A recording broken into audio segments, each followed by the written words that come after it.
That's the original key, the warden said, from 1870. I'll bring it back to you, Reacher said. Go wait for me on the field. I can wait right here, the guy said. On the field, Reacher said again. Better that way. The guy's eyes were wide and magnified behind his glasses. He turned round and walked back the way he'd come. Reacher hefted the big old key in his hand, stepped to the door, and lined it up with the hole. Put it in the lock, turned it hard. Nothing happened. He tried again. Nothing. He paused, tried the handle. The door was not locked. It swung open 6 inches with a squeal from the old iron hinges. He remembered the noise. It had sounded much louder when he opened the door at 5 in the morning. Now it was lost in the low-level hubbub coming from 300 people in the field. He pushed the door all the way open, paused again, and then stepped quietly through into the gloom inside. The building was a simple wooden structure with a vaulted roof. The walls were painted a faded parchment white. The pews were worn and polished to a shine. There was stained glass in the windows. At one end there was an altar and a high lectern with steps leading up to it. Some doors to small rooms beyond. Vestries, maybe. He wasn't sure of the terminology. He closed the door and locked it from the inside, hid the key inside a wooden chest full of hymnals, crept the length of the center aisle, and stood still and listened. He could hear nothing. The air smelled of old wood and dusty fabrics and candle wax and cold. He crept on and checked the small rooms behind the altar. There were 3 of them, all small, all with bare wooden floors. All of them empty, except for piles of old books and church garments. He crept back. Through the door into the base of the tower. There was a square area with 3 bell ropes hanging down in the center. The ropes had yard-long faded embroidered sleeves sewn over the raw ends. The sides of the square area were defined by a steep, narrow staircase that wound upward into the gloom. He stood at the bottom and listened hard. Heard nothing. Eased himself up. After 3 consecutive right-angled turns, the stairs ended on a ledge. Then there was a wooden ladder bolted to the inside of the tower wall. It ran upward 20 feet to a trapdoor in the ceiling. The ceiling was boarded solid, except for 3 precise 9-inch holes for the bell ropes. If anybody was up there, he could see and hear through the holes. Reacher knew that. He had heard the dogs pattering around below him 5 days ago. He paused at the foot of the ladder, stood as quiet as possible, took the ceramic knife out of his coat pocket and shrugged the coat and suit jacket off and left them piled on the ledge. Stepped onto the ladder. It creaked loudly under his weight. He eased upward to the next rung. The ladder creaked again. He stopped, took one hand away from the rung it was gripping, and stared at the palm. Pepper. The pepper he had used 5 days ago was still on the ladder. It was smeared and smudged on the rungs. Maybe by his previous descent 5 days ago. Maybe by some new ascent undertaken today by the cops. Or by somebody else. He paused, eased up another rung. The ladder creaked again. He paused again. Assess and evaluate. He was on a noisy ladder, 18 feet below a trap door. Above the trap door was an uncertain situation. He was unarmed, except for a knife with a blade 3.5 inches long. He took a breath, opened the knife and held it between his teeth, reached up and grasped the side rails of the ladder as far above his head as he could stretch, catapulted himself upward. He made the remaining 18 feet in 3 or 4 seconds. At the top, he kept 1 foot and 1 hand on the ladder and swung his body out into open space. Stabilized himself with his fingertips spread on the ceiling above. Felt for movement. There was none. He reached out and poked the trapdoor upward an inch and let it fall closed. Put his fingertips back on the ceiling. No movement up there. No tremor. No vibration. He waited 30 seconds. Still nothing. He swung back onto the ladder and pushed the trapdoor all the way open and swarmed up into the bell chamber. He saw the bells hanging mute in their cradles. 3 of them, with iron wheels above, driven by the ropes. The bells were small and black and cast from iron. Nothing like the giant bronze masterpieces that grace the ancient cathedrals of Europe. They were just plain rural artifacts from plain rural history. Sunlight came through the louvers and threw bars of cold light across them. The rest of the chamber was empty. There was nothing up here. It looked exactly as he had left it. Except it didn't. The dust was disturbed. There were scuffs and unexplained marks on the floor. Heels and toes, knees and elbows. They weren't his from 5 days ago. He was sure of that. And there was a faint smell in the air, right at the edge of his consciousness. It was the smell of sweat and tension and gun oil and machined steel and new brass cartridge cases. He turned a slow circle, and the smell was gone, like it had never been there at all. He stood still and put his fingertips against the iron bells, willing them to give up their secret stored vibrations. Sound came through the louvers as well as sunlight. He could hear people clustered near the base of the tower 70 feet below. He stepped over and squinted down. The louvers were weathered wooden slats, spaced apart and set into a frame at angles of maybe 30 degrees. The fringe of the crowd was visible. The bulk of it was not. He could see cops on the perimeter of the field, 30 yards apart, standing easy and facing the fences. He could see the community center building. He could see the motorcade waiting patiently in the lot, with the engines running and exhaust vapor clouding white in the cold. He could see the surrounding houses. He could see a lot of things. It was a good firing position. Limited field, but it only takes one shot. He glanced upward, saw another trapdoor in the bell chamber ceiling, and another ladder leading up to it. Next to the ladder, there were heavy copper grounding straps coming down from the lightning rod. They were green with age. He had ignored the ceiling on his previous visit. He had experienced no desire to climb through and wait 8 hours out in the cold. But for somebody looking for an unlimited field of fire on a sunny afternoon, the trapdoor would be attractive. It was there for changing the flag, he guessed. The lightning rod and the weather vane might have been there since 1870, but the flag hadn't. It had added a lot of stars since 1870. He put the knife back between his teeth and started up the new ladder. It was a 12-foot climb. The wood creaked and gave under his weight. He made it halfway and stopped. His hands were on the side rails. His face was near the upper rungs. They were ancient and dusty, except for random patches where they were rubbed perfectly clean. There were 2 ways to climb a ladder. Either you hold the side rails, or you touch each rung with an overhand grip. He rehearsed in his mind how the grip pattern would go. There would be contact, left and right, on alternate rungs. He arched his body outward and looked down, craned his neck and looked up. He could see clean patches in that exact pattern, to the left and right on alternate rungs. Somebody had climbed the ladder. Recently. Maybe within a day or two. Maybe within an hour or two. Maybe the church warden, hanging a laundered flag. Maybe not. He hung motionless. Chatter from the crowd drifted up to him through the louvers. He was up above the bells. The maker had soldered his initials on top of each of them, where the iron narrowed at the neck. AHB was written there 3 times over in shaky lines of melted tin. He eased upward, placed his fingertips as before on the wood above his head. But these were thick balks of timber, probably faced with lead on the outside surface. They were as solid as stone. A guy could be dancing a jig up above, and he would never feel it. He eased up 2 more rungs, hunched his shoulders, and stepped up another rung until he was crouched at the top of the ladder, with the trapdoor pressing down on his back. He knew it would be heavy. It was probably as thick as the roof itself, and weatherproofed with lead. Some kind of a lip arrangement on it to stop rain leaking through. He twisted round to look at the hinges. They were iron, a little rusted, maybe a little stiff. He took a long, wet breath around the knife handle and snapped his leg straight and exploded up through the trap. It crashed back, and he scrambled up and out onto the roof into the blinding daylight, grabbed the knife from his mouth and rolled away. His face grazed the roof. It was lead, pitted and dulled and grayed by more than 130 winters. He snapped upright and spun a full circle on his knees. There was nobody up there.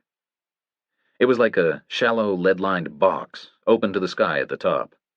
The walls were about 3 feet high. The floor was raised in the center to anchor the flagpole and the weather vane post and the lightning rod.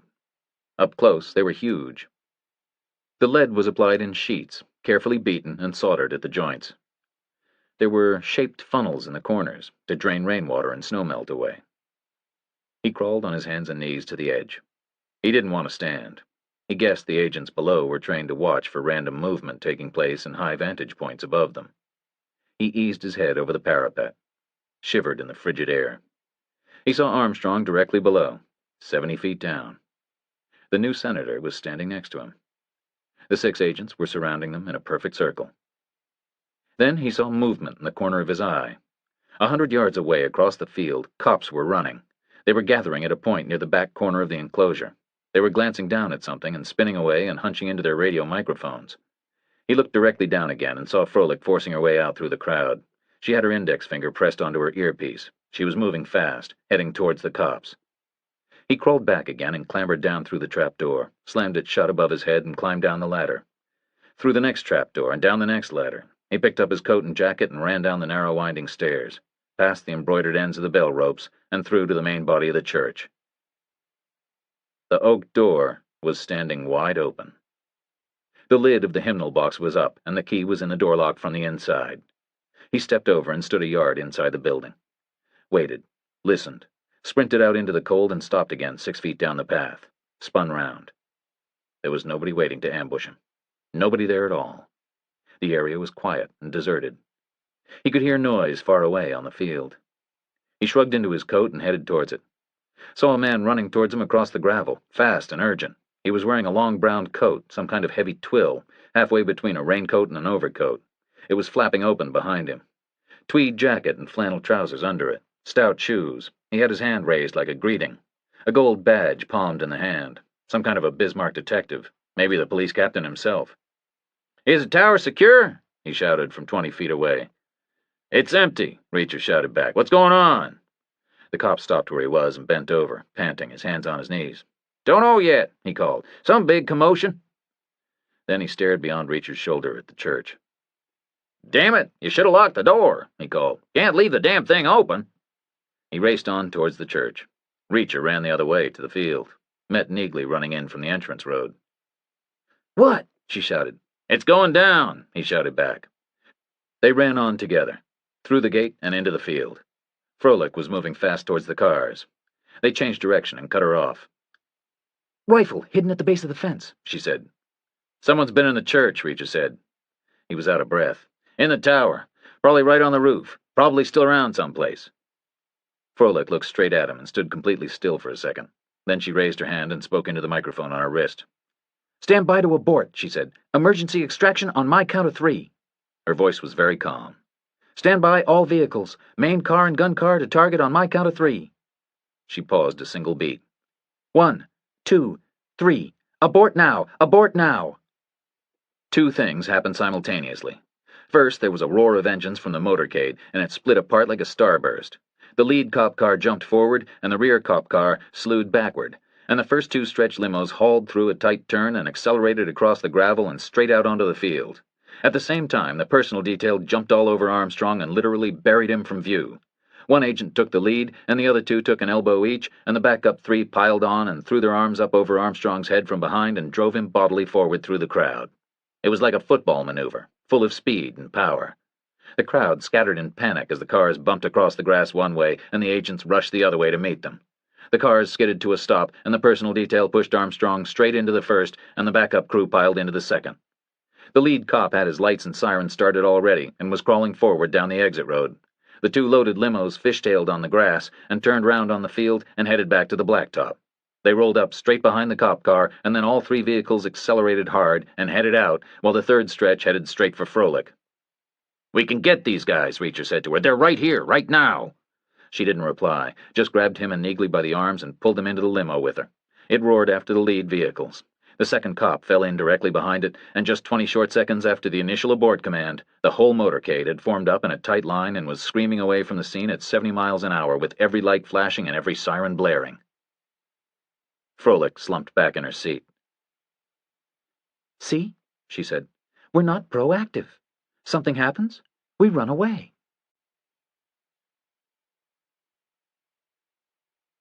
Froelich stood in the chill and spoke to Armstrong at the foot of the plane's steps. It was a short conversation. She told him about the discovery of the concealed rifle, and told him it was more than enough to justify the extraction. He didn't argue, didn't ask any awkward leading questions.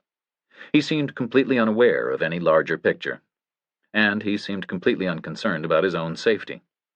He was more anxious to calculate the public relations consequences for his successor. He looked away and ran through the pluses and minuses in his head like politicians do, and came back with a tentative smile. No damage done. Then he ran up the steps to the warmth inside the plane, ready to resume his agenda with the waiting journalists. Reacher was faster with the seat selection second time round. He took a place in the forward-facing front row, next to Froelich and across the aisle from Neagley. Froelich used the taxi time doing the rounds of her team, quietly congratulating them on their performance. She spoke to each of them in turn, leaning close, talking, listening, finishing with discreet fist-to-fist contact like ball players after a vital hit. Reacher watched her. Good leader, he thought. She came back to her seat and buckled her belt, smoothed her hair, and pressed her fingertips hard into her temples like she was clearing her mind of past events and preparing to concentrate on the future. We should have stayed around, Reacher said. The place is swarming with cops, Froelich said. FBI will join them. That's their job. We focus on Armstrong. And I don't like it any better than you do. What was the rifle? Did you see it? She shook her head. We'll get a report. They said it was in a bag, some kind of vinyl carrying case. Hidden in the grass? She nodded. Where it's long, at the base of the fence. When was the church locked? Last thing Sunday, more than 60 hours ago. So I guess our guys picked the lock. It's a crude old mechanism. The keyhole's so big you can practically get your whole hand in there. You sure you didn't see them? Reacher shook his head. But they saw me. They were in there with me. They saw where I hid the key. They let themselves out. You probably saved Armstrong's life. And my ass. Although I don't understand their plan. They were in the church, and their rifle was 100 yards away? Wait until we know what the rifle was. Then maybe we'll understand.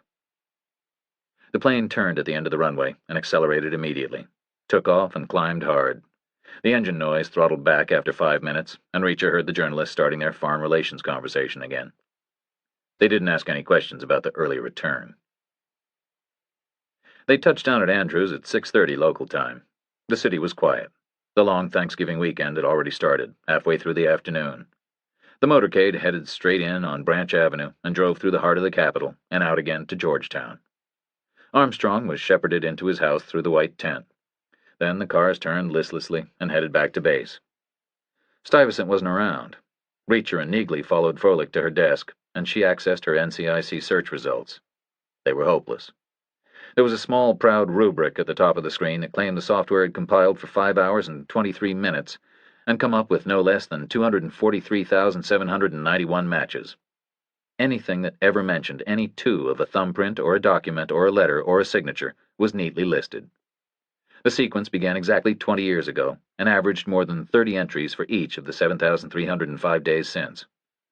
Froelich sampled the first dozen reports and then skipped ahead to random interim dates. There was nothing even remotely useful. We need to refine the parameters, Neagley said. She squatted next to Froelich and moved the keyboard closer, cleared the screen and called up the inquiry box and typed, "Thumbprint as signature." Reached for the mouse and clicked on search. The hard drive chattered and the inquiry box disappeared. The phone rang and Froelich picked it up, listened for a moment and put it down. Stuyvesant's back, she said. He's got the preliminary FBI report on the rifle. He wants us in the conference room.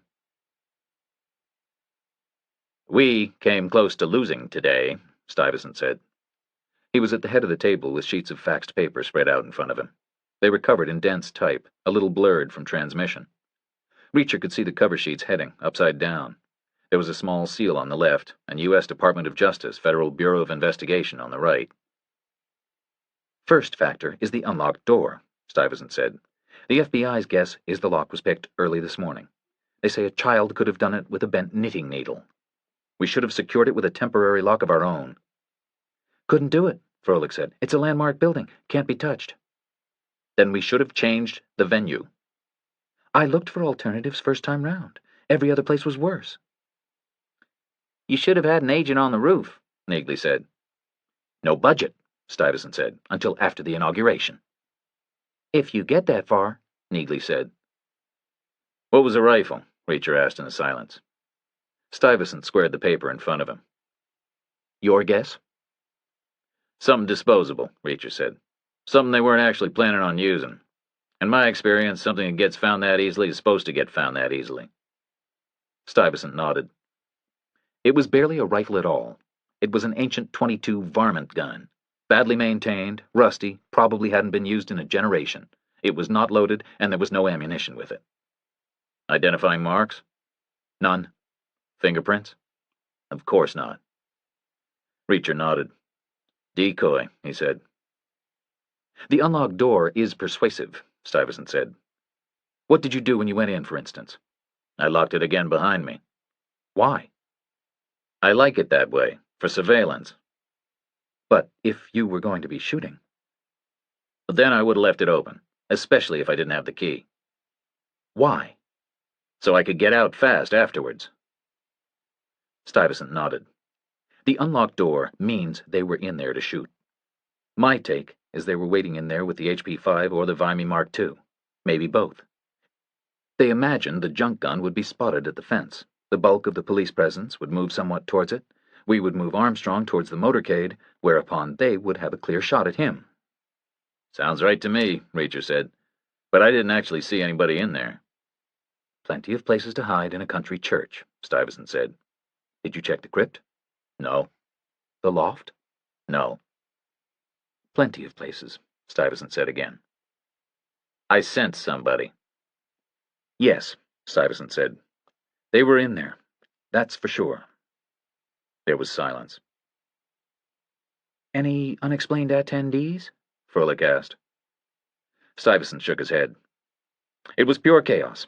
Cops running everywhere, the crowd scattering. By the time order was restored, at least 20 people had left. It's understandable. You're in a crowd, on an open field, somebody finds a gun, you run like hell, why wouldn't you? What about the man on foot in the subdivision? Just a guy in a coat, Stuyvesant said. State cop couldn't really come up with anything more than that. Probably just a civilian out walking. Probably nobody. My guess is our guys were already in the church by that time. Something must have aroused the trooper's suspicions, Neagley said. Stuyvesant shrugged. You know how it is. How does a North Dakota state trooper react around the Secret Service? He's damned if he does and damned if he doesn't. Somebody looks suspicious, he's got to call it in, even if he can't articulate exactly why afterwards. And we can't moan at him for it. I'd rather he erred on the side of caution. Don't want to make him afraid to be vigilant. So we've still got nothing, Froelich said. We've still got Armstrong, Stuyvesant said, and Armstrong's still got a pulse. So go eat dinner and be back here at 10 for the FBI meeting. First, they went back to Froelich's office to check on Neagley's NCIC search. It was done. In fact, it had been done before they even stepped away from the desk. The rubric at the top of the screen said the search had lasted 9/100ths of a second and come up with 0 matches. Froelich called up the inquiry box again and typed thumbprint on letter. Clicked on search and watched the screen. It redrew immediately and came up with no matches in 8/100ths of a second. Getting nowhere even faster now, she said. She tried thumbprint on message. Same result, no matches in 8/100ths of a second. She tried thumbprint on threat. Identical result, identical 8/100ths of a second. She sighed with frustration. Let me have a go, Reacher said. She got up and he sat down in her chair and typed a short letter signed with a big thumbprint. Idiot, Neagley said. He clicked the mouse. The screen redrew instantly and reported that within the 7/100ths of a second it had spent looking, the software had detected no matches. But it was a new speed record, Reacher said, and smiled. Neagley laughed, and the mood of frustration eased a little. He typed thumbprint and squalene, and hit search again. 1/10 of a second later, the search came back blank. Slowing down, he said. He tried squalene on its own. No match, 8/100ths of a second. He tried squalane with an A. No match, 8/100ths of a second. Forget it, he said. Let's go eat. Wait, Neagley said. Let me try again. This is like an Olympic event. She nudged him out of the chair, typed single unexplained thumbprint, hit search. No match, 6/100ths of a second. She smiled. 6/100ths, she said. Folks, we have a new world record. Way to go, Reacher said. She typed solo unexplained thumbprint, hit search. This is kind of fun, she said. No match, 6/100ths of a second. Tied for first place, Froelich said. My turn again. She took Neagley's place at the keyboard and thought for a long moment. Okay, here we go, she said. This one either wins me the gold medal, or it'll keep us here all night long. She typed a single word. Thumb. Hit search. The inquiry box disappeared, and the screen paused for a whole second and came back with a single entry. A single short paragraph. It was a police report from Sacramento in California. An emergency room doctor from a city hospital had notified the local police department 5 weeks ago that he had treated a man who had severed his thumb in a carpentry accident. But the doctor was convinced by the nature of the wound that it had been deliberate, albeit amateur, surgery. The cops had followed up, and the victim had assured them it had indeed been an accident with a power saw. Case closed, report filed. Weird stuff in this system, Froelich said. Let's go eat, Reacher said again. Maybe we should try vegetarian, Neagley said. They drove out to DuPont Circle and ate at an Armenian restaurant. Reacher had lamb, and Froelich and Neagley stuck to various chickpea concoctions. They had baklava for dessert, and 3 small cups each of strong, muddy coffee. They talked a lot, but about nothing.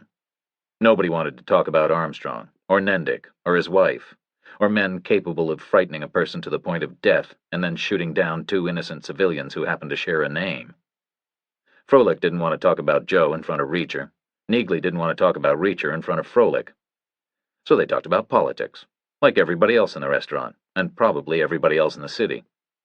But talking about politics in late November was pretty much impossible without mentioning the new administration, which led back towards Armstrong.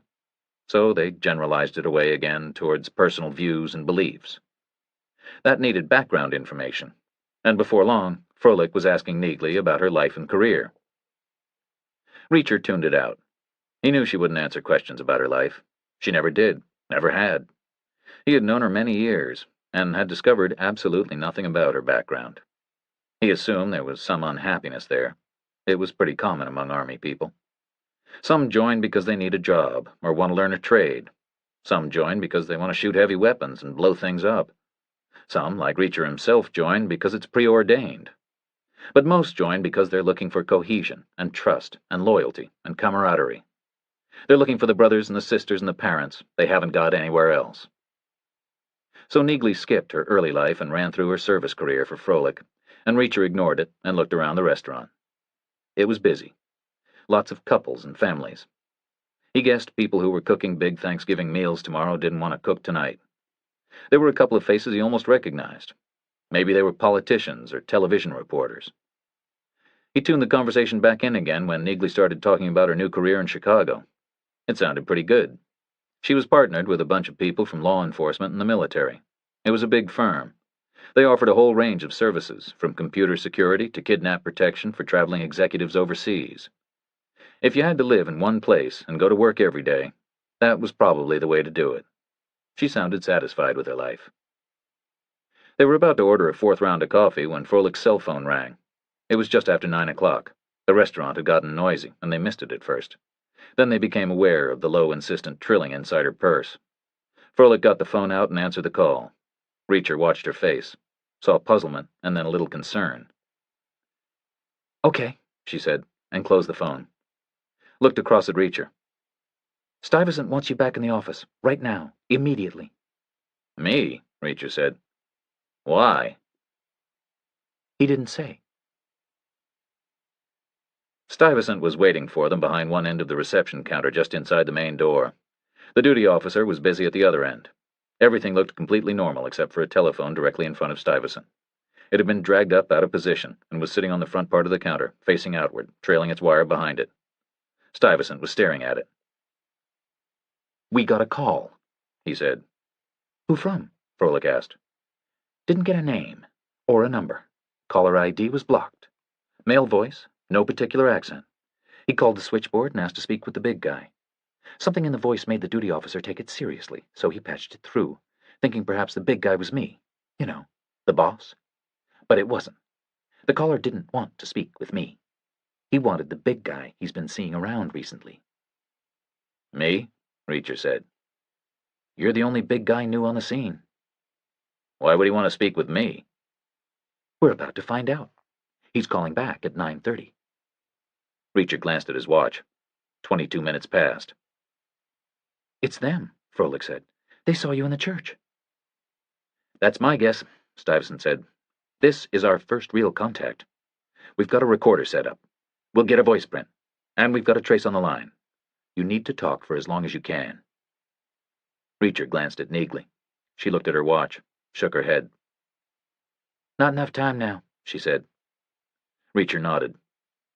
"Can we get a weather report for Chicago?" "I could call Andrews," Froelich said. "But why?" "Just do it, okay?" She stepped away to use another line. The Air Force meteorological people took 4 minutes to tell her Chicago was cold but clear and expected to stay that way. Reacher glanced at his watch again. 9:27. "Okay," he said. "Remember, talk as long as you can," Stuyvesant said. "They can't explain you. They don't know who you are. They're worried about that." "Is the Thanksgiving thing on the website?" Reacher asked. "Yes," Froelich said. "Specific location?" "Yes," she said again. 9:28. "What else is upcoming?" Reacher asked. "Wall Street again in 10 days," Froelich said. "That's all." "What about this weekend?" "Back to North Dakota with his wife, late tomorrow afternoon." "Is that on the website?" Froelich shook her head. "No, that's completely private," she said. "We haven't announced it anywhere." 9:29. "Okay," Reacher said again. Then the phone rang, very loud in the silence. "A little early," Reacher said. "Somebody's anxious." "Talk as long as you can," Stuyvesant said. "Use their curiosity against them. Keep it going." Reacher picked up the phone. "Hello?" he said. "You won't get that lucky again," a voice said. Reacher ignored it, listened hard to the background sounds. "Hey," the voice said. "I want to talk to you." "But I don't want to talk to you, asshole," Reacher said, and put the phone down. Stuyvesant and Froelich just stared at him. "Hell are you doing?" Stuyvesant asked. "I wasn't feeling very talkative," Reacher said. "I told you to talk as long as you could."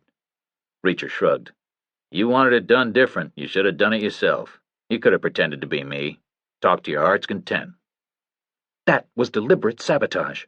"No, it wasn't. It was a move and a game." "This isn't a damn game." "That's exactly what it is." "We needed information." "Get real," Reacher said. "You were never going to get information." Stuyvesant was silent. "I want a cup of coffee," Reacher said. "You dragged us out of the restaurant before we were finished."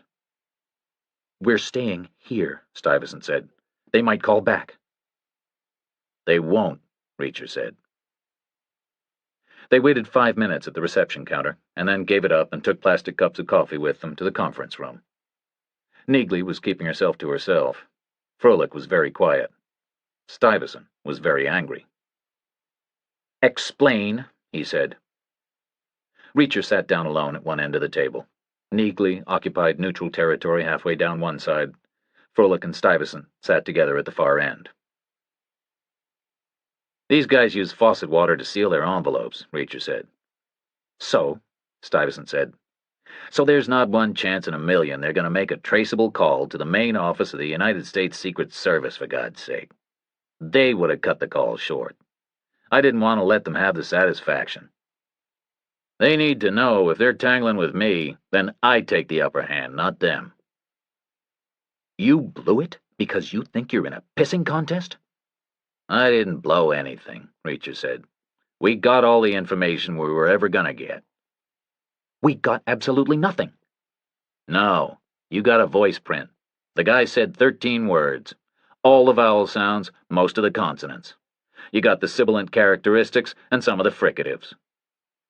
"We needed to know where they were, you idiot." "They were at a payphone with caller ID blocked, somewhere in the Midwest. Think about it, Stuyvesant.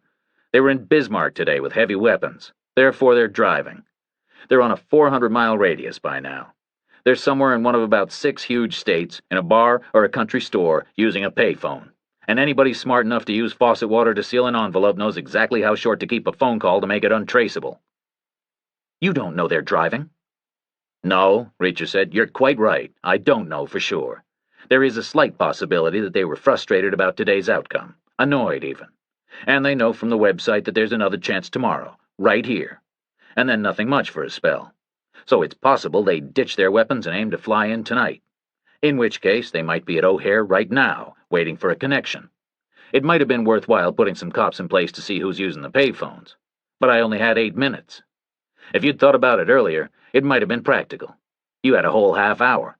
They gave you notice, for God's sake. You could have arranged something easily. In which case, I would have talked their damn ears off to let the cops get a good look around.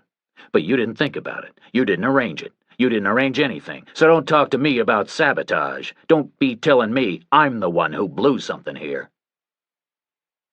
Stuyvesant looked down, said nothing.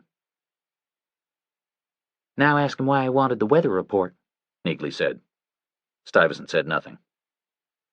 Why did you want the weather report? Froelich asked. Because there might still have been time to get something together.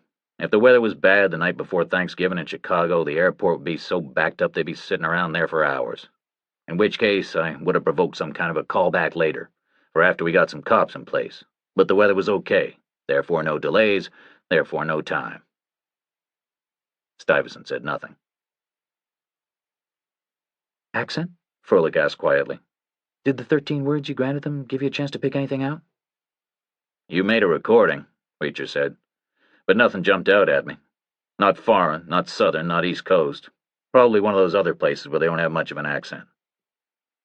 The room was quiet for a long moment. I apologize, Stuyvesant said. You probably did the right thing. Reacher shook his head, breathed out. Don't worry about it, he said. We're clutching at straws here. 1,000,000 to 1 we were ever going to get a location. It was a snap decision, really. Just a gut thing. If they're puzzled about me, I want to keep them puzzled. Keep them guessing. And I wanted to make them mad at me. I wanted to take some focus off Armstrong. Better that they focus on me for a spell.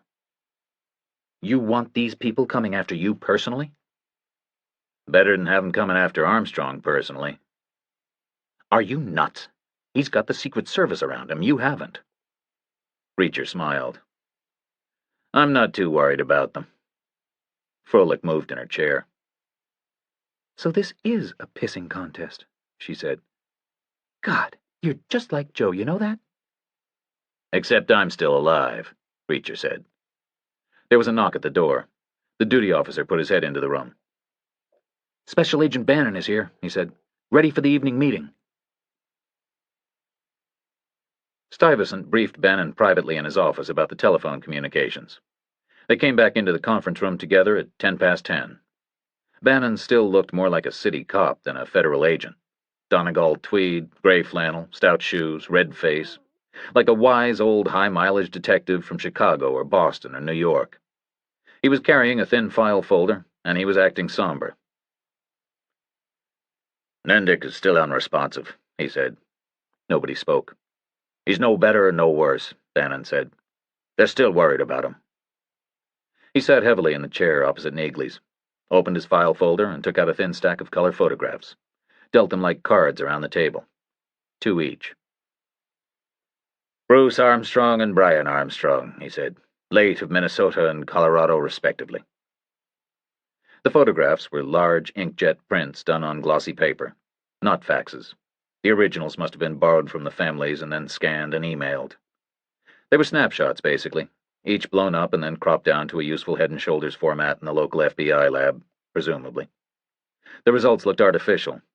2 bluff, open faces, 2 innocent smiles, 2 fond gazes directed toward something that should have been there in the shot with them.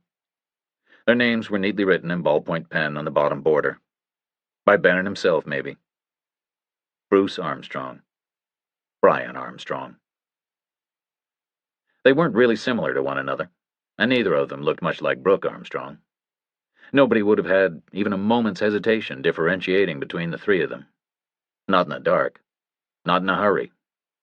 They were just 3 American men with fair hair and blue eyes, somewhere in their middle 40s. That was all. But therefore they were alike in another way. If you sliced and diced the human population of the world, you'd use up quite a few distinct divisions before you got round to separating the 3 of them out. Male or female, black or white, Asian or Caucasian or Mongoloid, tall or short, thin or fat or medium, young or old or middle-aged, dark or fair, blue eyes or brown eyes. You would have to make all those separate distinctions before you could say the 3 Armstrongs looked different from one another. What do you think? Bannon asked. Close enough to make the point, Reacher said.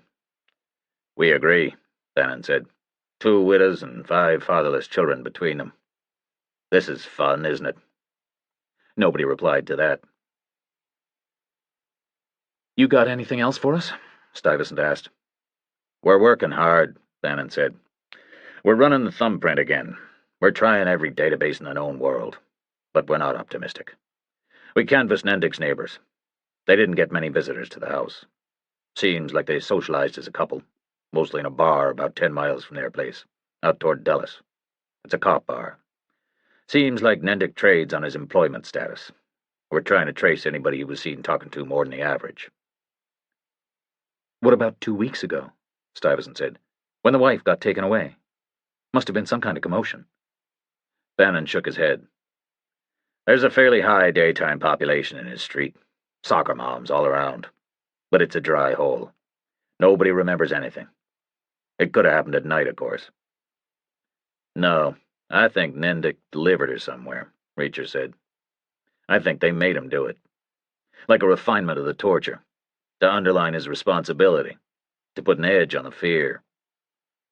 Possible, Bannon said. He's afraid, that's for damn sure. Reacher nodded. I think these guys are real good at the cruel psychological nuances. I think that's why some of the messages came here direct. Nothing worse for Armstrong than to hear from the people paid to protect him that he's in big trouble. Except he's not hearing from them, Neagley said. Bannon made no comment on that. Stuyvesant paused a second. Anything else? He said. We've concluded you won't get any more messages, Bannon said. They'll strike at a time and place of their own choosing, and obviously they won't tip you off as to where and when. Conversely, if they try and fail, they won't want you to have known about it ahead of time. Otherwise, they'd look ineffective. Any feeling about where and when? We'll talk about that tomorrow morning. We're working on a theory right now. I assume you'll all be here tomorrow morning. Why wouldn't we be? It's Thanksgiving Day. Armstrong's working, so we're working. What's he doing? Being a nice guy at a homeless shelter. Is that wise? Stuyvesant just shrugged. No choice, Froelich said. It's in the Constitution that politicians have to serve turkey dinners on Thanksgiving Day in the worst part of town they can find. Well, wait until we talk tomorrow morning, Bannon said. Maybe he'll want to change his mind. Or amend the Constitution. Then he stood up and walked round the table and collected the photographs again, as if they were precious to him. Froelich dropped Neagley at the hotel and then drove Reacher home with her. She was quiet all the way, conspicuously and aggressively silent. He stood it until they reached the bridge over the river, and then he gave in. What? He asked. Nothing, she said. Gotta be something, he said. She didn't answer, just drove on and parked as near her place as she could get, which was 2 streets away. The neighborhood was quiet. It was late at night before a holiday. People were inside, cozy and relaxed. She shut off the engine, but didn't get out of the car. Just sat there, looking straight ahead through the windshield, saying nothing. What? He asked again. I don't think I can stand it, she said. Stand what? You're going to get yourself killed, she said, just like you got Joe killed. Excuse me, he said. You heard. I didn't get Joe killed. He wasn't cut out for that kind of stuff, but he went ahead and did it anyway, because he was always comparing himself. He was driven to do it. By me? Who else? He was your brother. He followed your career. Reacher said nothing. Why do you people have to be like this? She said. Us people? He said back. Like what? You men, she said. You military people, always charging headlong into stupidity. Is that what I'm doing? You know it is. I'm not the one sworn to take a bullet for some worthless politician. Neither am I. That's just a figure of speech. And not all politicians are worthless. So would you take a bullet for him, or not? She shrugged. I don't know. And I'm not charging headlong into anything. Yes, you are. You've been challenged, and God forbid you should stay cool and just walk away. You want me to walk away? Or do you want to get this thing done? You can't do it by butting heads, like you were all rutting deer or something. Why not? Sooner or later, it's us or them.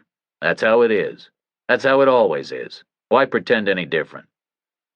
Why look for trouble? I'm not looking for trouble. I don't see it as trouble. Well, what the hell else is it? I don't know. You don't know? He paused. You know any lawyers? He asked. Any what? You heard, he said. Lawyers? Are you kidding? In this town? It's wall-to-wall lawyers. Okay. So picture a lawyer. 20 years out of law school. Lots of hands-on experience. Someone asks him, "Can you write this slightly complex will for me?" What does he say? What does he do? Does he start trembling with nerves? Does he think he's been challenged? Is it a testosterone thing? No. He just says, "Sure, I can do that." And then he goes ahead and does it. Because it's his job. Pure and simple. This isn't your job, Reacher.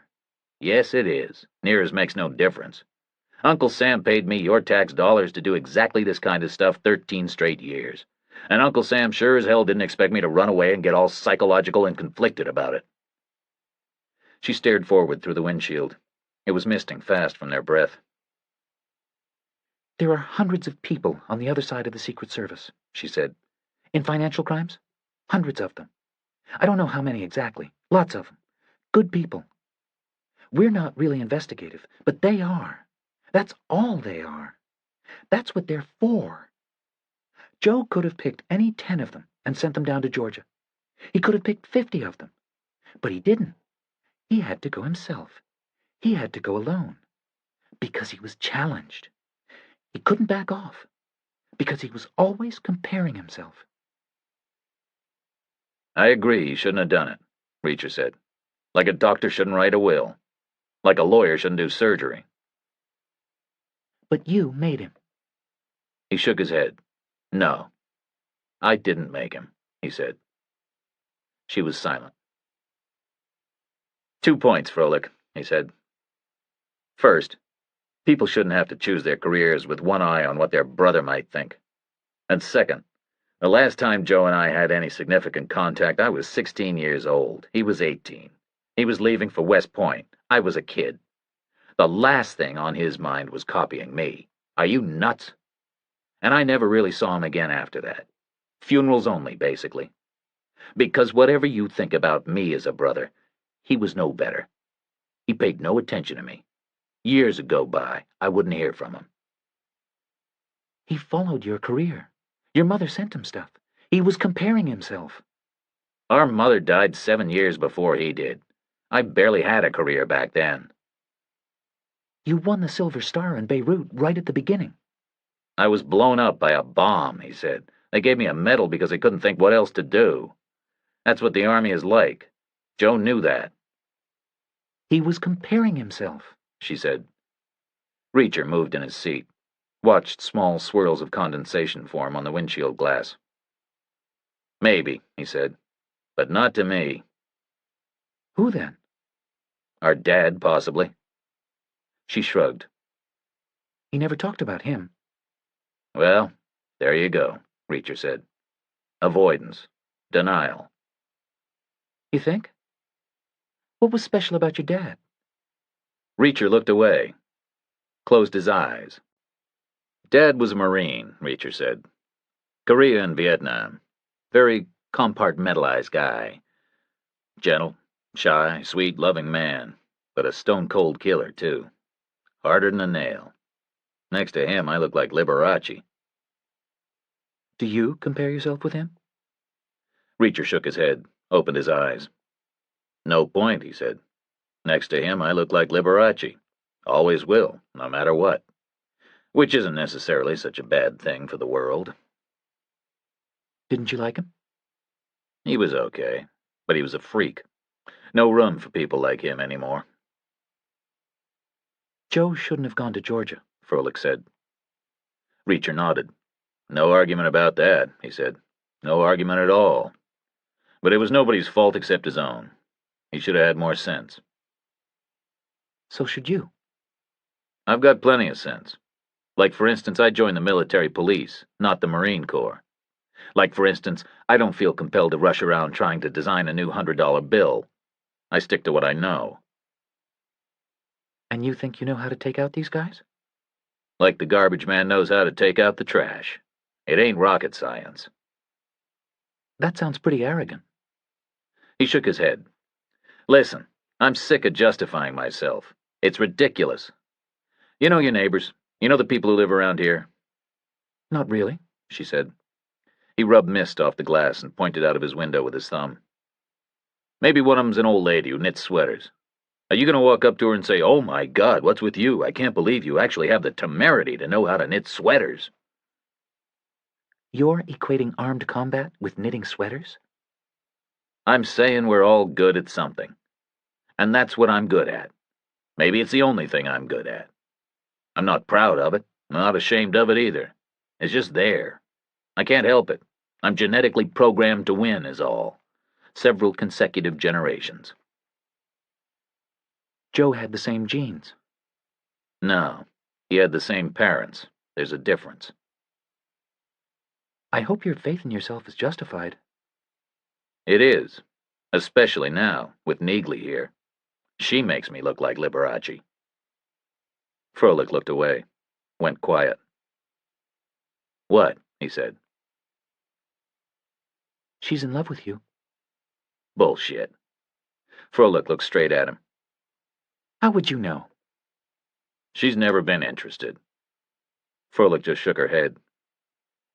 I just talked to her about it, he said, the other day. She said she's never been interested. She told me that, words of one syllable. And you believed her? Wasn't I supposed to? Froelich said nothing. Reacher smiled slowly. What? You think she is interested? He asked. You smile just like Joe, She answered. a little shy, a little lopsided. It's the most incredibly beautiful smile I ever saw. You're not exactly over him, are you? He said, at the risk of being the last to know, at the risk of stating the bloody obvious. She didn't answer, just got out of the car and started walking. He followed after her. It was cold and damp on the street. The night air was heavy. He could smell the river and jet fuel from somewhere. They reached her house. She unlocked the door. They stepped inside. There was a sheet of paper lying on the hallway floor. It was the familiar high white letter-sized sheet. It was lying precisely aligned with the oak flooring strips.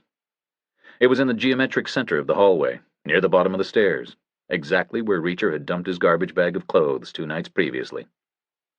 It had a simple statement printed neatly on it, in the familiar Times New Roman computer script, 14-point, bold.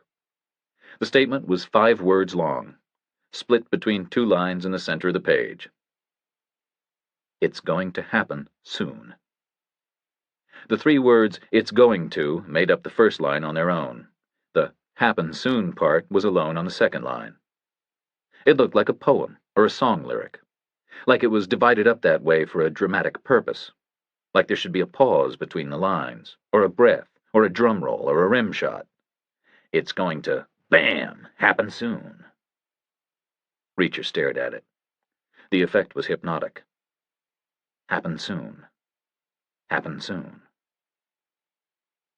Don't touch it, Froelich said. Wasn't going to, Reacher replied. He ducked his head back out the door and checked the street. All the nearby cars were empty. All the nearby windows were closed and draped. No pedestrians. No loiterers in the dark. All was quiet. He came back inside and closed the door slowly and carefully, so as not to disturb the paper with a draft. How did they get it in here? Froelich said. Through the door, Reacher said. Probably at the back. Froelich pulled the Sig Sauer from her holster, and they walked through the living room together and into the kitchen. The door to the backyard was closed, but it was unlocked. Reacher opened it a foot, scanned the outside surroundings, and saw nothing at all. Eased the door back wide so the inside light fell onto the exterior surface. Leaned close and looked at the scratch plate around the keyhole. Marks, he said. Very small. They were pretty good. They're here in D.C., she said. Right now. They're not in some Midwest bar. She stared through the kitchen into the living room. The phone, she said. It was pulled out of position on the table next to the fireside chair. They used my phone, she said. To call me, probably, Reacher said. Prince? He shook his head. Gloves. They've been in my house, she said. She moved away from the rear door and stopped at the kitchen counter, glanced down at something and snatched open a drawer. They took my gun, she said. I had a backup gun in here. I know, Reacher said. An old Beretta. She opened the drawer next to it. The magazines are gone too, she said. I had ammo in here. I know, Reacher said again. Under an oven glove. How do you know? I checked Monday night. Why would you? Habit, he said. Don't take it personally. She stared at him, and then opened the wall cupboard with the money stash in it. He saw her check the earthenware pot. She said nothing, so he assumed the cash was still there. He filed the observation away in a professional corner of his mind, as confirmation of a long-held belief. People don't like searching above head height. Then she stiffened. A new thought. They might still be in the house, she said quietly. But she didn't move. It was the first sign of fear he had ever seen from her. I'll check, he said. Unless that's an unhealthy response to a challenge. She just handed him her pistol. He turned out the kitchen light so he wouldn't be silhouetted on the basement stairs, and walked slowly down, listened hard past the creaks and sighs of the house, and the hum and trickle of the heating system, stood still in the dark and let his eyes adjust. There was nobody there. Nobody upstairs, either. Nobody hiding and waiting. People hiding and waiting give off human vibrations, tiny hums and quivers. And he wasn't feeling anything. The house was empty and undisturbed, apart from the displaced telephone and the missing Beretta and the message on the hallway floor. He came back to the kitchen and held out the cig, but first. Secure, he said. I better make some calls, she said. Special Agent Bannon showed up 40 minutes later in a bureau sedan with 3 members of his task force. Stuyvesant arrived 5 minutes after them in a department Suburban. They left both vehicles double-parked in the street with their strobes going. The neighboring houses were spattered with random bursts of light, blue and red and white. Stuyvesant stood still in the open doorway. We weren't supposed to get any more messages, he said. Bannon was on his knees, looking at the sheet of paper. This is generic, he said. We predicted we wouldn't get specificity, and we haven't. The word soon is meaningless as to time and place. It's just a tone. We're supposed to be impressed with how smart they are. I was already impressed with how smart they are, Stuyvesant said. Bannon looked up at Froelich. How long have you been out? All day, Froelich said. We left at 6:30 this morning to meet with you. We? Reacher's staying here, she said. Not anymore, he's not, Bannon said. Neither of you is staying here. It's too dangerous. We're putting you in a secure location.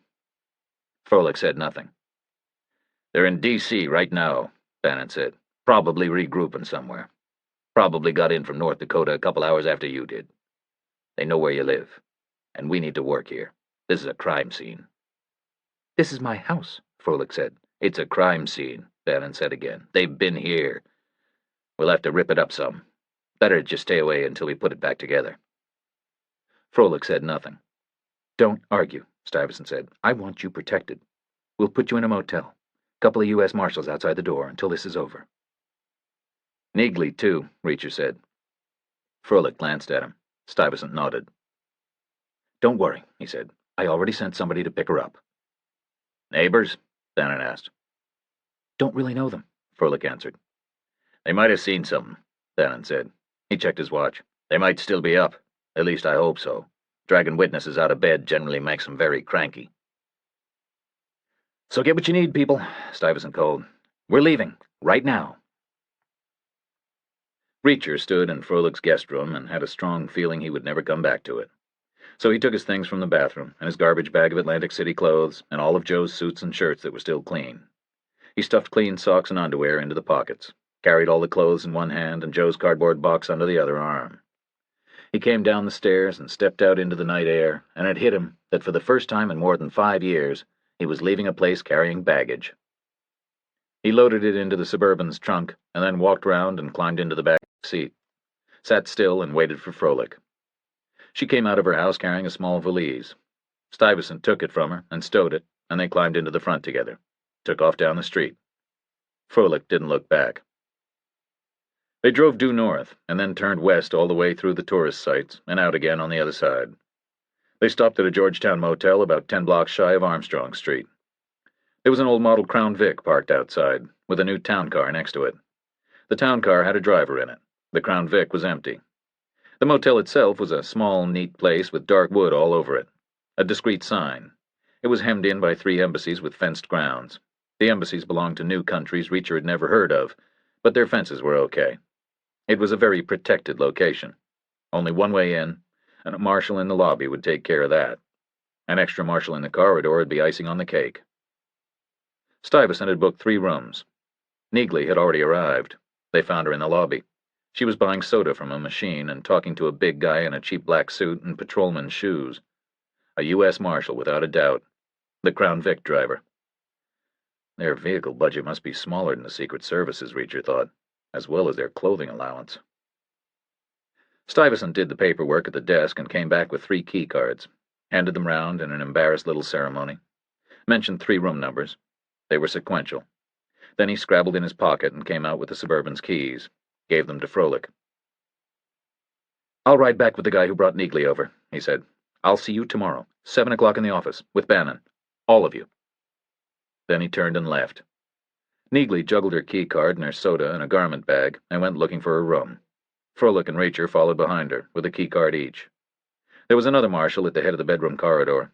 He was sitting awkwardly on a plain dining chair. He had it tilted back against the wall for comfort. Reacher squeezed his untidy luggage past him and stopped at his door. Froelich was already 2 rooms down, not looking in his direction. He went inside and found a compact version of what he'd seen 1,000 times before. Just 1 bed, 1 chair, a table, a normal telephone, a smaller TV screen. But the rest was generic. Floral drapes, already closed. A floral bedspread, scotch-guarded until it was practically rigid. No-color bamboo weave stuff on the walls. A cheap print over the bed, pretending to be a hand-colored architectural drawing of some part of some ancient Greek temple. He stowed his baggage and arranged his bathroom articles on the shelf above the sink. Checked his watch. Past midnight. Thanksgiving Day already. He took off Joe's jacket and dropped it on the table, loosened his tie and yawned. There was a knock at the door. He opened up and found Froelich standing there. "Come in," he said. "Just for a minute," she said. He walked back and sat on the end of the bed to let her take the chair. Her hair was a mess, like she'd just run her fingers through it. She looked good like that, younger and vulnerable somehow. "I am over him," she said. "Okay," he said. "But I can see how you might think I'm not." "Okay," he said again. "So I think we should be apart tonight. I wouldn't want you to be worried about why I was here. If I was here." "Whatever you want," he said. "It's just that you're so like him. It's impossible not to be reminded. You can see that, can't you? But you were never a substitute. I need you to know that." "Still think I got him killed?" She looked away. "Something got him killed," she said. "Something on his mind, in his background. Something made him think he could beat somebody he couldn't beat. Something made him think he was going to be okay when he wasn't going to be okay. And the same thing could happen to you. You're stupid if you don't see that." He nodded, said nothing. She stood up and walked past him. He caught her perfume as she went by. "Call me if you need me," he said. She didn't reply. He didn't get up. A half hour later there was another knock at the door, and he opened it up expecting to find Froelich again. But it was Neagley. Still fully dressed, a little tired, but calm. "You on your own?" she asked. He nodded. "Where is she?" Neagley asked. "She left." "Business or lack of pleasure?" "Confusion," he said. "Half the time she wants me to beat Joe. The other half, she wants to blame me for getting him killed." "She's still in love with him." "Evidently." 6 years after their relationship ended. "Is that normal?" She shrugged. "You're asking me? I guess some people carry a torch for a long time. He must have been quite a guy. I didn't really know him all that well. Did you get him killed? Of course not. I was a million miles away. Hadn't spoken to him for 7 years, I told you that. So what's her angle? She says he was driven to be reckless because he was comparing himself to me. And was he? I doubt it. You said you felt guilty afterwards. You told me that too, when we were watching those surveillance tapes. I think I said I felt angry, not guilty. Angry, guilty, it's all the same thing. Why feel guilty if it wasn't your fault? Now you're saying it was my fault? I'm just asking, what's the guilt about? He grew up under a false impression. He went quiet and moved deeper into the room. Neagley followed him. He lay down on the bed, arms outstretched, hands hanging off the edges. She sat down in the armchair where Froelich had been. Tell me about the false impression, she said. He was big, but he was studious, Reacher said. The schools we went to, being studious was like having "kick my ass" tattooed across your forehead. And he wasn't all that tough, really, although he was big. So he got his ass kicked, regular as clockwork. And? I was 2 years younger, but I was big and tough, and not very studious. So I started to look after him. Loyalty, I guess. And I liked fighting anyway. I was about 6. I'd wade in anywhere. I learned a lot of stuff. Learned that style was a big thing. Looked like you mean it, and people back off a lot. Sometimes they didn't. I had 8-year-olds all over me the first year. And then I got better at it. I hurt people bad. I was a madman. It got to be a thing. We'd arrive in some new place, and pretty quick people would know to lay off Joe, or the psycho would be coming after him. Sounds like you were a lovely little boy. It was the Army. Any place else they'd have sent me to reform school. You're saying Joe grew to rely on it? Reacher nodded. It was like that for 10 years, basically. It came and went, and it got less as we got older. But more serious when it actually happened. I think he internalized it. 10 years is a significant chunk of time when you're growing up, internalizing things. I think it became part of his mindset to ignore danger because the psycho always had his back. So I think Froelich's right in a way. He was reckless. Not because he was trying to compete, but because deep down he felt he could afford to be. Because I'd always looked after him, like his mother had always fed him, like the Army had always housed him. How old was he when he died? 38. That's 20 years, Reacher. He had 20 years to adjust. We all adjust. Do we? Sometimes I feel like that same 6-year-old. Everybody looking out the corner of their eye at the psycho. Like who? Like Froelich. She been saying things? I disconcert her, clearly.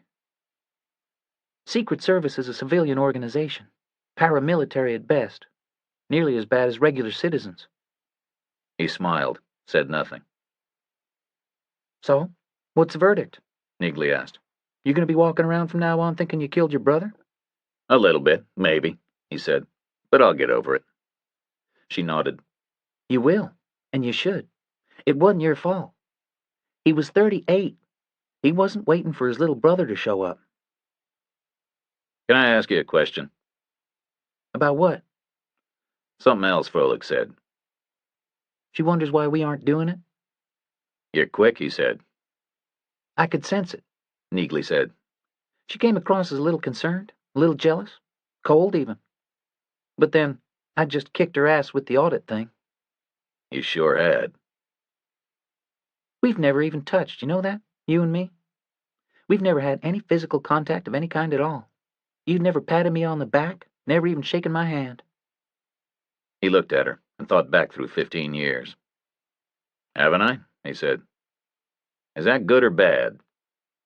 It's good, she said. But don't ask why. Okay, he said. Reasons of my own. Don't ask what they are. But I don't like to be touched. And you never touch me. I always figured you could sense it. And I always appreciated that. It's one of the reasons I always liked you so much. He said nothing. Even if you should have been in reform school, she said. You probably should have been in there with me. We'd have made a good team, she said. We are a good team. You should come back to Chicago with me. I'm a wanderer, he said. Okay, I won't push, she said. And look on the bright side with Frolic. Cut her some slack. She's probably worth it. She's a nice woman. Have some fun. You're good together. Okay, he said. I guess. Neagley stood up and yawned. You okay?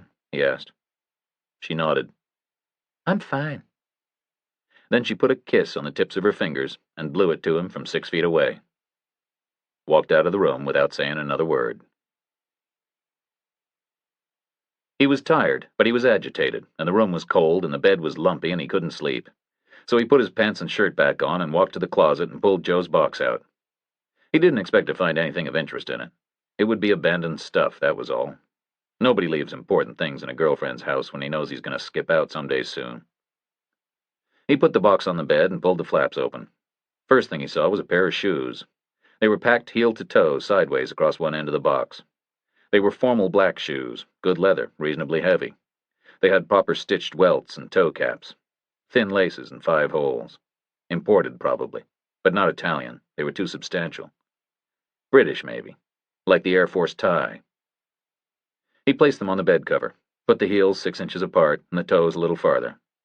The right heel was worn more than the left. The shoes were fairly old, fairly battered. He could see the whole shape of Joe's feet in them, the whole shape of his body towering above them, like he was standing right there wearing them, invisible. They were like a death mask. There were 3 books in the box, packed edge up. One was Du Côté de chez Swann, which was the first volume of Marcel Proust's À la recherche de temps perdu. It was a French paperback with a characteristic severe plain cover. He leafed through. He could manage the language, but the content passed over his head. The second book was a college text about statistical analysis. It was heavy and dense. He leafed through and gave up on both the language and the content, piled it on top of Proust on the bed. He picked up the third book, stared at it. He recognized it. He'd bought it for Joe himself, a long time ago, for his 30th birthday. It was Dostoevsky's Crime and Punishment. It was in English, but he'd bought it in Paris at a used bookstore. He could even remember exactly what it had cost, which wasn't very much. The Paris bookseller had relegated it to the foreign language section, and it wasn't a first edition or anything. It was just a nice-looking volume, and a great story. He opened it to the flyleaf. He had written, Joe, avoid both, okay? Happy birthday, Jack. He had used the bookseller's pen, and the ink had smudged. Now it had faded a little. Then he'd written out an address label, because the bookseller had offered to mail it for him. The address was the Pentagon back then, because Joe was still in military intelligence when he was 30. The bookseller had been very impressed. The Pentagon, Arlington, Virginia, USA. He leafed past the title page to the first line.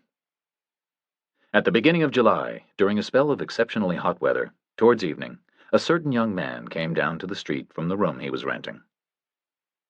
Then he leafed ahead, looking for the axe murder itself, and a folded paper fell out of the book.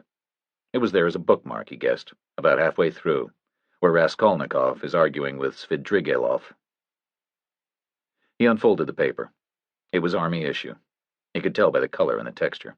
Dull cream, smooth surface. It was the start of a letter, in Joe's familiar neat handwriting. The date was 6 weeks after his birthday. The text said, Dear Jack, thanks for the book. It got here eventually. I will treasure it always. I might even read it. But probably not soon, because things are getting pretty busy here. I'm thinking of jumping ship and going to Treasury. Somebody, you'd recognize the name, offered me a job, and... That was it. It ended abruptly, halfway down the page. He laid it unfolded next to the shoes. Put all 3 books back in the box. He looked at the shoes and the letter, and listened hard inside his head, the way a whale listens for another whale across 1,000 miles of freezing ocean. But he heard nothing. There was nothing there. Nothing at all.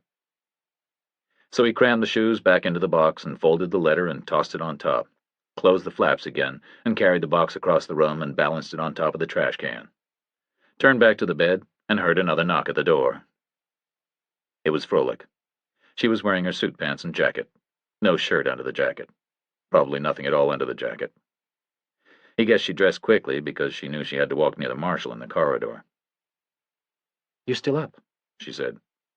"Come in," he said. She stepped into the room and waited until he closed the door. "I'm not angry at you," she said. "You didn't get Joe killed. I don't really think that. And I'm not angry at Joe for getting killed. That just happened." "You're angry at something," he said. "I'm angry at him for leaving me," she said. He moved back into the room and sat on the end of the bed. This time, she sat right next to him. "I'm over him," she said. "Completely, I promise you. I have been for a long time. But I'm not over how he just walked out on me." Reacher said nothing. "And therefore, I'm angry at myself," she said quietly. "Because I wished him harm. Inside of me. I so wanted him to crash and burn afterwards. And then he did. So I feel terribly guilty. And now I'm worried that you're judging me." Reacher paused a beat. "Nothing to judge," he said. "Nothing to feel guilty about either. Whatever you wished was understandable, and it had no influence on what happened. How could it?" She was silent. "He got in over his head," Reacher said. "That's all. He took a chance and got unlucky. You didn't cause it. I didn't cause it. It just happened." "Things happen for a reason." He shook his head. "No, they don't," he said. "They really don't. They just happen. It wasn't your fault. You're not responsible." You think? "You're not responsible," he said again. "Nobody's responsible. Except the guy who pulled the trigger." "I wished him harm," she said. "I need you to forgive me." "Nothing to forgive." "I need you to say the words." "I can't," Reacher said. "And I won't. You don't need forgiving. It wasn't your fault, or mine, or Joe's even. It just happened, like things do." She was quiet for a long moment. Then she nodded, just slightly, and moved a little closer to him. "Okay," she said. "Are you wearing anything under that suit?" Reacher asked. "You knew I had a gun in the kitchen." "Yes, I did." "Why did you search my house?" "Because I've got the gene that Joe didn't have. Things don't happen to me. I don't get unlucky. You carrying a gun now?"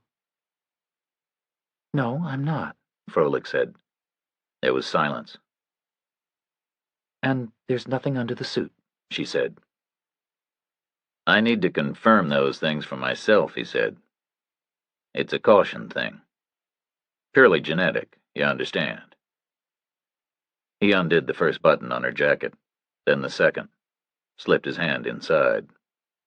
Her skin was warm and smooth. They got a wake-up call from the motel desk at 6 o'clock in the morning. Stuyvesant must have arranged it last night, Reacher thought. I wish he'd forgotten. Froelich stirred at his side. Then her eyes snapped open and she sat up, wide awake. "Happy Thanksgiving," he said. "I hope it will be," she said. "I've got a feeling about today. I think it's the day we win or lose." "I like that kind of a day." "You do?" "Sure," he said. "Losing is not an option, which means it's the day we win." She pushed back the covers. The room heat had gone from too cold to too hot. "Dress casual," she said. "Suits don't look right on a holiday at a soup kitchen. Will you tell Neagley?" "You tell her. You'll be passing her door. She won't bite." "She won't?" "No," he said.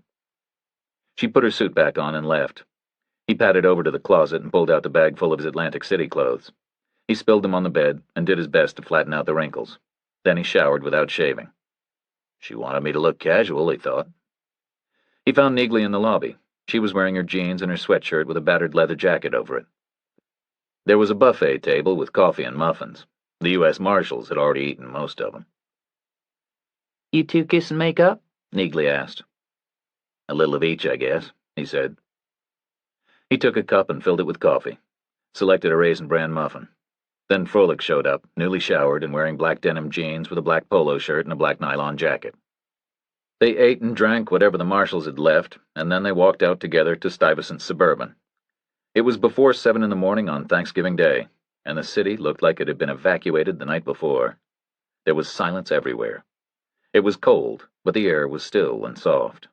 The sun was up, and the sky was pale blue. The stone buildings looked golden. The roads were completely empty. It took no time at all to reach the office.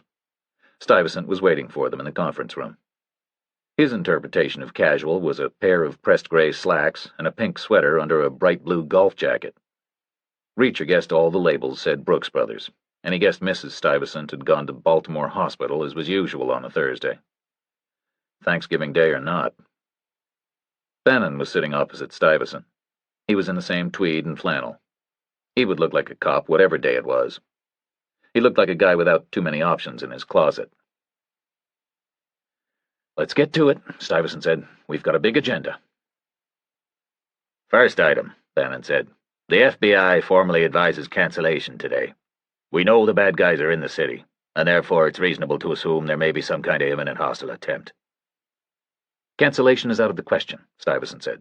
"Free turkey at a homeless shelter might sound trivial, but this is a town that runs on symbols. If Armstrong pulled out, the political damage would be catastrophic." "Okay, then. We're going to be there on the ground with you," Bannon said. "Not to duplicate your role. We'll stay strictly out of your way on all matters that concern Armstrong's personal security. But if something goes down, the closer we are, the luckier we'll get." "Any specific information?" Froelich asked. Bannon shook his head. "None," he said. "Just a feeling. But I would urge you to take it very seriously." "I'm taking everything very seriously," Froelich said. "In fact, I'm changing the whole plan. I'm moving the event outdoors." "Outdoors?" Bannon said. "Isn't that worse?" "No," Froelich said. "On balance, it's better. It's a long, low room, basically. Kitchen at the back. It's going to get very crowded. We've got no realistic chance of using metal detectors on the doors. It's the end of November, and most of these people are going to be wearing 5 layers and carrying God knows what kind of metal stuff. We can't search them. It would take forever, and God knows how many diseases my people would catch.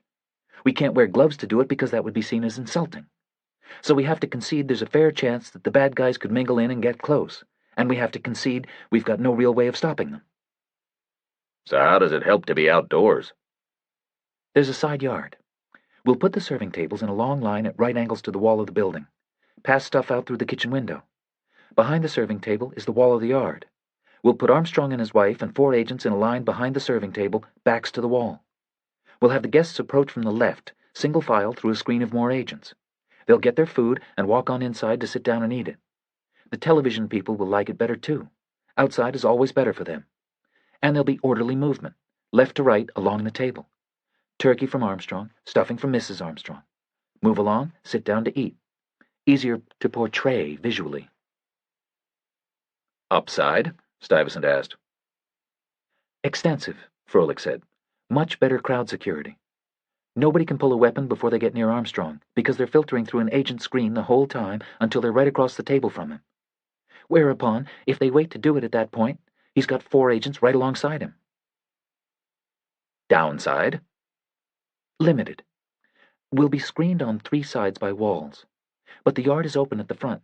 There's a block of 5-story buildings directly across the street, old warehousing. The windows are boarded, which is a huge bonus. But we'll need to put an agent on every roof, so we'll have to forget the budget." Stuyvesant nodded. "We can do that. Good plan." "The weather helped us for once," Froelich said. "Is this basically a conventional plan?" Bannon asked. "Like normal Secret Service thinking?" "I don't really want to comment on that," Froelich said. "Secret Service doesn't discuss procedure." "Work with me, ma'am," Bannon said. "We're all on the same side here." "You can tell him," Stuyvesant said. "We're already in hip deep." Froelich shrugged. "Okay," she said. "I guess it's a conventional plan. Place like that, we're pretty limited for options. Why are you asking?" "Because we've done a lot of work on this," Bannon said, "and a lot of thinking." "And?" Stuyvesant said. "We're looking at 4 specific factors here. First, this all started 17 days ago, correct?" Stuyvesant nodded.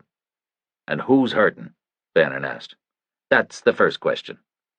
Second, Think about the demonstration homicides out in Minnesota and Colorado. How were you alerted? That's the second question. Third, what were the weapons used out there? And fourth, how did the last message end up on Ms. Froelich's hallway floor?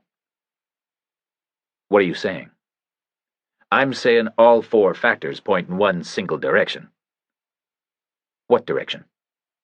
What's the purpose behind the messages? They're threats, Froelich said. Who were they threatening? Armstrong, of course. Are they? Some were addressed to you, and some were addressed to him. But has he seen any of them? Even the ones addressed directly to him? Does he even know anything about them? We never tell our protectees. That's policy. Always has been. So Armstrong's not sweating, is he? Who's sweating? We are. So are the messages really aimed at Armstrong, or are they really aimed at the United States Secret Service? In a real-world sense? Froelich said nothing. Okay, Bannon said. Now think about Minnesota and Colorado. Hell of a demonstration, not easy to stage. Whoever you are, shooting people down takes nerve and skill and care and thought and preparation. Not easy. Not something you undertake lightly. But they undertook it, because they had some kind of point to make. Then what did they do? How'd they tip you off? How'd they tell you where to look? They didn't. Exactly, Bannon said.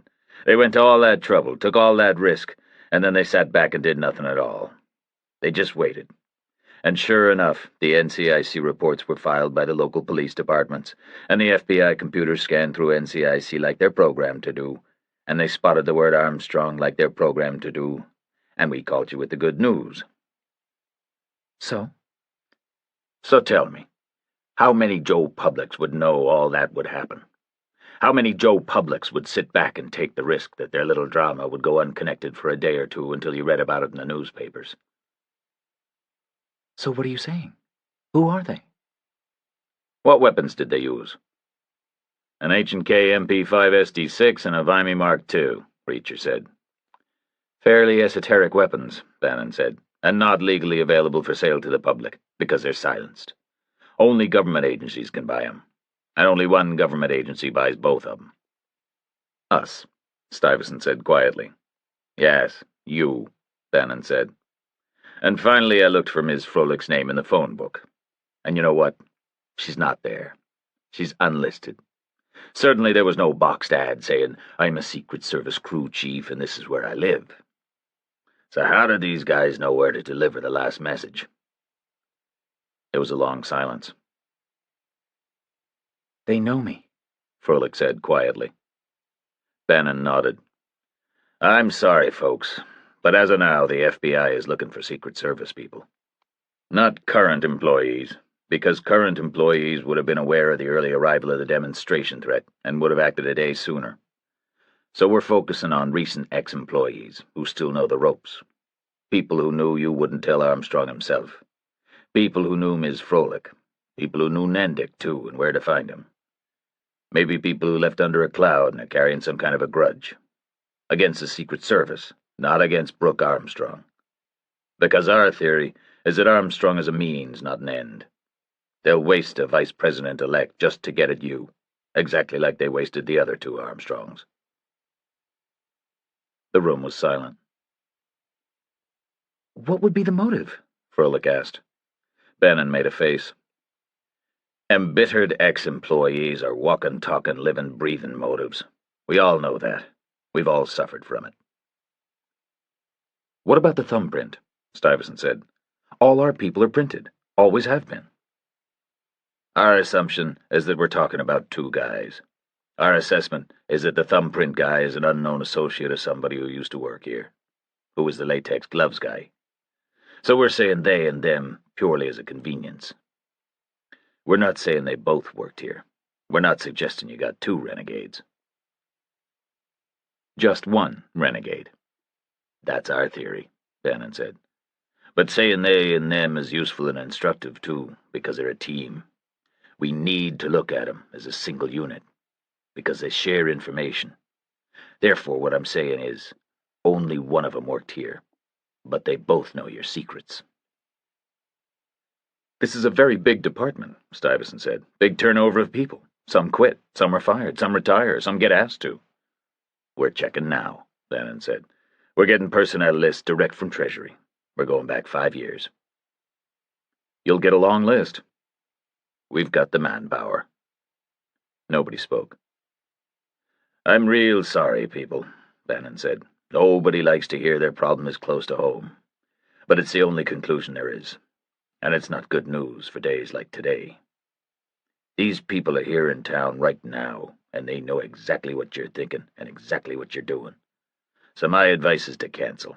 And if you're not going to cancel, then my advice is to take a great deal of care. Stuyvesant nodded in the silence. We will, he said. You can count on that. My people will be in place 2 hours in advance, Bannon said. Ours will be in place an hour before that, Froelich replied. Bannon smiled a tight little smile and pushed back his chair and stood up. See you there, he said. He left the room and closed the door behind him, firmly but quietly. Stuyvesant checked his watch. Well? They had sat quiet for a moment, and then strolled out to the reception area and got coffee.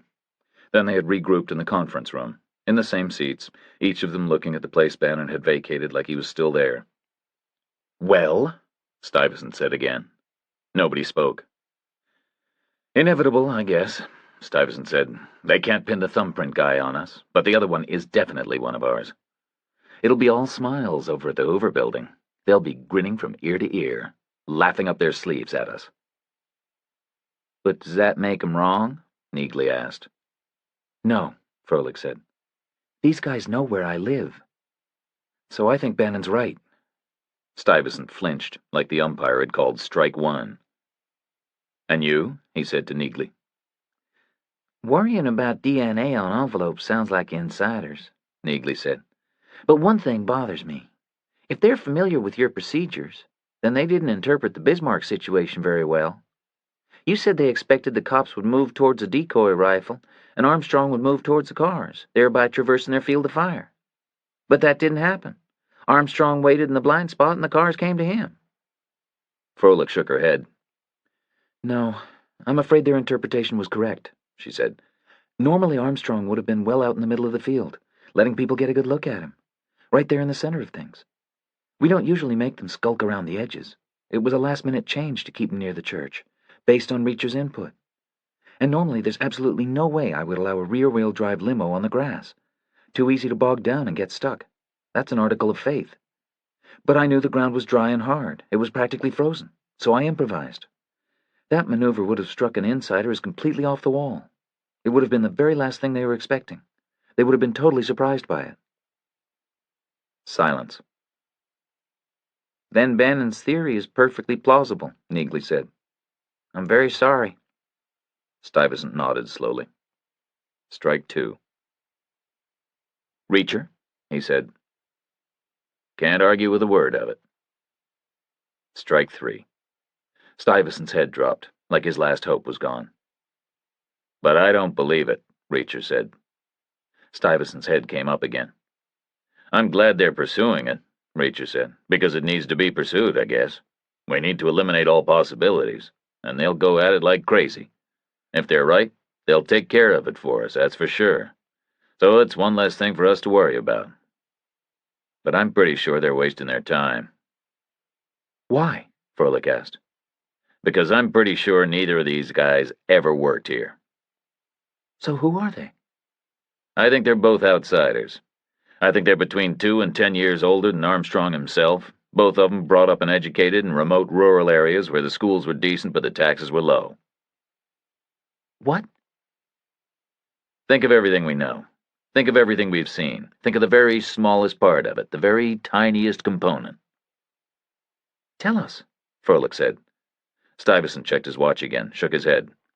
Not now, he said. We need to move. You can tell us later. But you're sure? They're both outsiders, Reacher said. Guaranteed. It's in the Constitution. Every city has a cusp, where the good part of town turns bad. Washington, D.C. was no different. The border between desirable and undesirable ran in a ragged, irregular loop, bulging outward here and there to accommodate reclaimed blocks, swooping inward in other areas to claim inroads of its own. It was pierced in some places by gentrified corridors. Elsewhere, it worked gradually, shading imperceptibly over hundreds of yards down streets where you could buy 30 different blends of tea at one end and cash checks at the other for 30% of the proceeds. The shelter selected for Armstrong's appearance was halfway into the no-man's land north of Union Station. To the east were train tracks and switching yards. To the west was a highway running underground in a tunnel. All around were decayed buildings. Some of them were warehouses, and some of them were apartments. Some of them were abandoned, some of them were not. The shelter itself was exactly what Froelich had described. It was a long, low, one-story building made of brick. It had large metal-framed windows, evenly spaced in the walls. It had a yard next to it twice its own size. The yard was closed in on three sides by high brick walls. It was impossible to decipher the building's original purpose. Maybe it had been a stable, back when Union Station's freight had been hauled away by horses. Maybe later it was updated with new windows and used as a trucking depot after the horses faded away. Maybe it had served time as an office. It was impossible to tell. It housed 50 homeless people every night. They were woken early every morning and given breakfast and turned out on the streets. Then the 50 cots were stacked and stored, and the floor was washed and the air was misted with disinfectant. Metal tables and chairs were carried in and placed where the beds had been. Lunch was available every day, and dinner, and then the reverse conversion to a dormitory took place at 9 every evening. But this day was different. Thanksgiving Day was always different, and this year it was more different than usual. Wake-up call happened a little earlier, and breakfast was served a little faster. The overnighters were shown the door a full half-hour before normal, which was a double blow to them because cities are notoriously quiet on Thanksgiving Day, and panhandling receipts are dismal. The floor was washed more thoroughly than usual, and more disinfectant was sprayed into the air. The tables were positioned more exactly, the chairs were lined up more precisely, more volunteers were on hand, and all of them were wearing fresh white sweatshirts with the benefactor's name brightly printed in red. The first Secret Service agents to arrive were the line-of-sight team. They had a large-scale city surveyor's map and a telescopic sight removed from a sniper rifle. One agent walked through every step that Armstrong was scheduled to take. Every separate pace he would stop and turn round and squint through the scope and call out every window and every rooftop he could see. Because if he could see a rooftop or a window, a potential marksman on that rooftop or in that window could see him. The agent with the map would identify the building concerned and check the scale and calculate the range. Anything under 700 feet, he marked in black. But it was a good location. The only available sniper nests were on the roofs of the abandoned 5-story warehouses opposite. The guy with the map finished up with a straight line of just 5 black crosses, nothing more.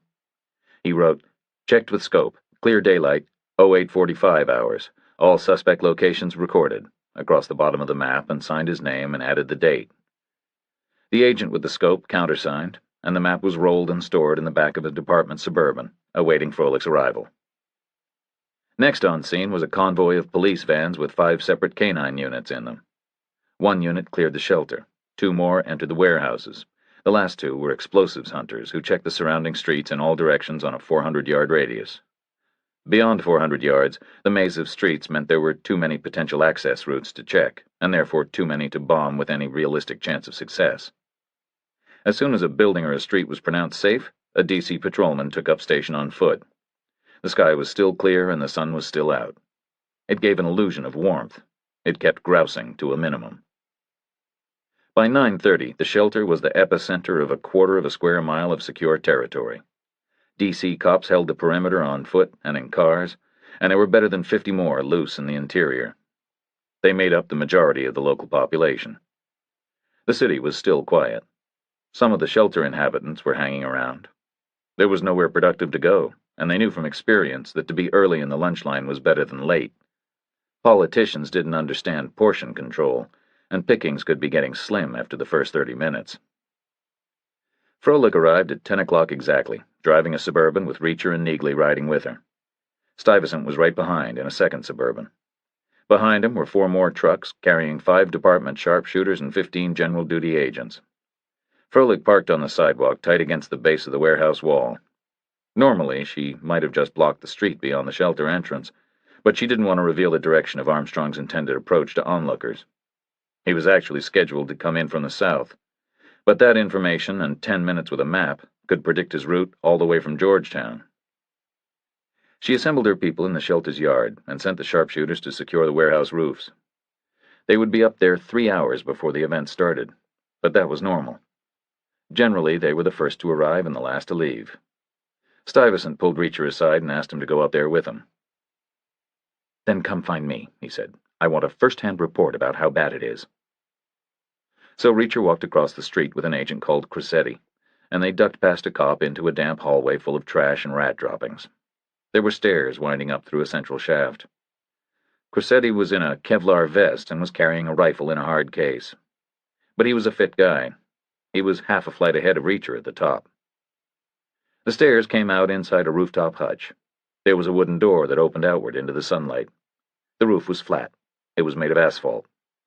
There were pigeon corpses here and there, and dirty skylights made of wired glass and small metal turrets on top of ventilation pipes. The roof was lipped with a low wall, set on top with eroding coping stones. Crossetti walked to the left edge, and then the right, made visual contact with his colleagues either side. Then he walked to the front to check the view. Reacher was already there. The view was good and bad. Good in the conventional sense because the sun was shining and they were 5 floors up in a low-built part of town. Bad because the shelter's yard was right there underneath them. It was like looking down into a shoebox from a distance of 3 feet up and 3 feet away. The back wall where Armstrong would be standing was dead ahead. It was made out of old brick and looked like the execution wall in some foreign prison. Hitting him would be easier than shooting fish in a barrel. "What's the range?" Reacher asked. "Your guess," Crossetti said. Reacher put his knees against the lip of the roof and glanced out and down. 90 yards, he said. Crossetti unsnapped a pocket in his vest and took out a rangefinder. "Laser," he said. He switched it on and lined it up. 92 to the wall, he said. 91 to his head. That was a pretty good guess. "Windage?" "Yeah, slight thermal coming up off the concrete down there," Crossetti said. "Nothing else, probably. No big deal." "Practically like standing right next to him," Reacher said. "Don't worry," Crossetti said. "As long as I'm up here, nobody else can be. That's the job today. We're sentries, not shooters." "Where are you going to be?" Reacher asked. Crossetti glanced all round his little piece of real estate and pointed. "Over there, I guess," he said. "Tight in the far corner. I'll face parallel with the front wall. Slight turn to my left and I'm covering the yard. Slight turn to my right, I'm covering the head of the stairwell." "Good plan," Reacher said. "You need anything?" Crossetti shook his head. "Okay," Reacher said. "I'll leave you to it. Try to stay awake, okay?" Crossetti smiled. "I usually do." "Good," Reacher said. "I like that in a sentry." He went back down 5 flights through the darkness and stepped out into the sun, walked across the street and glanced up, saw Crossetti nestled comfortably in the angle of the corner. His head and his knees were visible. So was his rifle barrel. It was jutting upward against the bright sky at a relaxed 45 degrees. He waved. Crossetti waved back. He walked on and found Stuyvesant in the yard. He was hard to miss, given the color of his sweater and the brightness of the daylight. "It's okay up there," Reacher said. "Hell of a firing platform, but as long as you guys hold it, we're safe enough." Stuyvesant nodded and turned round and scanned upward. All 5 warehouse roofs were visible from the yard. All 5 were occupied by sharpshooters. 5 silhouetted heads, 5 silhouetted rifle barrels. "Froelich is looking for you," Stuyvesant said. Nearer the building, staff and agents were hauling long trestle tables into place. The idea was to form a barrier with them. The right-hand end would be hard against the shelter's wall. The left-hand end would be 3 feet from the yard wall opposite. There would be a pen 6 feet deep behind the line of tables.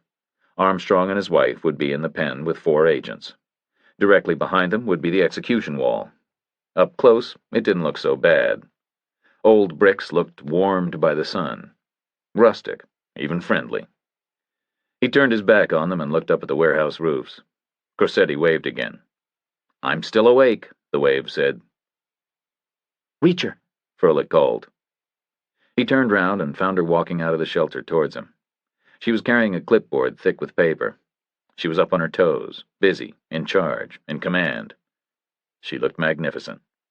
The black clothes emphasized her litheness and made her eyes blaze with blue. Dozens of agents and scores of cops swirled all around her, every one of them under her personal control. "We're doing fine here," she said. "So I want you to take a stroll. Just check around. Neagley's already out there. You know what to look for." "Feels good, doesn't it?" he asked. "What?" "Doing something really well," he said. "Taking charge." "Think I'm doing well?" "You're the best," he said. "This is tremendous. Armstrong's a lucky man." "I hope," she said. "Believe it," he said. She smiled, quickly and shyly, and moved on, leafing through her paperwork. Reacher turned the other way and walked back out to the street. Turned right and planned a route in his head that would keep him on a block-and-a-half radius. There were cops on the corner, and the beginnings of a ragged crowd of people waiting for the free lunch. There were 2 television trucks setting up 50 yards down the street from the shelter. Hydraulic masts were unfolding themselves, and satellite dishes were rotating. Technicians were unrolling cable and shouldering cameras. He saw Bannon with 6 men, and a woman he guessed were the FBI task force. They had just arrived. Bannon had a map unrolled on the hood of his car, and his agents were clustered around looking at it. Reacher waved to Bannon and turned left and passed the end of an alley that led down behind the warehouses. He could hear a train on the tracks ahead of him. The mouth of the alley was manned by a DC cop, facing outward, standing easy.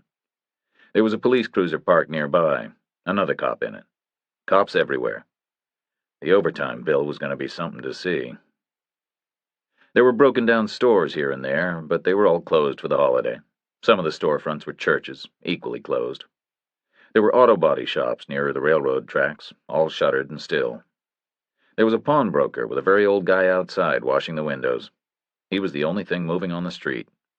His store was tall and narrow and had concertina barriers inside the glass. The display space was crammed with junk of every description. There were clocks, coats, musical instruments, alarm radios, hats, record players, car stereos, binoculars, strings of Christmas lights. There was writing on the windows, offering to buy just about any article ever manufactured. If it didn't grow in the ground or move by itself, this guy would give you money for it. He also offered services. He would cash checks, appraise jewelry, repair watches. There was a tray of watches on view. They were mostly old-fashioned wind-up items, with bulging crystals and big square luminescent figures and sculpted hands. Reacher glanced again at the sign.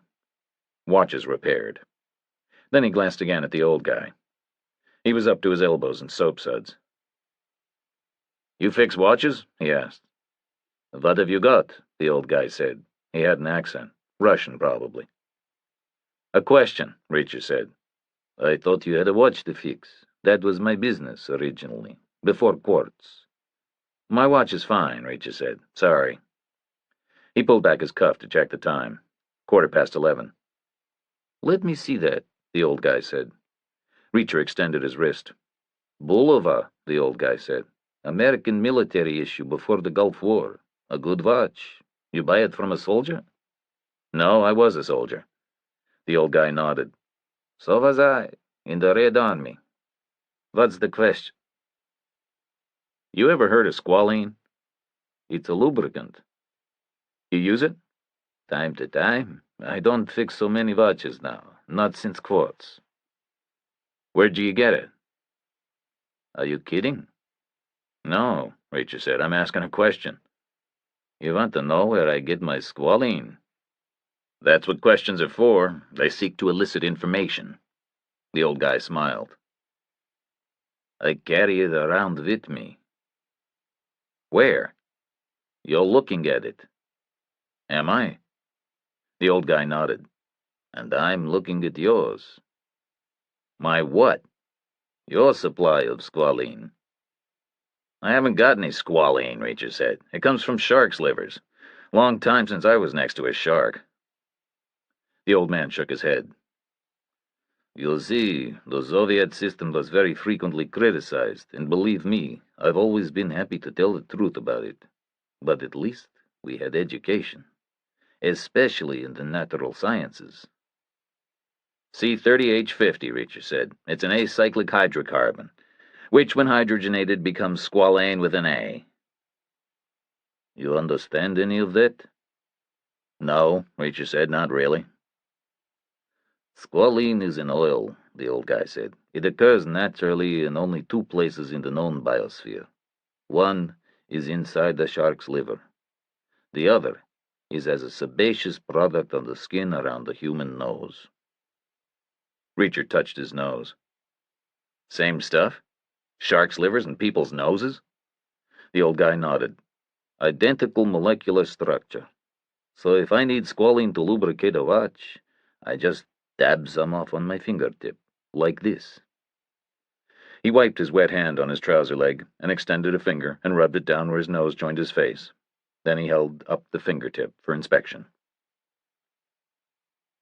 Put that on a gear wheel, and you're okay, he said. I see, Reacher said.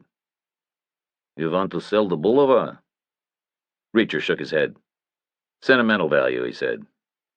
From the army, the old guy said. You're an occultany. He turned back to his task, and Reacher walked on. Happy Thanksgiving, he called. There was no reply. He met Neagley a block from the shelter. She was walking in from the opposite direction. She turned round and walked back with him, keeping her customary distance from his shoulder. Beautiful day, she said. Isn't it? I don't know, he said.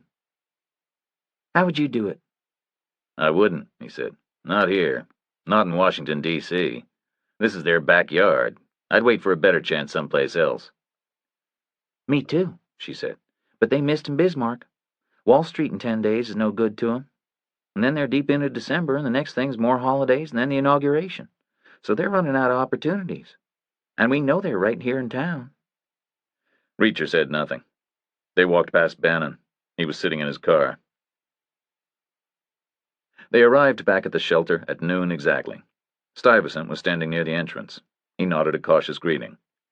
Inside the yard, everything was ready. The serving tables were lined up. They were draped with pure white cloths that hung down to the floor. They were loaded with food warmers laid out in a line. There were ladles and long-handled spoons neatly arrayed. The kitchen window opened directly into the pen behind the tables. The shelter hall itself was set up for dining.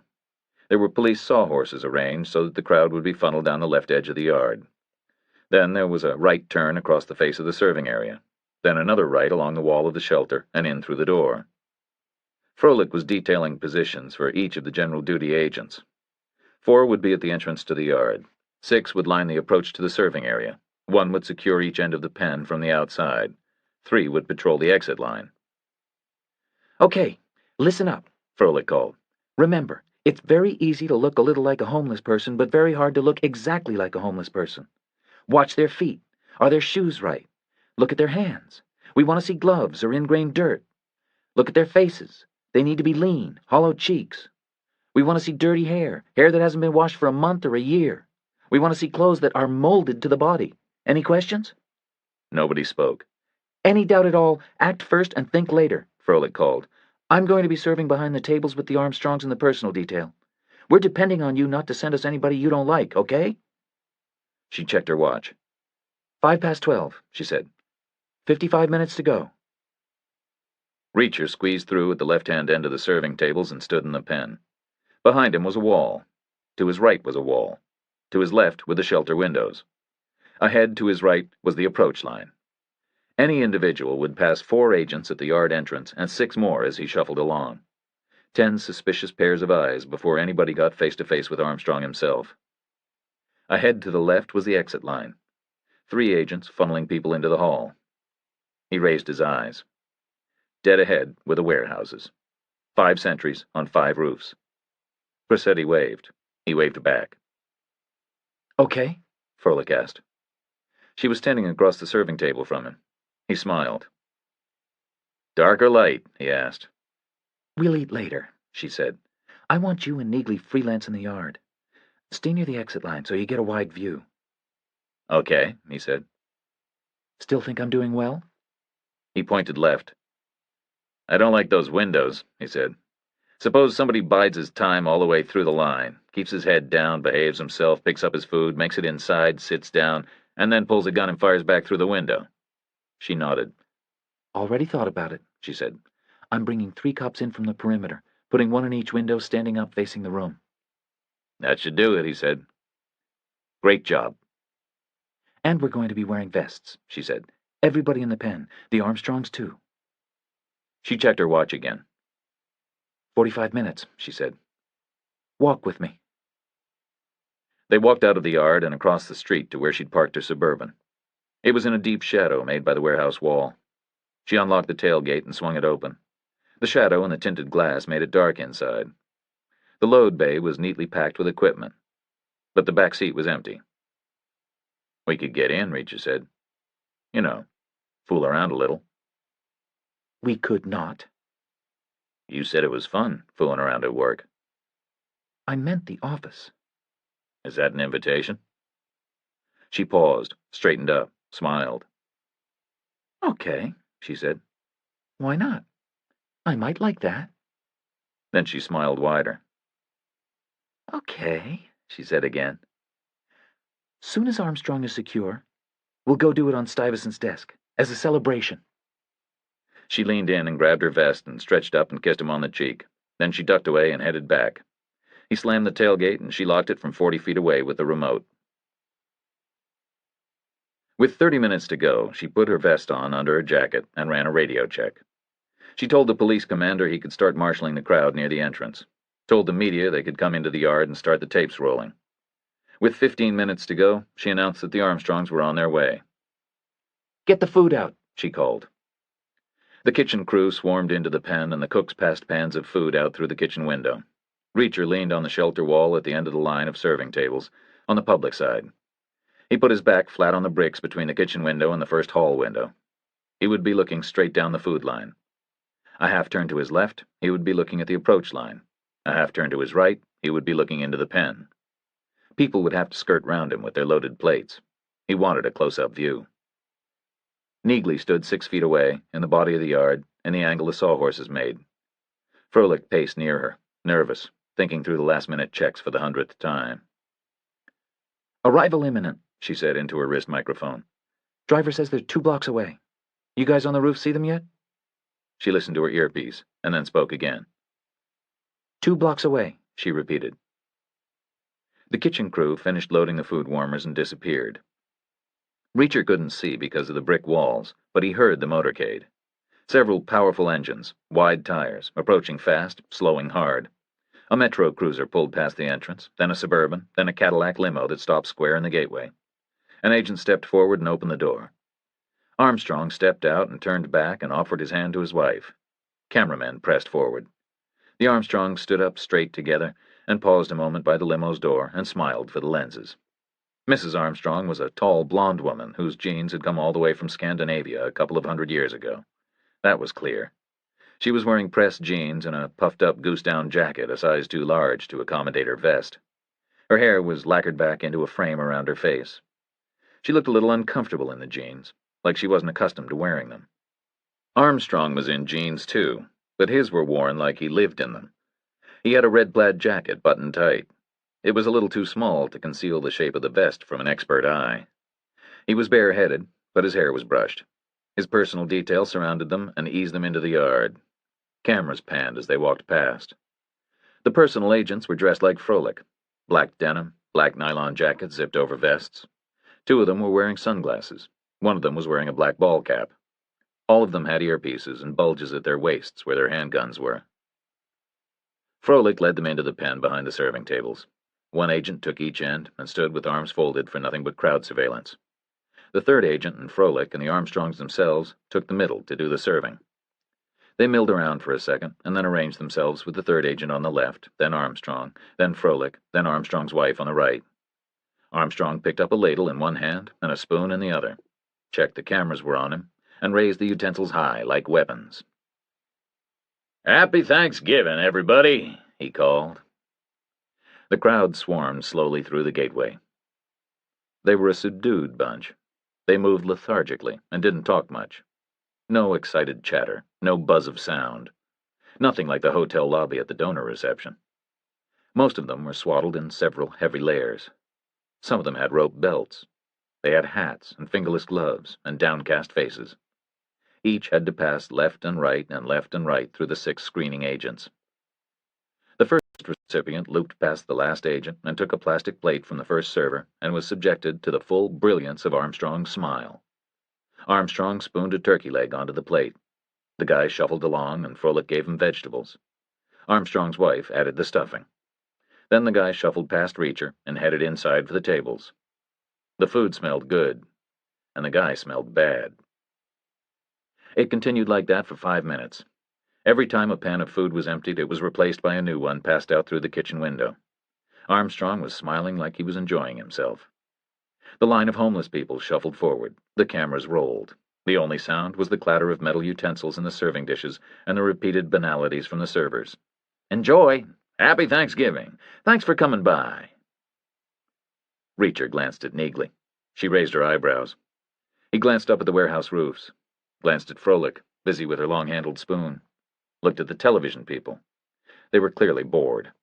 They were taping a whole hour, and they knew it would be edited to 8 seconds maximum, with boilerplate commentary laid over it. "Vice President-elect Armstrong served the traditional Thanksgiving turkey today at a homeless shelter here in Washington, D.C. Cut to first quarter football highlights. The line was still 30 people long when it happened.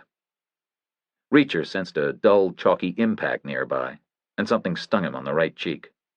In the corner of his eye, he saw a puff of dust around a small cratered chip on the surface of the back wall. No sound. No sound at all. A split second later, his brain told him, "Bullet. Silencer." He looked at the line. Nobody moving. He snapped his head to the left and up. The roof. Crossetti wasn't there. Crossetti was there. He was 20 feet out of position. He was shooting. It wasn't Crossetti. Then he tried to defeat time and move faster than the awful slow motion of panic would allow him. He pushed off the wall and filled his lungs with air and turned toward Froelich as slowly as a man running through a swimming pool. His mouth opened and desperate words formed in his throat, and he tried to shout them out. But she was already well ahead of him. She was screaming, "Gun!" She was spinning in slow motion. Her spoon was loose in the air, arcing up over the table, glittering in the sun, spraying food. She was on Armstrong's left. She was jumping sideways at him. Her left arm was scything up to shield him. She was jumping like a basketball player going for a hook shot, twisting in midair. She got her right hand on his shoulder for a pivot and used the momentum of her left to turn herself around face onto him. She drew her knees up and landed square on his upper chest. Breath punched out of him and his legs buckled and he was going down backward when the second silence bullet hit her in the neck. There was no sound. No sound at all. Just a bright, vivid, backward spray of blood in the sunlight, as fine as autumn mist. It hung there in a long, conical cloud, like vapor, pink and iridescent. It stretched to a point as she fell. Her spoon came down through it, tumbling end over end, disturbing its shape. It lengthened in a long, graceful curve. She went down and left her blood in the air behind her like a question mark. Reacher turned his head like it was clamped with an enormous weight, and saw the slope of a shoulder far away on the roof, moving backward out of sight. He turned infinitely slowly back to the yard, and saw the wet pink arrow of Froelich's blood pointing down to a place now out of sight behind the tables. Then time restarted, and 100 things happened all at once, all at high speed, all with shattering noise. Agents smothered Armstrong's wife and hauled her to the ground. She was screaming loud, shrieking desperately. Agents pulled their guns and started firing up at the warehouse roof. There was shouting and wailing from the crowd. People were stampeding, running everywhere under the heavy repeated thumping of powerful handguns. Reacher clawed at the serving tables and hurled them behind him and fought his way through the wreckage to Froelich. Agents were dragging Armstrong out from underneath her. Auto engines were revving, tires were squealing, guns were firing, there was smoke in the air, sirens were yelping. Armstrong disappeared off the floor and Reacher fell to his knees in a lake of blood next to Froelich and cradled her head in his arms. All her liveness was gone.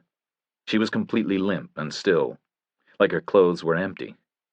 But her eyes were wide open. They were moving slowly from side to side, searching, like she was curious about something. "Is he okay?" She whispered. Her voice was very quiet, but alert. "Secure," Reacher said. He slid a hand under her neck. He could feel her earpiece wire. He could feel blood. She was soaked with it. It was pulsing out. More than pulsing, it was like a warm, hard jet, driven by the whole of her blood pressure. It forced and bubbled its way out between his clamped fingers like a strong bathtub faucet being turned high and low, high and low. He raised her head and let it fall back a fraction, and saw a ragged exit wound in the right front side of her throat. It was leaking blood, like a river, like a flood. It was arterial blood, draining out of her. "Medics!" he called. Nobody heard him. His voice didn't carry. There was too much noise. The agents around him were firing up at the warehouse roof. There was a continuous crashing and booming of guns.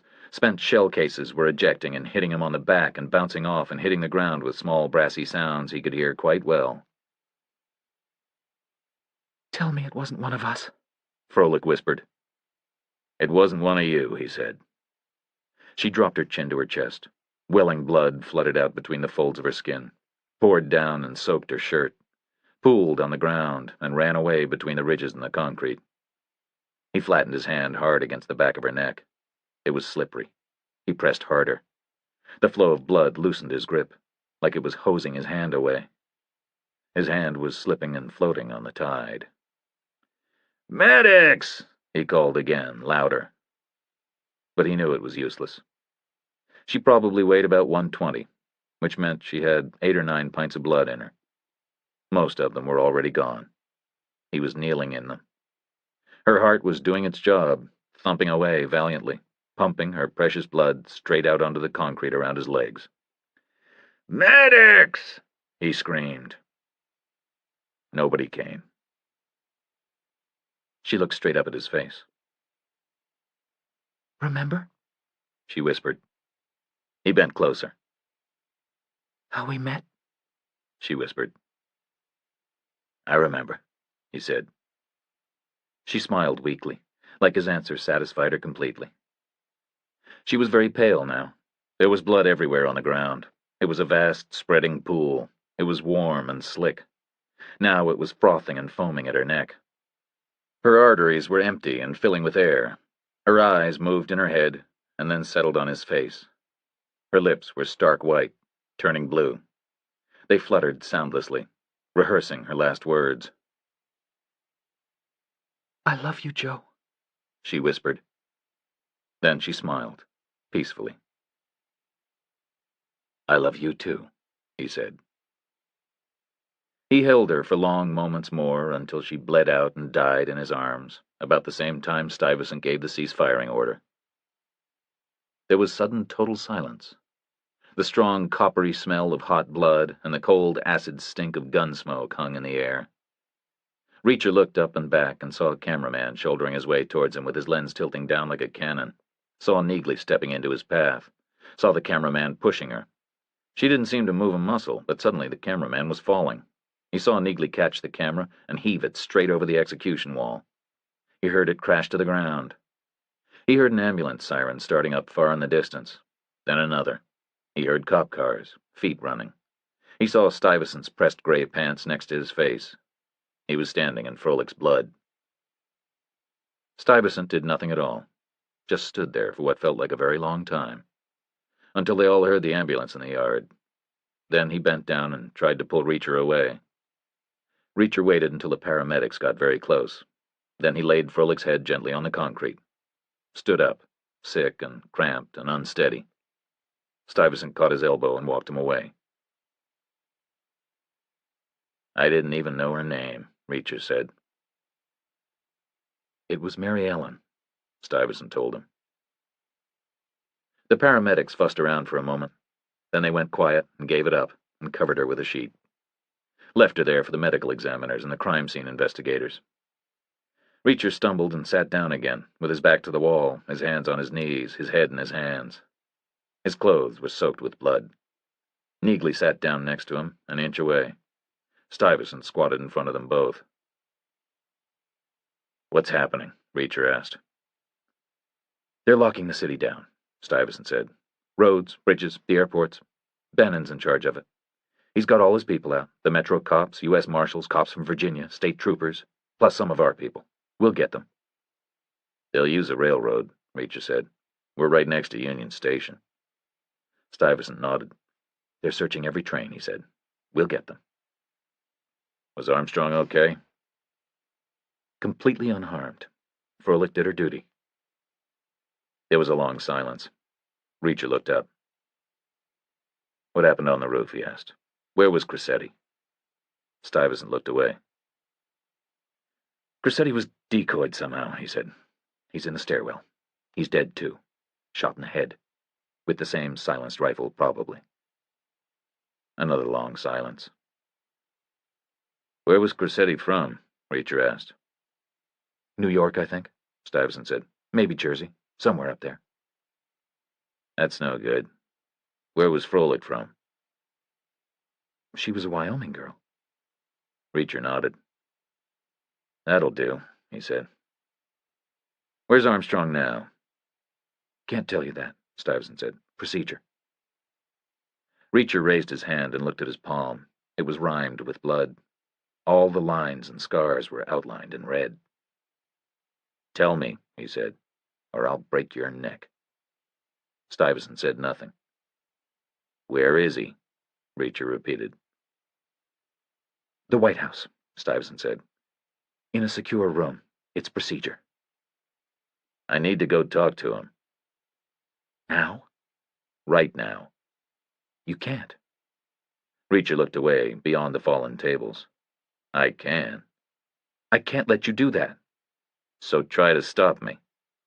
Stuyvesant was quiet for a long moment. Let me call him first, he said. He stood up awkwardly and walked away. You okay? Neagley asked. It's like Joe all over again, Reacher said. Like Molly Beth Gordon. Nothing you could have done. Did you see it? Neagley nodded. She took a bullet for him, Reacher said. She told me that was just a figure of speech. Instinct, Neagley said. And she was unlucky. Must have missed her vest by half an inch. Subsonic bullet, it would have bounced right off. Did you see the shooter? Neagley shook her head. I was facing front. Did you? A glimpse, Reacher said. One man. Hell of a thing, Neagley said. Reacher nodded and wiped his palms on his pants, front and back. Then he ran his hands through his hair. If I wrote insurance, I wouldn't touch any of Joe's old friends. I'd tell him to commit suicide and save the bad guys the trouble. So what now? He shrugged. You should go home to Chicago. You? I'm going to stick around. Why? You know why. The FBI will get them. Not if I get them first, Reacher said. You made up your mind? I held her while she bled to death. I'm not just going to walk away. Well, then I'll stick around too. I'll be okay on my own. I know you will, Neagley said. But you'll be better with me. Reacher nodded. What'd she say to you? Neagley asked. She said nothing to me. She thought I was Joe. He saw Stuyvesant picking his way back through the yard, hauled himself upright with both hands against the wall. Armstrong will see us, Stuyvesant said. You want to change first? Reacher looked down at his clothes. They were soaked with Froelich's blood in big, irregular patches. It was cooling and drying and blackening. No, he said. I don't want to change first. They used the Suburban that Stuyvesant had arrived in. It was still Thanksgiving Day, and D.C. was still quiet. They saw almost no civilian activity. Almost everything out and moving was law enforcement. There was a double ring of hasty police roadblocks on every thoroughfare around the White House. Stuyvesant kept his strobes going and was waved through all of them. He showed his ID at the White House vehicle gate and parked outside the West Wing. A Marine sentry passed them to a Secret Service escort who led them inside. They went down 2 flights of stairs to a vaulted basement built from brick. There were plant rooms down there, other rooms with steel doors. The escort stopped in front of one of them and knocked hard. The door was opened from the inside by one of Armstrong's personal detail. He was still wearing his Kevlar vest, still wearing his sunglasses, although the room had no windows. just bright fluorescent tubes on the ceiling. Armstrong and his wife were sitting together on chairs at a table in the center of the room. The other two agents were leaning against the walls. The room was silent. Armstrong's wife had been crying. That was clear. Armstrong himself had a smudge of Froelic's blood on the side of his face. He looked deflated, like this whole White House thing was no longer fun. "What's the situation?" he asked. "2 casualties, Stuyvesant said quietly. The sentry on the warehouse roof and Emmy herself. They both died at the scene." Armstrong's wife turned away like she'd been slapped. "Did you get the people who did it?" Armstrong asked. "The FBI is leading the hunt," Stuyvesant said. "Just a matter of time." "I want to help," Armstrong said. "You're going to help," Reacher said. Armstrong nodded. "What can I do?" "You can issue a formal statement," Reacher said. "Immediately. In time for the networks to get it on the evening news." "Saying what?" "Saying you're canceling your holiday weekend in North Dakota out of respect for the 2 dead agents. Saying you're holing up in your Georgetown house and going absolutely nowhere at all before you attend a memorial service for your lead agent in her hometown in Wyoming on Sunday morning. Find out the name of the town and mention it loud and clear." Armstrong nodded again. "Okay," he said. "I could do that, I guess. But why?" "Because they won't try again here in D.C., not against the security you're going to have at your house. So they'll go home and wait, which gives me until Sunday to find out where they live." "You? "Won't the FBI find him today?" "If they do, that's great. I can move on." "And if they don't?" "Then I'll find him myself." "And if you fail?" "I don't plan to fail. But if I do, then they'll show up in Wyoming to try again, at Froelic's service, whereupon I'll be waiting for them." "No," Stuyvesant said. "I can't allow it. Are you crazy? We can't secure a situation out west on 72 hours' notice. And I can't use a protectee as bait." "He doesn't actually have to go," Reacher said. "There probably won't even be a service. He just has to say it." Armstrong shook his head. "I can't say it if there isn't going to be a service. And if there is a service, I can't say it and not show up. If you want to help, that's what you got to do." Armstrong said nothing. They left the Armstrongs in the West Wing basement and were escorted back to the Suburban. The sun was still shining and the sky was still blue. The buildings were still white and golden. It was still a glorious day. "Take us back to the motel," Reacher said. "I want to get a shower. Then I want to meet with Bannon." "Why?" Stuyvesant asked. "Because I'm a witness," Reacher said. "I saw the shooter, on the roof. Just a glimpse of his back as he moved away from the edge." "You got a description?" "Not really," Reacher said. "It was only a glimpse. I couldn't describe him. But there was something about the way he moved. I've seen him before." He peeled off his clothes. They were stiff and cold and clammy with blood. He dropped them on the closet floor and stepped into the bathroom. Set the shower going. The tray under his feet ran red and then pink and then clear. He washed his hair twice and shaved carefully, dressed in another of Joe's shirts and another of his suits, and chose the regimental tie that Froelich had bought, as a tribute. Then he went back out to the lobby. Neagley was waiting for him there. She had changed too. She was wearing a black suit. It was the old Army way. If in doubt, go formal. She had a cup of coffee ready for him. She was talking to the U.S. Marshals. They were a new crew. The day shift, he guessed. "Stuyvesant's coming back," she told him. "Then we go meet with Bannon." He nodded. The Marshals were quiet around him, almost respectful. Towards him, or because of Froelich, he didn't know. "Tough break," one of them said. Reacher looked away. "I guess it was," he replied. Then he looked back. "But hey, shit happens," he said. Neagley smiled briefly. It was the old Army way. If in doubt, be flippin'. Stuyvesant showed up an hour later and drove them to the Hoover building. The balance of power had changed. Killing federal agents was a federal crime, so now the FBI was firmly in charge. Now it was a straightforward manhunt. Bannon met them in the main lobby and took them up in an elevator to their conference room. It was better than Treasury's. It was paneled in wood and had windows. There was a long table with clusters of glasses and bottles of mineral water. Bannon was conspicuously democratic and avoided the head of the table. He just dumped himself down in one of the side chairs. Neagley put herself on the same side, 2 places away. Reacher sat down opposite her. Stuyvesant chose a place 3 away from Reacher and poured himself a glass of water. "Quite a day," Bannon said in the silence. "My agency extends its deepest sympathies to your agency." "You haven't found them," Stuyvesant said. "We got a heads-up from the medical examiner," Bannon said. "Crossetti was shot through the head with a NATO 7.62 round. Died instantly. Froelich was shot through the throat from behind. Same gun, probably. The bullet clipped a carotid artery. But I guess you already know that." "You haven't found them," Stuyvesant said again. Bannon shook his head. "Thanksgiving Day," he said. "Pluses and minuses. Main minus was that we were short of personnel because of the holiday, and so were you, and so were the Metro cops, and so was everybody else. Main plus was that the city itself was very quiet. On balance, it was quieter than we were short-handed. The way it turned out, we were the majority population all over town 5 minutes after it happened." "But you didn't find them." Bannon shook his head again. "No," he said. "We didn't find them. We're still looking, of course, but being realistic, we would have to say they're out of the district by now." "Outstanding," Stuyvesant said. Bannon made a face.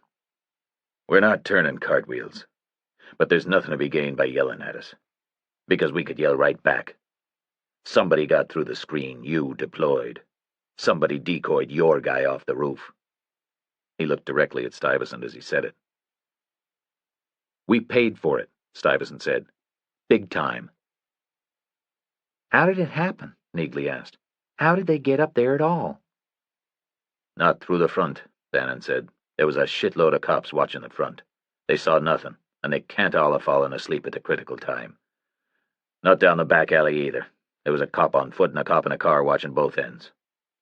Those 4 all say they saw nobody either, and we believe all 4 of them. So we think the bad guys got into a building a block over, walked through the building and out a rear door into an alley halfway down. Then they skipped 10 feet across the alley and got in the back of the warehouse and walked up the stairs. No doubt they exited the same way. But they were probably running on the way out." "How did they decoy Crossetti?" Stuyvesant said. "He was a good agent." "Yes, he was," Reacher said. "I liked him." Bannon shrugged again. "There's always a way, isn't there?" Then he looked around the room, the way he did when he wanted people to understand more than he was saying.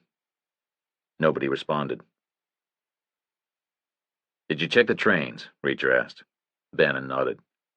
"Very carefully. It was fairly busy. People heading out for family dinners. But we were thorough." "Did you find the rifle?" Bannon just shook his head. Reacher stared at him. "They got away, carrying a rifle?" he said. Nobody spoke. Bannon looked back at Reacher. "You saw the shooter," he said. Reacher nodded. "Just a glimpse, for a quarter second maybe, in silhouette as he moved away. And you figure you've seen him before." "But I don't know where." "Outstanding," Bannon said. "There was something about the way he moved, that's all. The shape of his body, his clothing maybe. It's just out of reach. Like the next line of an old song." "Was he the guy from the garage video?" "No," Reacher said. Bannon nodded. "Whatever. It doesn't mean much. Stands to reason you've seen him before. You've been in the same place at the same time, in Bismarck for sure, and maybe elsewhere. We already know they've seen you, because of the phone call. But it would be nice to have a name and a face, I guess." "I'll let you know," Reacher said. "Your theory still standing?" Stuyvesant asked. "Yes," Bannon said. "We're still looking at your ex-employees. Now more than ever. Because we think that's why Crossetti left his post. We think he saw somebody he knew and trusted." They drove the half-mile west on Pennsylvania Avenue and parked in the garage and rode up to the Secret Service's own conference room. Every inch of the short journey was bitter without Froelich. "Hell of a thing," Stuyvesant said. "I never lost an agent before. 25 years. And now I've lost 2 in a day. I want these guys so bad." "They're dead men walking," Reacher said. "All the evidence is against us," Stuyvesant said. "So what are you saying? You don't want them if they're yours?" "I don't want them to be ours." "I don't think they are yours," Reacher said. "But either way, they're going down. Let's be real straight about that. They've crossed so many lines I've given up counting." "I don't want them to be ours," Stuyvesant said again. "But I'm afraid Bannon might be right." "It's either or," Reacher said. "That's all. Either he's right or he's wrong. If he's right, we'll know soon enough because he'll bust his balls to show us. Thing is, he'll never look at the possibility that he's wrong. He wants to be right too much." "Tell me he's wrong." "I think he is wrong. And the upside is, if I'm wrong that he's wrong, it doesn't matter worth a damn, because he's going to leave no stone unturned. We can absolutely rely on him. He doesn't need our input. Our responsibility is look at what he's not looking at, which I think is the right place to look anyway." "Just tell me he's wrong." "His thing is like a big pyramid balancing on its point. Very impressive until it falls over. He's betting everything on the fact that Armstrong hasn't been told. But there's no logic in that. Maybe these guys are targeting Armstrong personally. Maybe they just didn't know you wouldn't tell him." Stuyvesant nodded. "I might buy that," he said. "God knows I want to. But there's the NCIC thing. Bannon was right about that. If they were outside our community, they'd have pointed us towards Minnesota and Colorado personally. We have to face that." "The weapons are persuasive too," Neagley said. "And Froelich's address?" Reacher nodded. "So's the thumbprint, actually. If we really wanted to press ourselves, we should consider if maybe they knew the print wouldn't come back. Maybe they ran a test from this end." "Great," Stuyvesant said. "But I still don't believe it," Reacher said. "Why not?" "Get the messages, and take a real close look." Stuyvesant waited a beat, and then stood up slowly and left the room. Came back 3 minutes later with a file folder. He opened it up and laid the 6 official FBI photographs in a neat line down the center of the table. He was still wearing his pink sweater. The bright color was reflected in the glossy surfaces of the 8x10s as he leaned over them. Neagley moved round the table, and all 3 of them sat side by side so they could read the messages the right way up. "Okay," Reacher said. "Examine them. Examine everything about them. And remember why you're doing it. You're doing it for Froelich." The line of photographs was 4 feet long, and they had to stand up and shuffle left to right along the table to inspect them all. "You are going to die. Vice President-elect Armstrong is going to die. The day upon which Armstrong will die is fast approaching. A demonstration of your vulnerability will be staged today. Did you like the demonstration? It's going to happen soon." "So?" Stuyvesant asked. "Look at the 4th message," Reacher said. "Vulnerability is correctly spelled." "So?" "Well, that's a big word. And look at the last message. The apostrophe in its is correct. Lots of people get that wrong, you know. IT apostrophe S and ITS. There are periods at the ends, except for the question mark." "So?" "The messages are reasonably literate." "Okay." "Now look at the 3rd message." "What about it?" "Neagley?" Reacher asked. "It's a little fancy," she said. "A little awkward and old-fashioned. The upon which thing, and the fast approaching." "Exactly," Reacher said. "A little archaic." "But what does all this prove?" Stuyvesant asked. "Nothing, really," Reacher said. "But it suggests something. Have you ever read the Constitution?" "Of what? The United States?" "Sure." "Well, I guess I've read it," Stuyvesant said. "A long time ago, probably." "Me too," Reacher said. "Some school I was at gave us a copy each. It was a thin little book, thick cardboard covers, very narrow when it was shut. The edges were hard. We used to karate chop each other with it. Hurt like hell. So? It's a legal document, basically. Historical, too, of course, but it's fundamentally legal. So when somebody prints it up as a book, they can't mess with it. They have to reproduce it exactly, word for word. Otherwise, it wouldn't be valid. They can't modernize the language. They can't clean it up. Obviously not. The early parts are from 1787. The last amendment in my copy was the 26th, from 1971, lowering the voting age to 18. A span of 184 years, with everything reproduced exactly like it was written down at the particular time. So? One thing I remember is that in the first part, Vice President is written without a hyphen between the two words. Same in the latest part, no hyphen. But in the stuff that was written in the middle period, there is a hyphen. It's Vice President with a hyphen between the words. So clearly, from about the 1860s up to maybe the 1930s, it was considered correct usage to have a hyphen there. These guys use a hyphen, Stuyvesant said. They sure do, Reacher said. Right there in the second message. So what does that mean? Two things, Reacher said. We know they paid attention in class, because they're reasonably literate.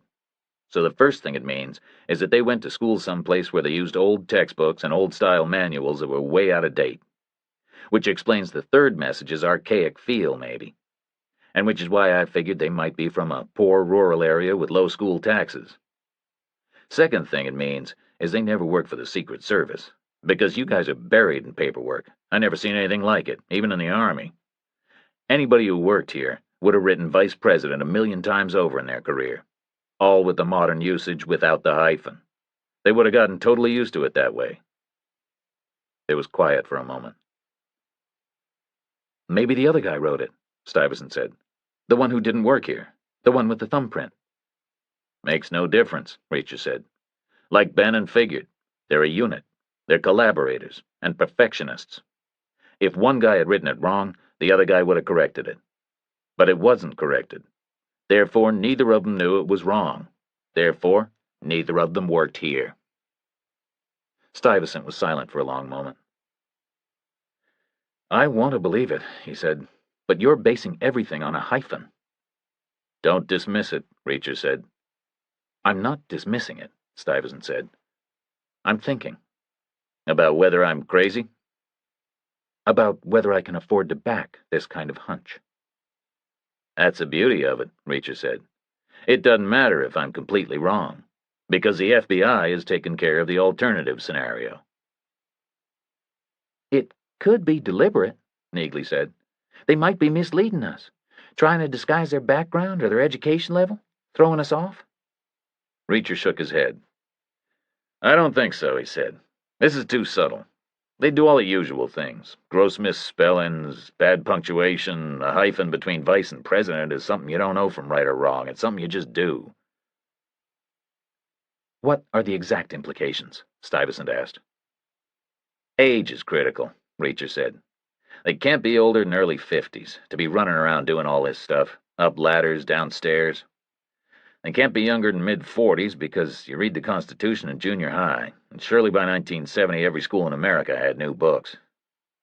I think they were in junior high at or towards the end of the period when isolated rural schools were still way behind the times. You know, maybe one-room schoolhouses, 50-year-old textbooks, out-of-date maps on the wall. You're sitting there with all your cousins listening to some gray-haired old lady. It's very speculative, Stuyvesant said. It's a pyramid, too, balancing on its point. Looks good until it falls over. Silence in the room. Well, I'm going to pursue it, Reacher said. With Armstrong or without him. With you or without you. By myself, if necessary. For Froelic's sake. She deserves it. Stuyvesant nodded. If neither of them worked for us, how would they know to rely on an FBI scan of the NCIC reports? I don't know, Reacher said. How did they decoy Cressetti? I don't know. How would they get our weapons? I don't know. How did they know where Emmy lived? Nendick told him. Stuyvesant nodded. Okay. But what would be their motive? Animosity against Armstrong personally, I guess. A politician must make plenty of enemies. Silence again. Maybe it's half and half, Neagley said. Maybe they're outsiders with animosity against the Secret Service. Maybe guys who got rejected for a job. Guys who really wanted to work here. Maybe there's some kind of nerdy law enforcement buffs. They might know about NCIC. They might know what weapons you buy. That's possible, Stuyvesant said. We turn down a lot of people. Some of them get very upset about it. You could be right. No, Reacher said. She's wrong. Why would they wait? I'm sticking by my age estimate. And nobody applies for a Secret Service job at the age of 50. If they ever got turned down, it was 25 years ago. Why wait until now to retaliate? That's a good point, too, Stuyvesant said. This is about Armstrong personally, Reacher said. It has to be. Think about the timeline here. Think about cause and effect. Armstrong became the running mate during the summer. Before that, nobody had ever heard of him. Froelich told me that herself. Now we're getting threats against him. Why now? Because of something he did during the campaign, that's why. Stuyvesant stared down at the table, placed his hands flat on it, moved them in small, neat circles like there was a wrinkled tablecloth under them that needed flattening. Then he leaned over and butted the first message under the second, then both of them under the third. He kept at it until he had all 6 stacked neatly. He scooped his file folder under the pile and closed it. Okay, this is what we're going to do, he said. We're going to give Neagley's theory to Bannon. Somebody we refuse to hire is more or less in the same category as somebody we eventually fired. The bitterness component would be about the same. The FBI can deal with all of that as a whole. We've got the paperwork, they've got the manpower. And the balance of probability is that they're correct. But we'd be derelict if we didn't also consider the alternative, that they might not be correct. So we're going to spend our time looking at Reacher's theory. Because we've got to do something, for Froelich's sake, apart from anything else. So where do we start? With Armstrong, Reacher said. We figure out who hates him and why. Stuyvesant called a guy from the Office of Protection Research and ordered him into the office immediately. The guy pleaded he was eating Thanksgiving dinner with his family. Stuyvesant relented and gave him 2 hours to finish up. Then he headed back to the Hoover building to meet with Bannon again. Reacher and Neagley waited in reception. There was a television in there, and Reacher wanted to see if Armstrong delivered on the early news. It was a half-hour away. You okay? Neagley asked. I feel weird, Reacher said, like I'm 2 people. She thought it was Joe with her at the end. What would Joe have done about it? Same as I'm going to do about it, probably. So go ahead and do it, Neagley said. You always were Joe as far as she was concerned. You may as well square the circle for her. He said nothing. Close your eyes, Neagley said. Clear your mind. You need to concentrate on the shooter. Reacher shook his head. I won't get it if I concentrate. So think about something else. Use peripheral vision. Pretend you're looking somewhere else, the next roof along, maybe. He closed his eyes, saw the edge of the roof, harsh against the sun, saw the sky, bright and pale all at the same time. A winter sky, just a trace of uniform misty haze all over it. He gazed at the sky, recalled the sounds he'd been hearing. Nothing much from the crowd, just the clatter of serving spoons, and Froelich saying, "Thanks for stopping by." Mrs. Armstrong saying, "Enjoy," nervously, like she wasn't quite sure of what she'd gotten herself into. Then he heard the soft chunk of the first silenced bullet hitting the wall. It had been a poor shot. It had missed Armstrong by 4 feet. Probably a rushed shot. The guy comes up the stairs, stands in the rooftop doorway, calls softly to Cressetti. And Cressetti responds. The guy waits for Cressetti to come to him. Maybe backs away into the stairwell. Cressetti comes on. Cressetti gets shot. The rooftop hutch muffles the sound from the silencer. The guy steps over the body and runs crouched straight to the lip of the roof, kneels and fires hastily. Too soon, before he's really settled, and he misses by 4 feet. The miss craters the brick and a small chip flies off and hits Reacher in the cheek. The guy racks the bolt and aims more carefully for the second shot. He opened his eyes. I want you to work on how, he said. How what exactly? Neagley said. How they lured Cressetti away from his post. I want to know how they did that. Neagley was quiet for a moment. I'm afraid Bannon's theory fits best, she said. Cressetti looked up and saw somebody he recognized. Assume he didn't, Reacher said. How else? I'll work on it. You work on the shooter. He closed his eyes again and looked at the next roof along. Back down at the serving tables. Frolic in the last minute of her life. He recalled the spray of blood and his immediate instinctive reaction. Incoming lethal fire. Point of origin? He'd glanced up and seen... what? The curve of a back or a shoulder. It was moving. The shape and the movement were somehow one and the same thing. His coat, he said. The shape of his coat over his body, and the way it draped when he moved. Seen the coat before? Yes. Color? I don't know. Not sure it really had a color. Texture? Texture's important. Not thick, not thin. Herringbone? Reacher shook his head. Not the coat we saw in the garage video. Not the guy, either. This guy was taller and leaner. Some length in his upper body. It gave the coat its drape. I think it was a long coat. You only saw his shoulder. It flowed like a long coat. How did it flow? Energetically, like the guy was moving fast. Well, he would be. Far as he knew, he'd just shot Armstrong. No, like he was always energetic. A rangy guy, decisive in his movements. Age? Older than us. Build? Moderate? Hair? Don't remember. He kept his eyes closed and searched his memory for coats. A long coat, not thick, not thin. He let his mind drift, but it always came back to the Atlantic City coat store, standing there in front of a rainbow of choice, 5 whole minutes after taking a stupid random decision that had led him away from the peace and quiet of a lonely motel room in La Jolla, California. He gave up on it 20 minutes later and gestured for the duty officer to turn the television sound up for the news. The story led the bulletin, obviously. The coverage opened with a studio portrait of Armstrong in a box behind the anchorman's shoulder. Then it cut to video of Armstrong handing his wife out of the limo. They stood up together and smiled, started to walk past the camera. Then the tape cut to Armstrong holding up his ladle and his spoon, a smile on his face. The voiceover paused long enough for the live sound to come up. Happy Thanksgiving, everybody! Then there were 7 or 8 seconds taken from a little later on when the food line was really moving. Then it happened. Because of the silencer, there was no gunshot. And because there was no gunshot, the cameraman didn't duck or startle in the usual way. The picture held steady. And because there was no gunshot, it seemed completely inexplicable why Frolic was suddenly jumping on Armstrong. It looked a little different seen from the front. She just took off from her left foot and twisted up and sideways. She looked desperate, but graceful.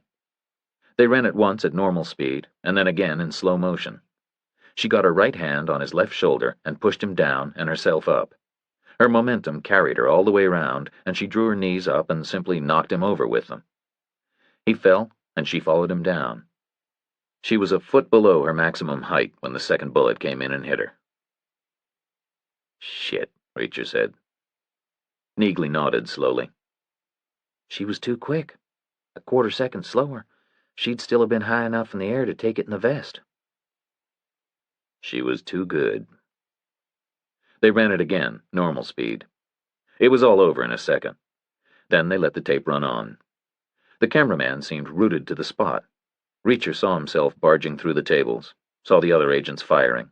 Frolic was out of sight on the floor. The camera ducked because of the firing, but then came up level again and started moving in. The picture wobbled as the guy stumbled over something. There were long moments of total confusion. Then the cameraman started forward again, hungry for a shot of the downed agent. Neagley's face appeared, and the picture went black. Coverage switched back to the anchorman. The anchorman looked straight at the camera and announced that Armstrong's reaction had been immediate and emphatic. The picture cut to tape of an outdoors location Reacher recognized as the West Wing's parking lot. Armstrong was standing there with his wife. They were both still in their casual clothes, but they'd taken their Kevlar vests off. Somebody had cleaned Frolic's blood from Armstrong's face. His hair was combed. He looked resolute. He spoke in low, controlled tones, like a plain man wrestling with strong emotions. He talked about his extreme sadness that 2 agents had died. He extolled their qualities as individuals. He offered sincere sympathy to their families. He went on to say he hoped it would be seen that they had died protecting democracy itself, not just himself in person. He hoped their families might take some small measure of comfort from that, as well as a great deal of justified pride. He promised swift and certain retribution against the perpetrators of the outrage. He assured America that no amount of violence or intimidation could deter the workings of government, and that the transition would continue unaffected. But he finished by saying that as a mark of his absolute respect, he was remaining in Washington and canceling all engagements until he had attended a memorial service for his personal friend and protection team leader. He said the service would be held on Sunday morning in a small country church in a small Wyoming town called Grace, where no finer metaphor for America's enduring greatness could be found. "Guy's full of shit," the duty officer said. "No, he's okay," Reacher said. The bulletin cut to first quarter football highlights. The duty officer muted the sound and turned away. Reacher closed his eyes, thought of Joe, and then of Froelich. Thought of them together. Then he rehearsed his upward glance once again.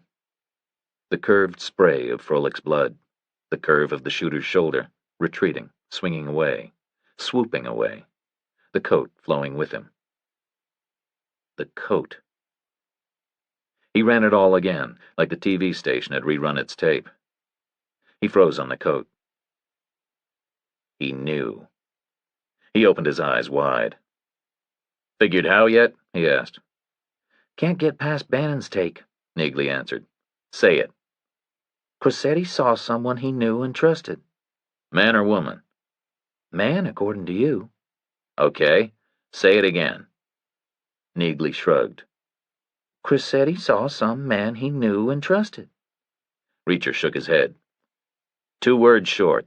Cressetti saw some type of man he knew and trusted. "Who?" she asked.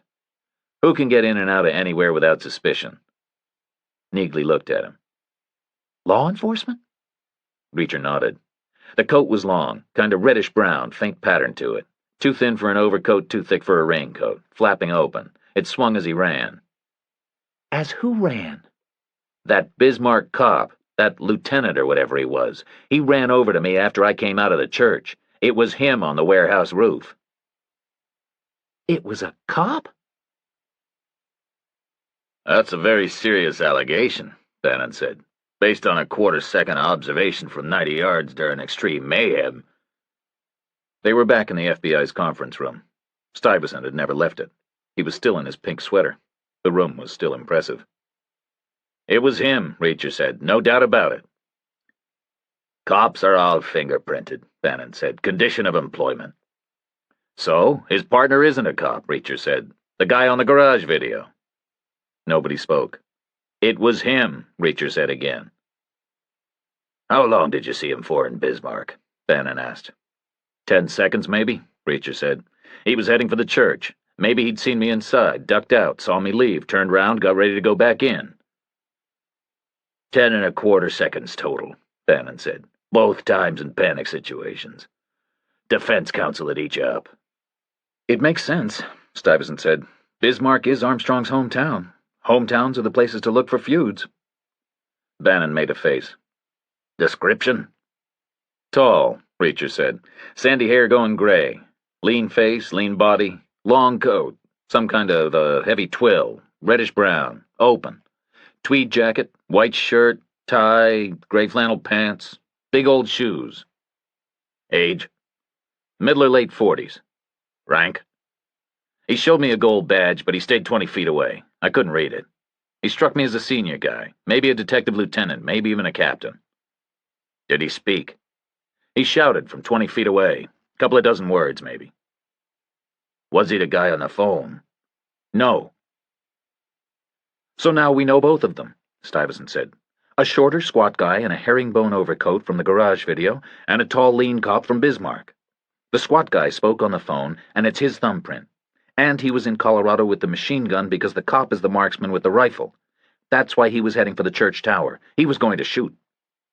Bannon opened a file, pulled a sheet of paper, studied it carefully. Our Bismarck field office listed all attending personnel, he said. There were 42 local cops on the field. Nobody above the rank of sergeant except for 2. Firstly, the senior officer present, who was a captain, and his second in command, who was a lieutenant. Might have been either one of them, Reacher said. Bannon sighed. This puts us in a difficult spot.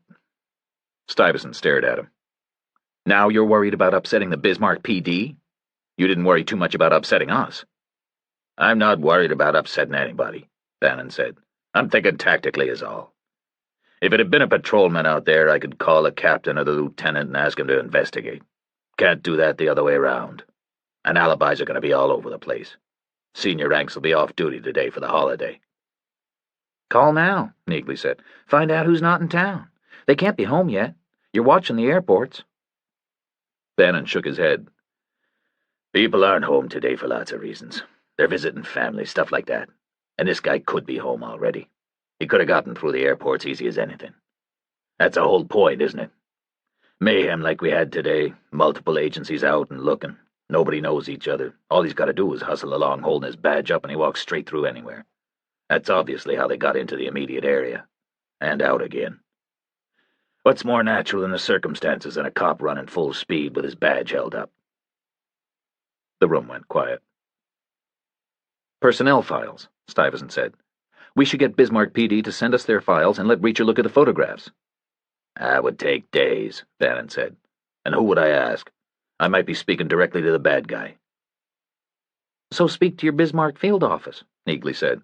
Wouldn't surprise me if the local FBI had illicit summaries on the whole police department, with photographs. Bannon smiled. You're not supposed to know about things like that. Then he stood up slowly and went out to his office to make the necessary call. So Armstrong made the statement, Stuyvesant said. Did you see it? But it's going to cost him politically because I can't let him go. I need a decoy is all, Reacher said. Better for me if he doesn't really show up. And the last thing I care about right now is politics. Stuyvesant didn't answer. Nobody spoke again. Bannon came back into the room after 15 minutes. He had a completely neutral look on his face. Good news and bad news, he said. Good news is that Bismarck isn't the largest city on Earth. Police department employs 138 people, of which 32 are civilian workers, leaving 106 badged officers. 12 of those are women, so we're down to 94 already. And thanks to the miracles of illicit intelligence and modern technology, we'll have scanned and emailed mugshots of all 94 of them within 10 minutes. What's the bad news? Stuyvesant asked. Later, Bannon said. After Reacher has wasted a little more of our time. He looked around the room. Wouldn't say anything more. In the end, the wait was a little less than 10 minutes. An agent in a suit hurried in with a sheaf of paper. He stacked it in front of Bannon. Bannon pushed the pile across to Reacher. Reacher picked it up and flicked through. 16 sheets, some of them still a little wet from the printer. 15 sheets had 6 photographs each, and the 16th had just 4. 94 faces in total. He started with the last sheet. None of the 4 faces was even close. He picked up the 15th sheet, glanced across the next 6 faces and put the paper down again, picked up the 14th sheet, scanned all 6 pictures. He worked fast. He didn't need to study carefully. He had the guy's features fixed firmly in his mind, but the guy wasn't on the 14th sheet, or the 13th. How sure are you? Stuyvesant asked. Nothing on the 12th sheet. I'm sure, Reacher said. That was the guy, and the guy was a cop. He had a badge and he looked like a cop. He looked as much like a cop as Bannon. Nothing on the 11th sheet, or the 10th. I don't look like a cop, Bannon said. Nothing on the 9th sheet. You look exactly like a cop, Reacher said. You got a cop coat, cop pants, cop shoes, you got a cop face. Nothing on the 8th sheet. He acted like a cop, Reacher said. Nothing on the 7th sheet. He smelled like a cop, Reacher said. Nothing on the 6th sheet. Nothing on the 5th sheet. What did he say to you? Stuyvesant asked. Nothing on the 4th sheet. He asked me if the church was secure, Reacher said. I asked him what was going on. He said some kind of big commotion. Then he yelled at me for leaving the church door open, just like a cop would talk. Nothing on the 3rd sheet, or the 2nd. He picked up the 1st sheet and knew instantly that the guy wasn't on it. He dropped the paper and shook his head. Okay, now for the bad news, Bannon said. Bismarck PD had nobody there in plain clothes. Nobody at all. It was considered a ceremonial occasion. They were all in full uniform, all 42 of them, especially the brass. The captain and the lieutenant were in full dress uniform, white gloves and all. The guy was a Bismarck cop, Reacher said. No, Bannon said. The guy was not a Bismarck cop. At best, he was a guy impersonating a Bismarck cop. Reacher said nothing. But he was obviously making a pretty good stab at it, Bannon said. He convinced you, for instance. Clearly he had the look and the mannerisms. Nobody spoke. So nothing's changed, I'm afraid, Bannon said. We're still looking at recent Secret Service ex-employees. Because who better to impersonate a provincial cop than some other law enforcement veteran who just worked his whole career alongside provincial cops at events exactly like that one? The staffer from the Office of Protection Research was waiting when Reacher and Neagley and Stuyvesant got back to the Treasury building. He was standing in the reception area wearing a knitted sweater and blue pants, like he had run straight in from the family dinner table. He was about Reacher's age and looked like a university professor, except for his eyes. They were wise and wary, like he'd seen a few things, and heard about plenty more. His name was Swain. Stuyvesant introduced him all round and disappeared. Swain led Reacher and Neagley through corridors they hadn't used before to an area that clearly doubled as a library and a lecture room. It had a dozen chairs set facing a podium and was lined on 3 walls with bookshelves. The 4th wall had a row of hutches with computers on desks, a printer next to each computer. I heard what the FBI is saying, Swain said. You believe it? Reacher asked. Swain just shrugged. Yes or no? Reacher asked. I guess it's not impossible, Swain said. But there's no reason to believe it's likely. Just as likely that it's ex-FBI agents, or current FBI agents. As an agency, we're better than they are. Maybe they're trying to bring us down. Think we should look in that direction? You're Joe Reacher's brother, aren't you? Reacher nodded. I worked with him, Swain said. way back. And? He used to encourage random observations. So do I, Reacher said. You got any? My job is strictly academic, Swain said. You understand? I'm purely a researcher. A scholar, really. I'm here to analyze. And? This situation feels different from anything else I've seen. The hatred is very visible. Assassinations fall into 2 groups, ideological or functional. A functional assassination is where you need to get rid of a guy for some specific political or economic reason. An ideological assassination is where you murder a guy because you hate him, basically. There have been plenty of attempts along those lines over the years. I can't tell you about any of them, except to say that most don't get very far. And that there's certainly always plenty of hatred involved. But usually it's well hidden, down at the conspirator level. They whisper among themselves. All we ever see is the result. But this time, the hatred is right there in our face. They've gone to a lot of trouble and taken a lot of risks to make sure we know all about it. So what's your conclusion? I just think the early phase was extraordinary. The messages? Think about the risks. Think about the energy required to minimize those risks. They put unbelievable resources into the early phase. So I have to assume they felt it was worthwhile. But it wasn't, Neagley said. Armstrong has never even seen any of the messages. They were wasting their time. Simple ignorance, Swain said. Were you aware we absolutely won't discuss threats with a protectee? No, Neagley said. I was surprised. Nobody's aware, Swain said. Everybody's surprised. These guys thought they were getting right to him. So I'm convinced it's personal. Aimed at him, not us. So are we, Reacher said. You got a specific reason? You'll think I'm naive, Swain said, but I don't believe anybody who works or has worked for us would have killed the other 2 Armstrongs. Not just like that. Reacher shrugged. Maybe you're naive. Maybe you aren't. It doesn't matter. We're convinced anyway. What's your reason? The hyphen in the second message. The hyphen? Swain said. Then he paused. Yes, I see.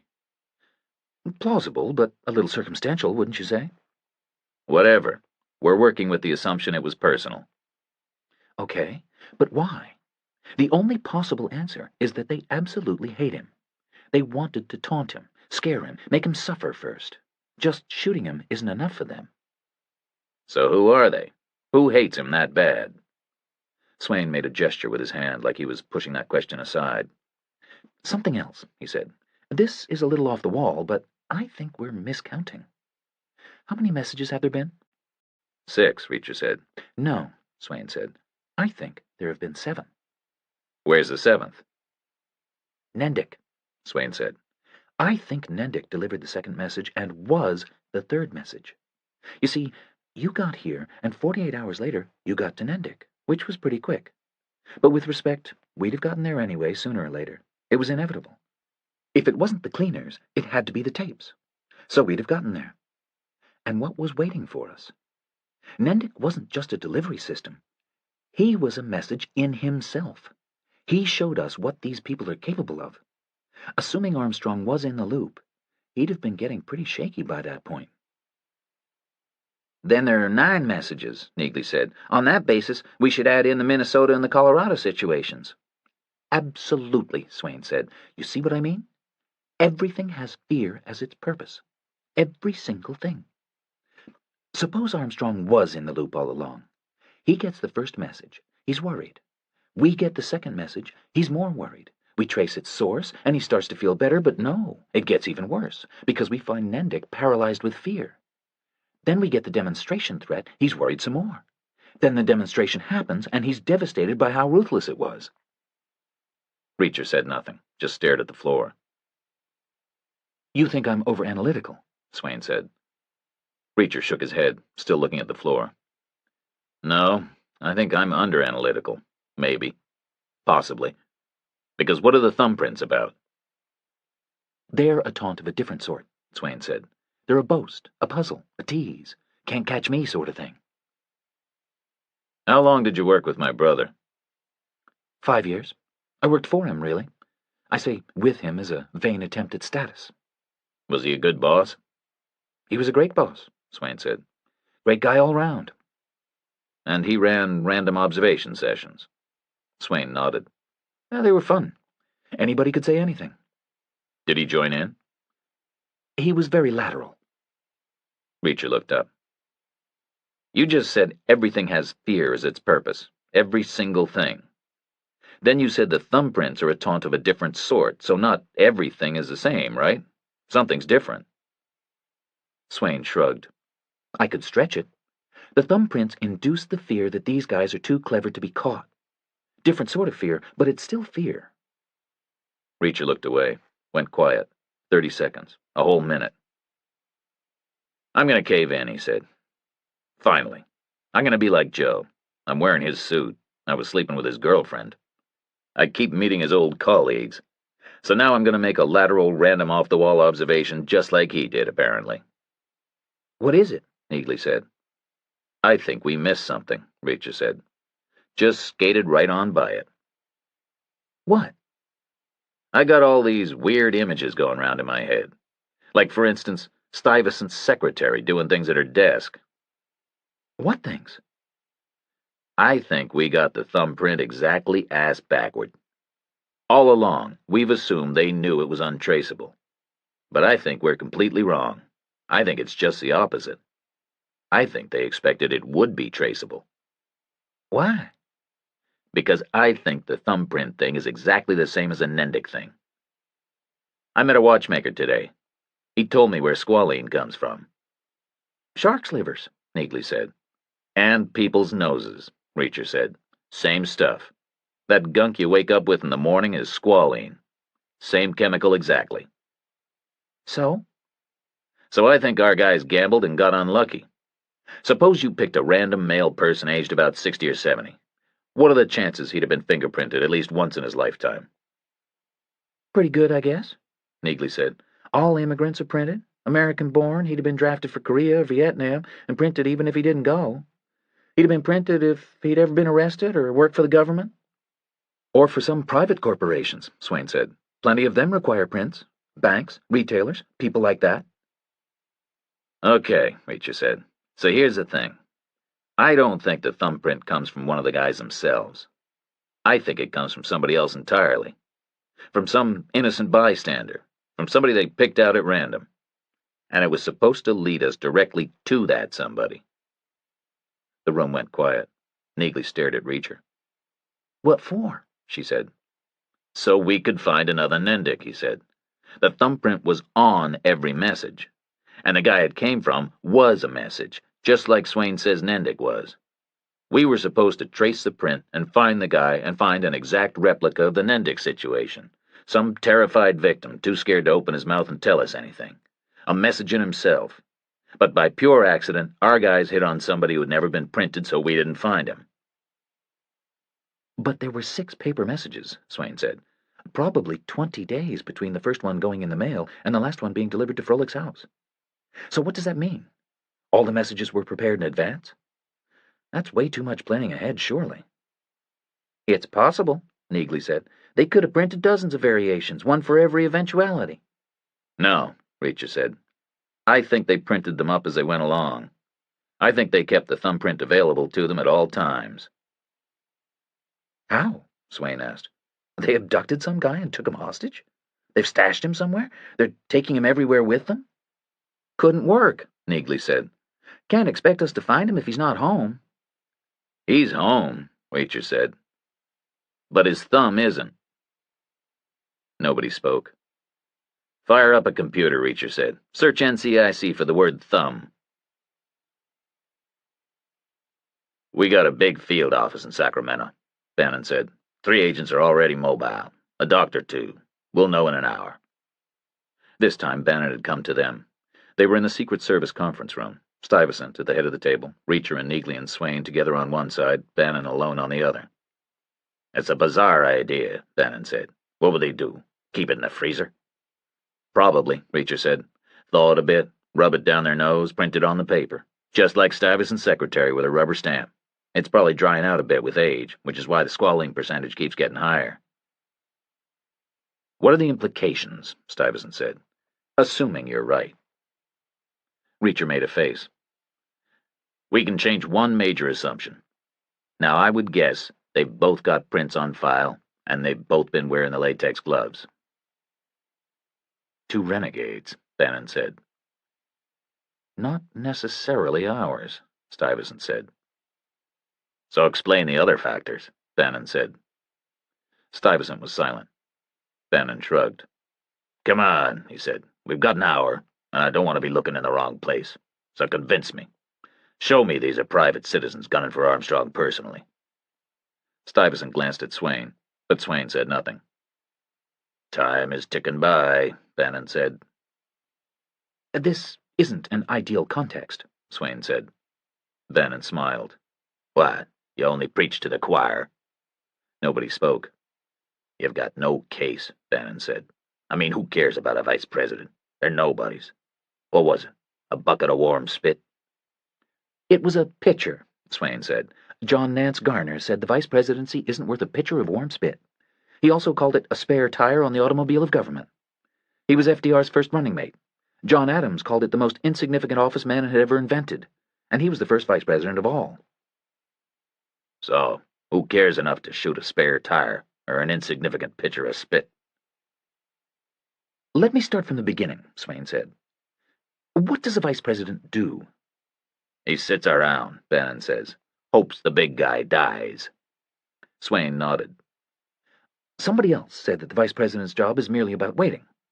In case the president dies, sure. But more often for the nomination in his own right 8 years down the track. But in the short term, what is the vice president for? Beats the hell out of me, Bannon said. He's there to be a candidate, Swain said. That's the bottom line. His design life lasts from when he's tapped in the summer until Election Day. He's useful for 4 or 5 months, tops. He starts out as a pick-me-up for the campaign. Everybody's bored to death with the presidential nominees by midsummer, so the VP picks put a jolt into the campaigns. Suddenly, we've all got something else to talk about, somebody else to analyze. We look at their qualities and their records. We figure out how well they balance the tickets. That's their initial function. balance, and contrast. Whatever the presidential nominee isn't, the VP nominee is, and vice versa. Young, old, racy, dull, northern, southern, dumb, smart, hard, soft, rich, poor. We get the picture, Bannon said. So the VP's there for what he is, Swain said. Initially, he's just a photograph and a biography. He's a concept. Then his duties start. He's got to have campaigning skills, obviously, because he's there to be the attack dog. He's got to be able to say the stuff the presidential candidate isn't allowed to say himself. If the campaign script's an attack or a put-down, it's the VP candidate they get to deliver it. Meanwhile, the presidential candidate stands around somewhere else, looking all statesmanlike. Then the election happens, and the presidential candidate goes to the White House, and the VP gets put away in a closet. His usefulness is over, first Tuesday in November. Was Armstrong good at that kind of stuff? He was excellent. The truth is, he was a very negative campaigner, but the polls didn't really show it, because he kept that nice smile on his face the whole time. Truth is, he was deadly. And you think he trod on enough toes to get himself assassinated for it? Swain nodded. That's what I'm working on now. I'm analyzing every speech and comment, matching up his attacks against the profile of the people he was attacking. The timing is persuasive, Stuyvesant said. Nobody can argue with that. He was in the House for 6 years, and the Senate for another 6, and barely got a nasty letter. This whole thing was triggered by something recent. And his recent history is the campaign, Swain said. Nothing way in his background, Bannon asked. Swain shook his head. We're covered 4 ways, he said. First, and most recent, was your own FBI check when he was nominated. We've got a copy, and it shows nothing. Then we've got opposition research from the other campaign from this time around, and from both of his congressional races. Those guys dig up way more stuff than you do. And he's clean. North Dakota sources? Nothing, Swain said. We talked to all the papers up there, matter of course. Local journalists know everything, and there's nothing wrong with the guy. So it was the campaign, Stuyvesant said. He pissed somebody off. Somebody who owns Secret Service weapons, Bannon said. Somebody who knows about the interface between the Secret Service and the FBI. Someone who knows you can't mail something to the Vice President without it going through the Secret Service office first. Somebody who knew where Froelich lived. You ever heard of the duck test? If it looks like a duck, sounds like a duck, walks like a duck. Stuyvesant said nothing. Bannon checked his watch, took his cell phone out of his pocket and laid it on the table in front of him. It sat there, silent. I'm sticking with the theory, he said. Except now I'm listing both of the bad guys as yours. If this phone rings, and Reacher turns out to be right, that is. The phone rang, right then. He had the ringer set to a squeaky little rendition of some famous classical overture. It sounded ludicrous in the somber stillness of the room. He picked it up and clicked it on. The fatuous tune died. Somebody must have said, "Chief?" because he said, "Yeah," and then just listened. Not more than 8 or 9 seconds. Then he clicked the phone off and dropped it back in his jacket pocket. Sacramento? Stuyvesant asked. No, Bannon said. Local. They found the rifle. They left Swain behind and headed over to the FBI labs inside the Hoover building. An expert staff was assembling. They all looked a lot like Swain himself, academic and scientific types dragged in from home. They were dressed like family men who had expected to remain inert in front of the football game for the rest of the day. A couple of them had already enjoyed a couple of beers, that was clear. Neagley knew one of them, vaguely, from her training stint in the labs many years before. Was it a Vimy Mark II? Bannon asked. Without a doubt, one of the techs said. Serial number on it? The guy shook his head. Removed with acid. Anything you can do? The guy shook his head again. No, he said. If it was a stamp number, we could go down under it and find enough distressed crystals in the metal to recover the number. But Vimy uses engraving instead of stamping. Nothing we can do. So where is it now? We're fuming it for prints, the guy said, but it's hopeless. We got nothing on the fluoroscope, nothing on the laser. It's been wiped. Where was it found? In the warehouse, behind the door of one of the third-floor rooms. I guess they waited in there, Bannon said. Maybe 5 minutes. Slipped out at the height of the mayhem. Cool heads. Shell cases? Neagley asked. None, the tech said. They must have collected their brass. But we've got all 4 bullets. The 3 from today are wrecked from impact on hard surfaces, but the Minnesota sample is intact. The mud preserved it. He walked to a lab bench where the bullets were laid out on a sheet of clean white butcher paper. 3 of them were crushed to distorted blobs by impact. One of the 3 was clean. That was the one that had missed Armstrong and hit the wall. The other 2 were smeared with black residue from Crossetti's brains and Froelic's blood, respectively. The remains of the human tissue had printed on the copper jackets and burned on the hot surface in characteristic lacy patterns. Then the patterns had collapsed after the bullets had flown on and impacted whatever came next. The back wall, in Froelic's case. The interior hallway wall, presumably, in Crossetti's. The Minnesota bullet looked new. Its passage through the farmyard mud had scoured it clean. "Get the rifle," Bannon said. It came out of the laboratory still smelling of the hot superglue fumes that had been blown all over it in the hope of finding latent fingerprints. It was a dull, boxy, undramatic weapon. It was painted all over in factory-finished black epoxy paint. It had a short stubby bolt and a relatively short barrel, made much longer by the fat suppressor. It had a powerful scope fixed to the sight mounts. "That's a wrong scope," Reacher said. "That's a Hensoldt. Vimy uses Bushnell scopes." "Yeah, it's been modified," one of the techs said. "We already logged that." "By the factory?" The guy shook his head. "I don't think so," he said. "High standard, but it's not factory workmanship." "So what does that mean?" Bannon asked. "I'm not sure," Reacher said. "Is a Hensoldt better than a Bushnell?" "Not really. They're both fine scopes, like BMW and Mercedes, like Canon and Nikon. So a person might have a preference." "Not a government person," Reacher said. "Like, what would you say if one of your crime scene photographers came to you and said, 'I want a Canon instead of this Nikon you gave me'?" "I'd probably tell him to get lost." "Exactly. He works with what he's got. So I don't see somebody going to their department armorer and asking him to junk a $1,000 Bushnell just because he prefers the feel of a $1,000 Hensoldt." "So why the switch?" "I'm not sure," Reacher said again. "Damage, maybe. If you drop a rifle, you can damage a sniper scope pretty easily. But a government repairer would use another Bushnell. They don't just buy the rifles. They buy crate loads of spare parts along with them." "Suppose they were short. Suppose the scopes got damaged a lot." "Well, then they might use a Hensoldt, I guess. Hensoldts usually come with SIG rifles. You need to look at your lists again. Find out if there's anybody who buys Vimies and SIGs for their snipers." "Is the SIG silenced too?" "No," Reacher said. "So there you go," Bannon said. "Some agency needs 2 types of sniper rifles. It buys Vimies as the silenced option and SIGs as the unsilenced option. 2 types of scope in the spare parts bins. They run out of Bushnells, they start in on the Hensoldts." "Possible," Reacher said. "You should make the inquiries. You should ask specifically if anybody has fitted a Hensoldt scope to a Vimy rifle. And if they haven't, you should start asking commercial gunsmiths. Start with the expensive ones. These are rare pieces. This could be important." Stuyvesant was staring into the distance, worry in the slope of his shoulders. "What?" Reacher asked. Stuyvesant focused and shook his head, a defeated little gesture. "I'm afraid we bought SIGs," he said quietly. "We had a batch of SG-550s about 5 years ago. Unsilenced semi-automatics, as an alternative option. But we don't use them much because the automatic mechanism makes them a little inaccurate for close crowd situations. They're mostly stored. We use the Vimies everywhere now. So I'm sure the SIG parts bins are still full."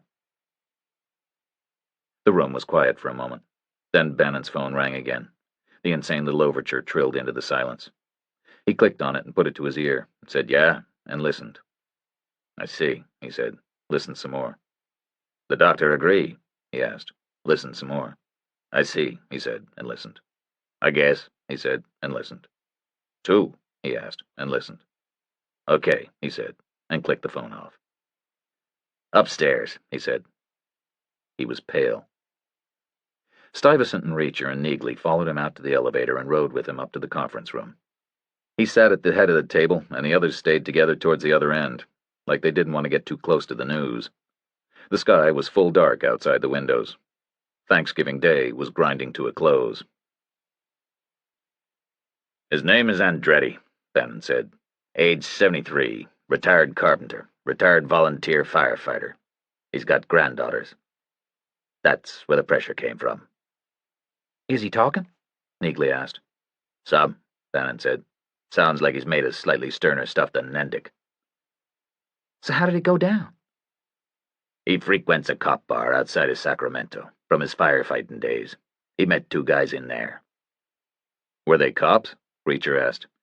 Cop-like, Bannon said. That was his description. They got to talking. They got to showing each other pictures of the family. They got to talking about what a rotten world it is, and what they would do to protect their families from it.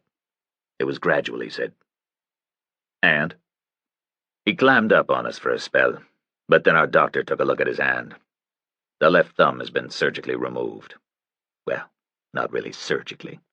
Somewhere between severed and hacked off, our guy said. But there was an attempt at neatness.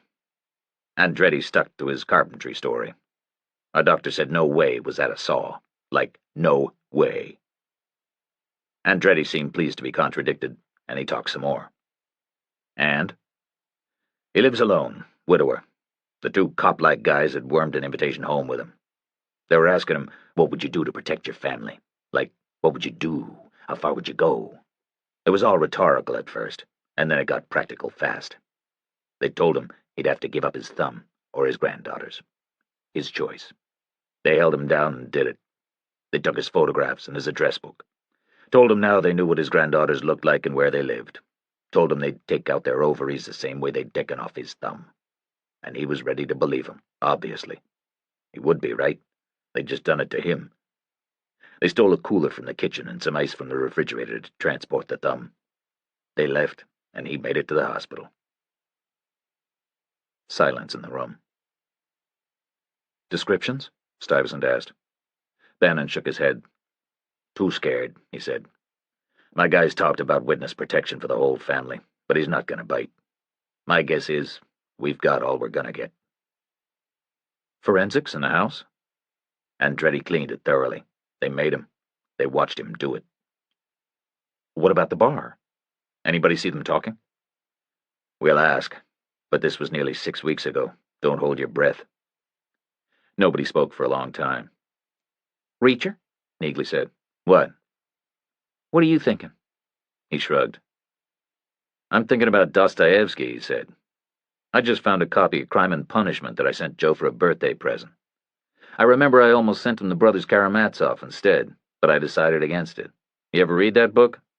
Neagley shook her head. Part of it is about what the Turks did in Bulgaria, he said. There was all kinds of rape and pillage going on. They hanged prisoners in the mornings after making them spend their last night nailed to a fence by their ears. They threw babies in the air and caught them on bayonets. They said the best part was doing it in front of the mothers. Ivan Karamazov was seriously disillusioned by it all. He said no animal could ever be so cruel as a man, so artfully, so artistically cruel. Then I was thinking about these guys making Andretti clean his house while they watched. I guess he had to do it one-handed. He probably struggled with it. Dostoevsky put his feelings in a book. I don't have his talent. So now I'm thinking I'm going to find these guys and impress on them the error of their ways in whatever manner my own talent allows. You didn't strike me as a reader, Bannon said. I get by, Reacher said. And I would caution you against vigilantism. That's a big word for a special agent. Whatever. I don't want independent action. Reacher nodded. Noted, he said. Bannon smiled. You done the puzzle yet? What puzzle? We're assuming that Weimar rifle was in Minnesota on Tuesday and North Dakota yesterday. Now it's here in D.C. today. They didn't fly it in, that's for damn sure, because putting long guns on a commercial flight leaves a paper trail a mile long, and it's too far to drive in the time they had. So either one guy was on his own with the Heckler and Koch in Bismarck, while the other guy was driving all the way from Minnesota to here with the Weimar. Or if both guys were in Bismarck, then they must own 2 Weimars, one there, one stashed here. And if both guys were in Bismarck, but they only own 1 Weimar, then somebody else drove it from Minnesota for them. In which case, we're dealing with 3 guys, not 2. Nobody spoke. I'm going back to see Swain, Reacher said. I'll walk. It'll do me good. I'll come with you, Neagley said. It was a fast half-mile west on Pennsylvania Avenue. The sky was still cloudless, which made the night air cold. There were some stars visible through the faint city smog and the orange glow of street lighting. There was a small moon far away. No traffic. They walked past the Federal Triangle, and the bulk of the Treasury building came closer. The White House roadblocks had gone. The city was back to normal. It was like nothing had ever happened. You okay? Neagley asked. Facing reality, Reacher said. I'm getting old. Slowing up mentally. I was pretty pleased about getting to Nendick as fast as I did, but I was supposed to get there right away. So in fact I was terrible. Same with a thumbprint. We spent hours boxing around that damn print. Days and days. We twisted and turned to accommodate it. Never saw the actual intention. But we got there in the end. And I'm feeling guilty as usual. Why? I told Froelich she was doing well, Reacher said. But I should have told her to double the sentries on the roof. One guy on the edge, one in the stairwell. Might have saved her. Neagley was silent. 6 strides, 7. It was her job, not yours, she said. Don't feel guilty. You're not responsible for everybody in the world. Reacher said nothing, just walked. And they were masquerading as cops, Neagley said. They'd have walked through 2 sentries just the same as 1. They'd have walked through a dozen sentries. Fact is, they did walk through a dozen sentries, more than that. They must have. The whole area was crawling with agents. There's nothing anybody could have done different. Shit happens. Reacher said nothing. 2 sentries, they'd both have gotten killed, Neagley said. Another casualty wouldn't have helped anybody. You think Bannon looks like a cop? Reacher asked. You think there are 3 guys? Neagley asked back. No, not a chance. This is a 2-guy thing. Bannon's missing something very obvious. Occupational hazard with a mind like his. What's he missing? You think he looks like a cop? Neagley smiled briefly. Exactly like a cop, she said. He probably was a cop before he joined the Bureau. What makes him look like a cop? Everything. Every single thing. It's in his pores. Reacher went quiet, walked on. Something in Froelich's pep talk, he said, just before Armstrong showed up. She was warning her people. She said it's very easy to look a little like a homeless person, but very difficult to look exactly like a homeless person. I think it's the same with cops. If I put a tweed sports coat on and gray flannels and plain shoes and held up a gold badge, would I look like a cop? A little, but not exactly. But these guys do look exactly like cops. I saw one of them and never thought twice. And they're in and out of everywhere without a single question. It would explain a lot of things, Neagley said. They were right at home in the cop bar with Nendick, and with Andretti. Like Bannon's duck test, Reacher said. They look like cops, they walk like cops, they talk like cops. And it would explain how they knew about DNA on envelopes, and the NCIC computer thing. Cops would know that the FBI networks all that information. And the weapons. They might filter through to second-tier SWAT teams or state police specialists, especially refurbished items with non-standard scopes. But we know they aren't cops. You went through 94 mugshots. We know they aren't Bismarck cops, Reacher said. Maybe they're cops from somewhere else. Swain was still waiting for them. He looked unhappy. Not necessarily with the waiting. He looked like a man with bad news to hear, and bad news to give. He looked a question at Reacher, and Reacher nodded, once. His name was Andretti, he said. Same situation as Nendick, basically. He's holding up better, but he's not going to talk either. Swain said nothing. Your score, Reacher said. You made the connection. And the rifle was a Weimar with a Hensoldt scope where a Bushnell should be. I don't specialize in firearms, Swain said. You need to tell us what you know about the campaign. Who got mad at Armstrong? There was a short silence. Then Swain looked away. Nobody, he said. What I said in there wasn't true. Thing is, I finished the analysis days ago. Oh, he upset people for sure. But nobody very significant. Nothing out of the ordinary. So why say it? I wanted to get the FBI off their track was all. I don't think it was one of us. I don't like to see our agency getting abused that way. Reacher said nothing. It was for Froelich and Cressetti, Swain said. They deserve better than that. So you've got a feeling, and we've got a hyphen, Reacher said. Most cases I ever dealt with had stronger foundations than that. What do we do now? We looked somewhere else, Neagley said. If it's not political, it must be personal. I'm not sure if I can show you that stuff, Swain said. It's supposed to be confidential. Is there anything bad in it? No, or you'd have heard about it during the campaign. So what's the problem?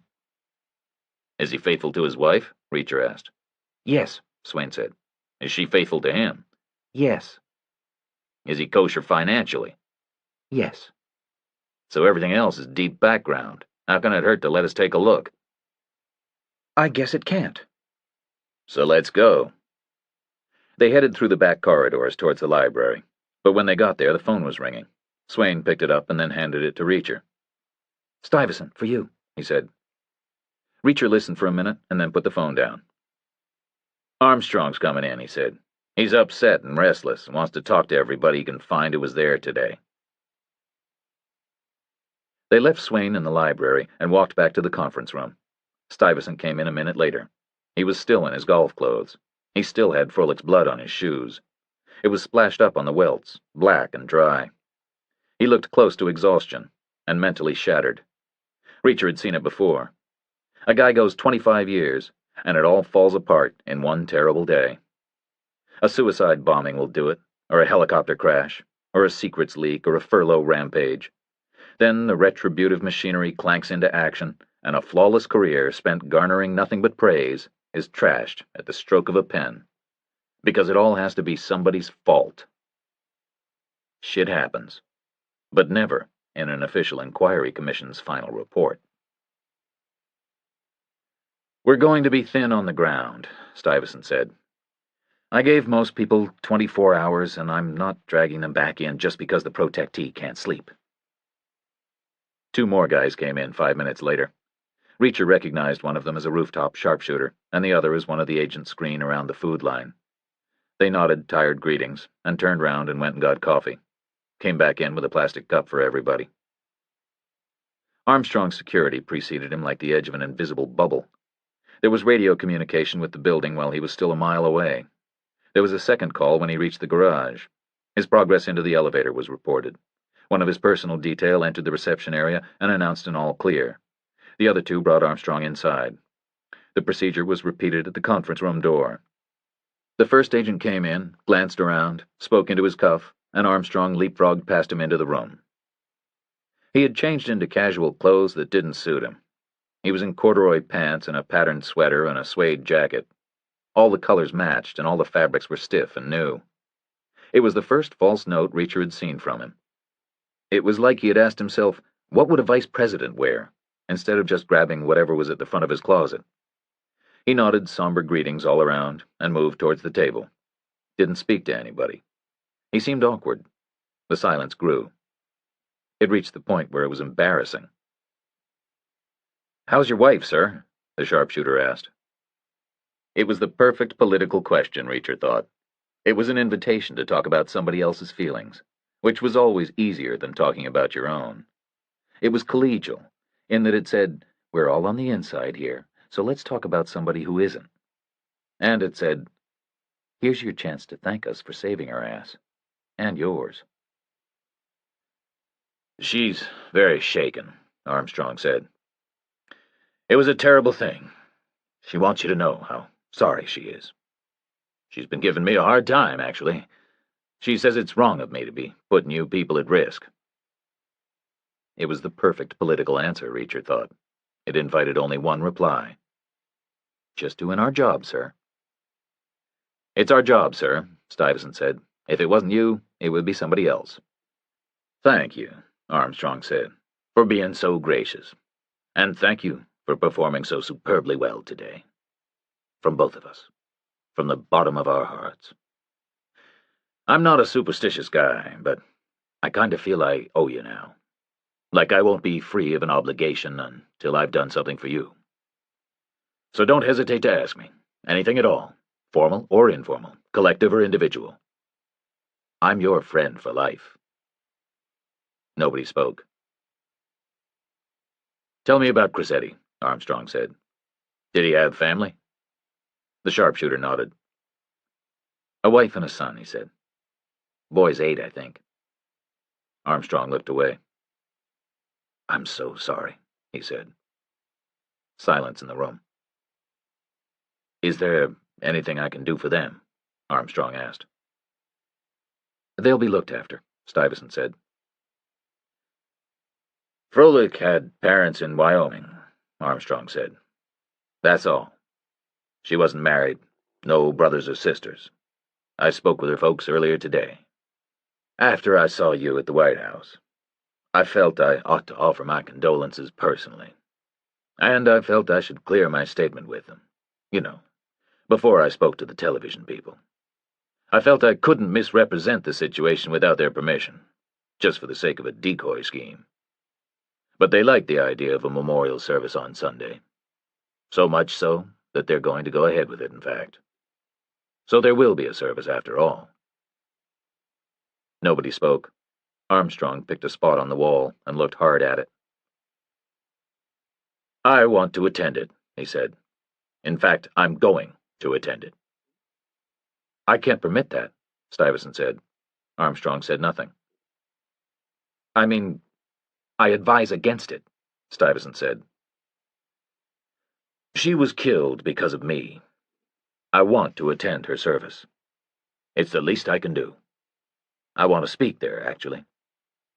I guess I should talk to her folks again." "I'm sure they'd be honored, but there are security issues." "I respect your judgment, of course," Armstrong said. "But it isn't negotiable. I'll go on my own if I have to. I might prefer to go on my own." "That isn't possible," Stuyvesant said. Armstrong nodded. "So find 3 agents who want to be there with me. And only 3. We can't turn it into a circus. We'll get in and out fast, unannounced." "You announced it on national television." "It isn't negotiable," Armstrong said again. "They won't want to turn the whole thing into a circus. That wouldn't be fair. So, no media and no television. Just us." Stuyvesant said nothing. "I'm going to her service," Armstrong said. "She was killed because of me." "She knew the risks," Stuyvesant said. "We all know the risks. We're here because we want to be." Armstrong nodded. "I spoke with the director of the FBI. He told me the suspects got away." "It's just a matter of time," Stuyvesant said. "My daughter is in the Antarctic," Armstrong said. "It's coming up to midsummer down there. The temperature is up to 20 below zero. It'll peak at maybe 18 below in a week or 2. We just spoke on the satellite phone. She says it feels unbelievably warm. We've had the same conversation for the last 2 years straight. I used to take it as a kind of metaphor. You know, everything's relative. Nothing's that bad. You can get used to anything. But now, I don't know anymore. I don't think I'll ever get over today. I'm alive only because another person is dead." Silence in the room. "She knew what she was doing," Stuyvesant said. "We're all volunteers." "She was terrific, wasn't she?" "Let me know when you want to meet her replacement." "Not yet," Armstrong said. "Tomorrow, maybe. And ask around about Sunday. 3 volunteers. Friends of hers who would want to be there anyway." Stuyvesant was silent. Then he shrugged. "Okay," he said. Armstrong nodded. "Thank you for that. And thank you for today. Thank you all. For both of us. That's really all I came here to say." His personal detail picked up the cue and moved him to the door. The invisible security bubble rolled out with him, probing forward, checking sideways, checking backward. 3 minutes later, a radio call came in from his car. He was secure and mobile, north and west towards Georgetown. Shit, Stuyvesant said. Now Sunday is going to be a damn nightmare on top of everything else. Nobody looked at Reacher, except Neagley. They walked out alone and found Swain in the reception area. He had his coat on. I'm going home, he said. In an hour, Reacher said. First, you're going to show us your files. The files were biographical. There were 12 in total. 11 were bundles of raw data like newspaper cuttings and interviews and depositions and other first-generation paperwork. The 12th was a comprehensive summary of the first 11. It was as thick as a medieval Bible, and it read like a book. It narrated the whole story of Brooke Armstrong's life, and every substantive fact had a number following it in parentheses. The number indicated on a scale of 1 to 10 how solidly the fact had been authenticated. Most of the numbers were 10s. The story started on page 1 with his parents. His mother had grown up in Oregon, moved to Washington State for college, returned to Oregon to start work as a pharmacist. Her own parents and siblings were sketched in, and the whole of her education was listed from kindergarten to postgraduate school. Her early employers were listed in sequence, and the startup of her own pharmacy business had 3 pages all to itself. She still owned it, and still took income from it. But she was now retired and sick with something that was feared to be terminal. His father's education was listed. His military service had a start date and a medical discharge date, but there were no details beyond that. He was an Oregon native who married the pharmacist on his return to civilian life. They moved to an isolated village in the southwest corner of the state, and he used family money to buy himself a lumber business. The newlyweds had a daughter soon afterwards, and Brooke Armstrong himself was born 2 years later. The family business prospered and grew to a decent size. Its progress and development took up several pages. It provided a pleasant provincial lifestyle. The sister's biography was a half-inch thick, so Reacher skipped over it and started in on Brooke's education. It began like everybody else's in kindergarten. There were endless details, too many to pay close attention to, so he leafed ahead and skimmed. Armstrong went all the way through the local school system. He was good at sports. He got excellent grades. The father had a stroke and died just after Armstrong left home for college. The lumber business was sold. The pharmacy continued to prosper. Armstrong himself spent 7 years in 2 different universities, the first Cornell in upstate New York, and then Stanford in California. He had long hair, but no proven drug use. He met a Bismarck girl at Stanford. They were both political science postgraduates. They got married. They made their home in North Dakota, and he started his political career with a campaign for a seat in the state legislature. I need to get home, Swain said. It's Thanksgiving, and I've got kids, and my wife is going to kill me. Reacher looked ahead at the rest of the file. Armstrong was just starting in on his first minor election, and there were 6 more inches of paperwork to go. He fanned through it with his thumb. "Nothing here to worry us?" he asked. Nothing anywhere, Swain said. "Does this level of detail continue throughout?" It gets worse. "Am I going to find anything if I read all night?" No. "Was all of it used in this summer's campaign?" Swain nodded. Sure. It's a great bio. That's why he was picked in the first place. Actually, we got a lot of the detail from the campaign. "And you're sure nobody in particular was upset by the campaign?" I'm sure. "So where exactly does your feeling come from? Who hates Armstrong that bad, and why?" I don't know exactly, Swain said. It's just a feeling. Reacher nodded. "Okay," he said. "Go home." Swain picked up his coat and left in a hurry, and Reacher sampled his way through the remaining years. Neagley leafed through the endless source material. They both gave it up after an hour. "Conclusions?" Neagley asked. "Swain has got a very boring job," Reacher said. She smiled. "Agreed," she said. "But something kind of jumps out at me. Something that's not here, rather than something that is here. Campaigns are cynical, right? These people use any old thing that puts them in a good light. So, for instance, we got his mother. We've got endless detail about her college degrees and her pharmacy thing. Why?" "To appeal to independent women and small business people." Okay. And then we got stuff about her getting sick. Why? "So Armstrong looks like a caring son, very dutiful and full of family values. It humanizes him, and it authenticates his issues about health care." And we got plenty of stuff about his dad's lumber company. "For the business lobby again. And it touches on environmental concerns. You know, trees and logging and all that kind of thing. Armstrong can say he's got practical knowledge. He's walked the walk at one remove. Exactly, Reacher said. Whatever the issue, whatever the constituency, they find a bone to throw. So? They took a pass on military service, and usually they love all that stuff in a campaign. Normally, if your dad was in the Army, you'd shout it from the rooftops to wrap up another bunch of issues. But there's no detail at all. He joined, he got discharged. That's all we know. You see what I mean? We're drowning in detail everywhere else, but not there. It stands out. Well, the father died ages ago. Doesn't matter. They'd have been all over it if there was something to be gained. And what was a medical discharge for?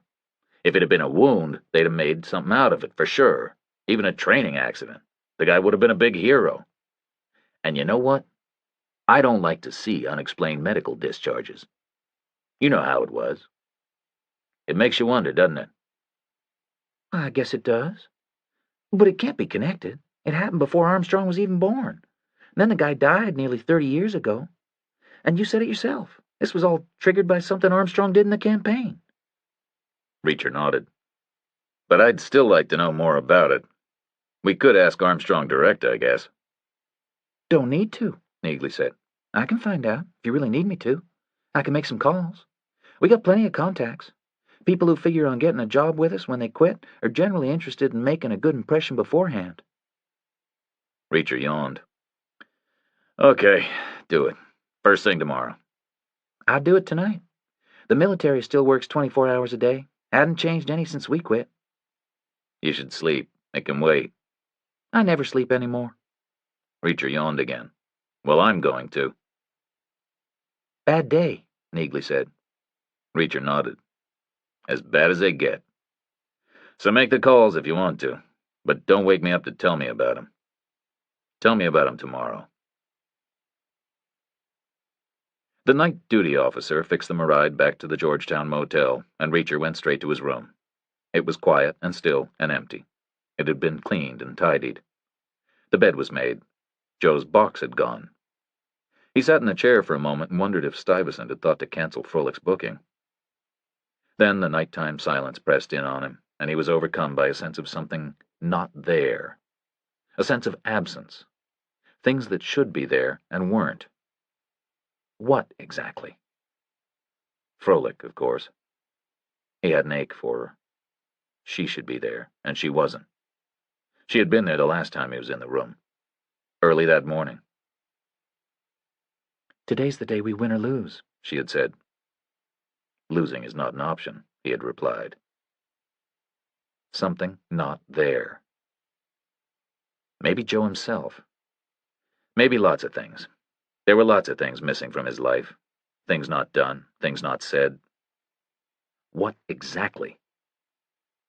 Maybe it was just Armstrong's father's service career on his mind. But maybe it was more than that. Was something else missing? He closed his eyes and chased it hard, but all he saw was the pink spray of Froelic's blood arcing backward into the sunlight. So he opened his eyes again and stripped off his clothes and showered for the third time that day. He found himself staring down at the tray like he was still expecting to see it run red, but it stayed clear and white. The bed was cold and hard, and the new sheets were stiff with starch. He slipped in alone and stared at the ceiling for an hour, and thought hard. Then he switched off abruptly and made himself sleep. He dreamed of his brother strolling hand in hand with Froelich all the way around the tidal basin in summer. The light was soft and golden, and the blood streaming from her neck hung in the still warm air like a shimmering red ribbon 5 feet above the ground. It hung there undisturbed by the passing crowds, and it made a full mile-wide circle when she and Joe arrived back where they had started. Then she changed into Swain, and Joe changed into the Bismarck cop. The cop's coat flapped open as he walked, and Swain said, "I think we miscounted," to everybody he met. Then Swain changed into Armstrong. Armstrong smiled his brilliant politician's smile and said, "I'm so sorry." And the cop turned and threaded a long gun out from under his flapping coat and slowly racked the bolt and shot Armstrong in the head. There was no sound, because the gun was silenced. No sound. even as Armstrong hit the water and floated away. There was an alarm call from the desk at 6 o'clock, and a minute later there was a knock at the door. Reacher rolled out of bed and wrapped a towel round his waist and checked the spy hole. It was Neagley, with coffee for him. She was all dressed and ready to go. He let her in and sat on the bed and started the coffee, and she paced the narrow alley that led to the window. She was wired. Looked like she'd been drinking coffee all night. "Okay, Armstrong's father?" she said. Like she was asking the question for him. "He was drafted right at the end of Korea. Never saw active service. But he went through officer training and came out a second lieutenant and was assigned to an infantry company. They were stationed in Alabama, some place that's long gone. They were ordered to achieve battle readiness for a fight everybody knew was already over. And you know how that stuff went, right?" Reacher nodded sleepily, sipped his coffee. Some idiot captain running endless competitions, he said. Points for this, points for that, deductions all over the place. At the end of the month, Company B gets to keep a flag in its barracks for kicking Company A's ass. "And Armstrong Sr. usually won," Neagley said. "He ran a tight unit, but he had a temper problem. It was unpredictable. If somebody screwed up and lost points, he could fly into a rage. Happened a couple of times. Not just the usual officer bullshit. It's described in the records as serious, uncontrolled temper tantrums. He went way too far, like he couldn't stop himself." "And?" "They let him get away with it twice. It wasn't constant. It was purely episodic. But the third time, there was some real serious physical abuse, and they kicked him out for it. And they covered it up, basically. They gave him a psychological discharge, wrote it up as generic battle stress, even though he'd never been a combat officer." Reacher made a face. He must have had friends. And so must you, to get that deep into the records. "I've been on the phone all night. Stuyvesant's going to have a coronary when he sees a motel bill." "How many individual victims?" "My first thought, but we can forget him. There were 3, one for each incident. One was KIA in Vietnam, one died 10 years ago in Palm Springs, and the third is more than 70 years old, lives in Florida." "Dry hole," Reacher said. "But it explains why they left it out of the campaign." Reacher nodded, sipped his coffee. "Any chance Armstrong himself inherited the temper? Froelich said she'd seen him angry." "Well, that was my second thought," Neagley said. "It's conceivable. There was something there below the surface when he was insisting on going to her service, wasn't there? But I assume the broader picture would have come out already, long ago. The guy's been running for office at one level or another his whole life. And this all started with the campaign this summer. We already agreed on that." Reacher nodded vaguely. "The campaign," he repeated. He sat still with the coffee cup in his hand, stared straight ahead at the wall, 1 full minute, then 2. "What?" Neagley asked. He didn't reply, just got up and walked to the window, pulled back the shades and looked out at slices and slivers of D.C. under the gray dawn sky. "What did Armstrong do in the campaign?" he asked. "Lots of things." "How many representatives does New Mexico have?" "I don't know," Neagley said. "I think it's 3. Can you name them?" "No." "Would you recognize any of them on the street?" "No." "Oklahoma?" "Don't know. 5." "6, I think. Can you name them?" "Well, one of them's an asshole, I know that. Can't remember his name." "Senators from Tennessee?" "What's your point?" Reacher stared out of the window. "We've got beltway disease," he said. "We're all caught up in it. We're not looking at this thing like real people. To almost everybody else out there in the country, all these politicians are absolute nobodies. You said it yourself. You said you're interested in politics, but you couldn't name all 100 senators. And most people are 1,000 times less interested than you. Most people wouldn't recognize another state's junior senator if he ran up and bit him in the ass. Or she, as Froelich would have said. She actually admitted nobody had ever heard of Armstrong before." "So?" "So Armstrong did one absolutely basic, fundamental, elemental thing in the campaign. He put himself in the public eye, nationally. For the very first time in his life, ordinary people outside of his home state and outside of his circle of friends saw his face, heard his name, for the first time ever.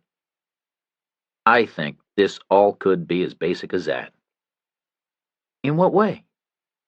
Suppose his face came back at somebody from way in the past, completely out of the blue, like a sudden shock. Like who? Like you're some guy somewhere, and long ago some young man lost his temper and smacked you around. Some situation like that. Maybe in a bar, maybe over a girl. Maybe he humiliated you by doing so.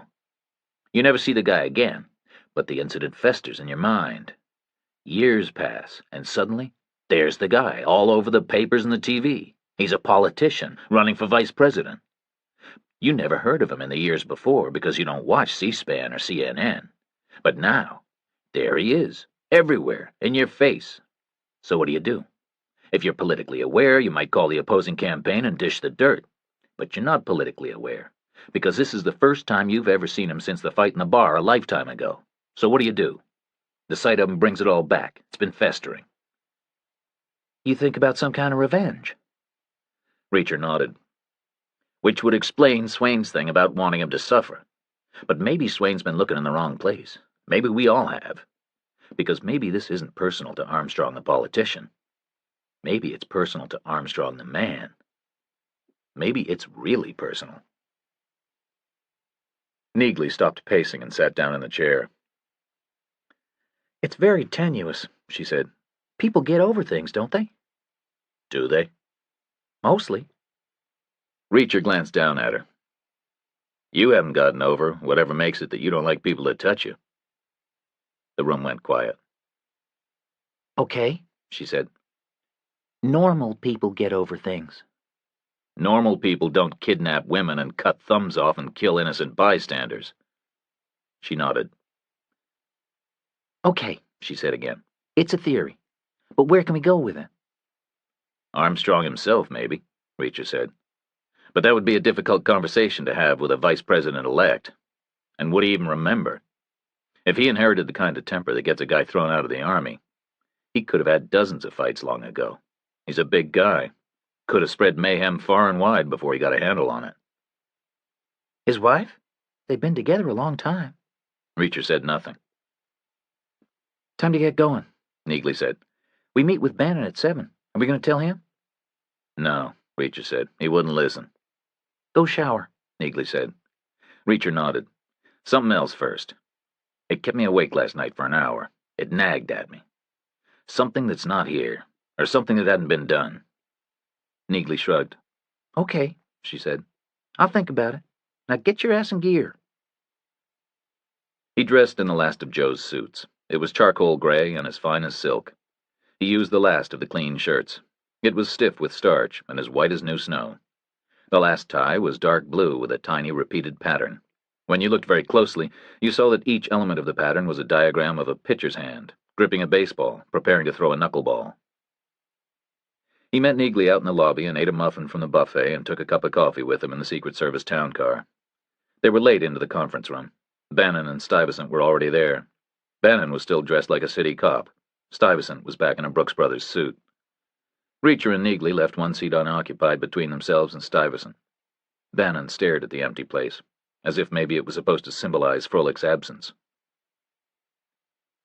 The FBI is not going to have agents in Grace, Wyoming, he said. Special request from Armstrong, via the director. He doesn't want a circus out there. Suits me, Reacher said. You're wasting your time, Bannon said. We're complying only because we're happy to. The bad guys know how this stuff works. They were in the business. They'll have understood his statement was a trap, so they won't show up. Reacher nodded. Won't be the first trip I ever wasted. I'm warning you against independent action. There won't be any action, according to you. Bannon nodded. Ballistics tests are in, he said. The rifle we found in the warehouse is definitely the same gun that fired the Minnesota bullet. So how did it get here? Stuyvesant asked. We burned more than 100 man-hours last night, Bannon said. All I can tell you for sure is how it didn't get here. It didn't fly in. We checked all commercial arrivals into 8 airports, and there were no firearms manifests at all. Then we traced all private planes into the same 8 airports. Nothing even remotely suspicious. So they drove it in, Reacher said. Bannon nodded. But Bismarck to D.C. is more than 1,300 miles. That's more than 20 hours absolute minimum, even driving like a lunatic. Impossible in the time frame. So the rifle was never in Bismarck. It came in direct from Minnesota. which was a little more than 1,100 miles in 48 hours. Your grandmother could do that. My grandmother couldn't drive, Reacher said. Still figuring on 3 guys? Bannon shook his head. No. On reflection, we're sticking at 2. The whole thing profiles better that way. We figured the team was split 1-1 between Minnesota and Colorado on Tuesday, and it stayed split afterwards. The guy pretending to be the Bismarck cop was acting solo with the church. We figure he had the submachine gun only, which makes sense, because he knew Armstrong was going to be buried in agents as soon as the decoy rifle was discovered, and a submachine gun is better than a rifle against a cluster of people, especially an H&K MP5. Our people say it's as accurate as a rifle at 100 yards, and a lot more powerful. 30-round magazines. He would have chewed through 6 agents and gotten Armstrong easy enough. So why was the other guy bothering to drive here at the time? Stuyvesant asked. Because these are your people, Bannon said. They're realistic professionals. They knew the odds. They knew they couldn't guarantee a hit in any one particular place. So they went through Armstrong's schedule and planned to leapfrog ahead of each other to cover all the bases. Stuyvesant said nothing. But they were together yesterday, Reacher said. You're saying the first guy drove the Vimy here, and I saw the guy from Bismarck on the warehouse roof. Bannon nodded. No more leapfrogging, because yesterday was the last good opportunity for a spell.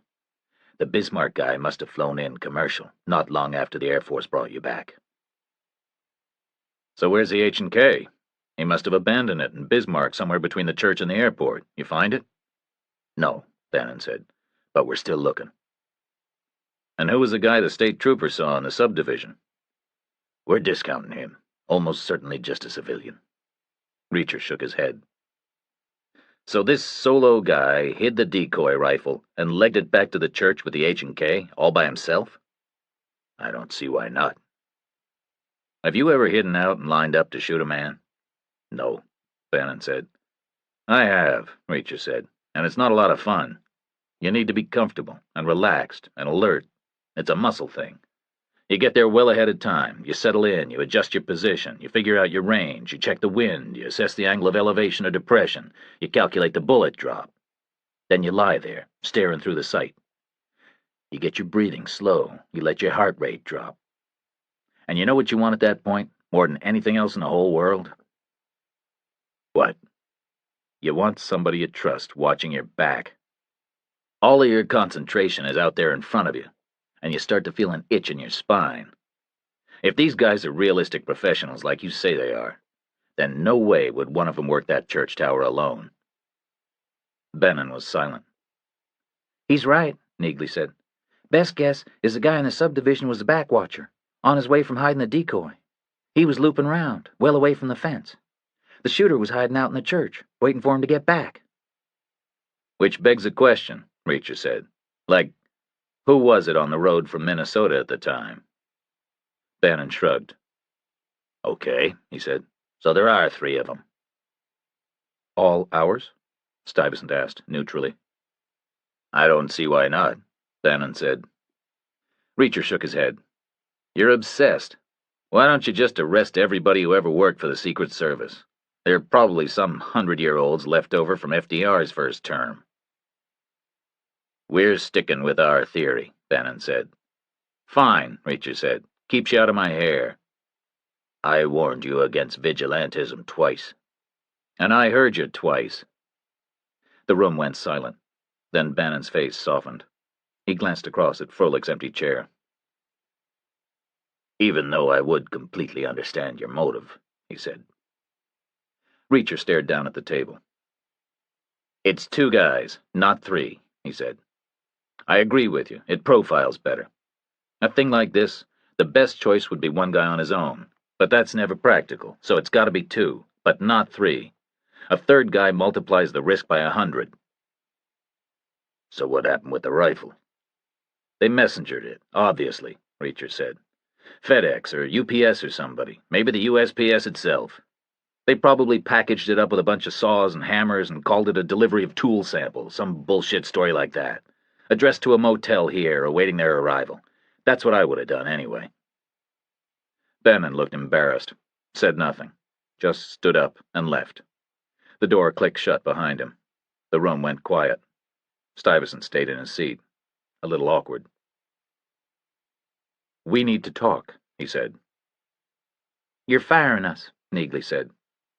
He nodded, put his hand in his inside jacket pocket, and came out with 2 slim white envelopes.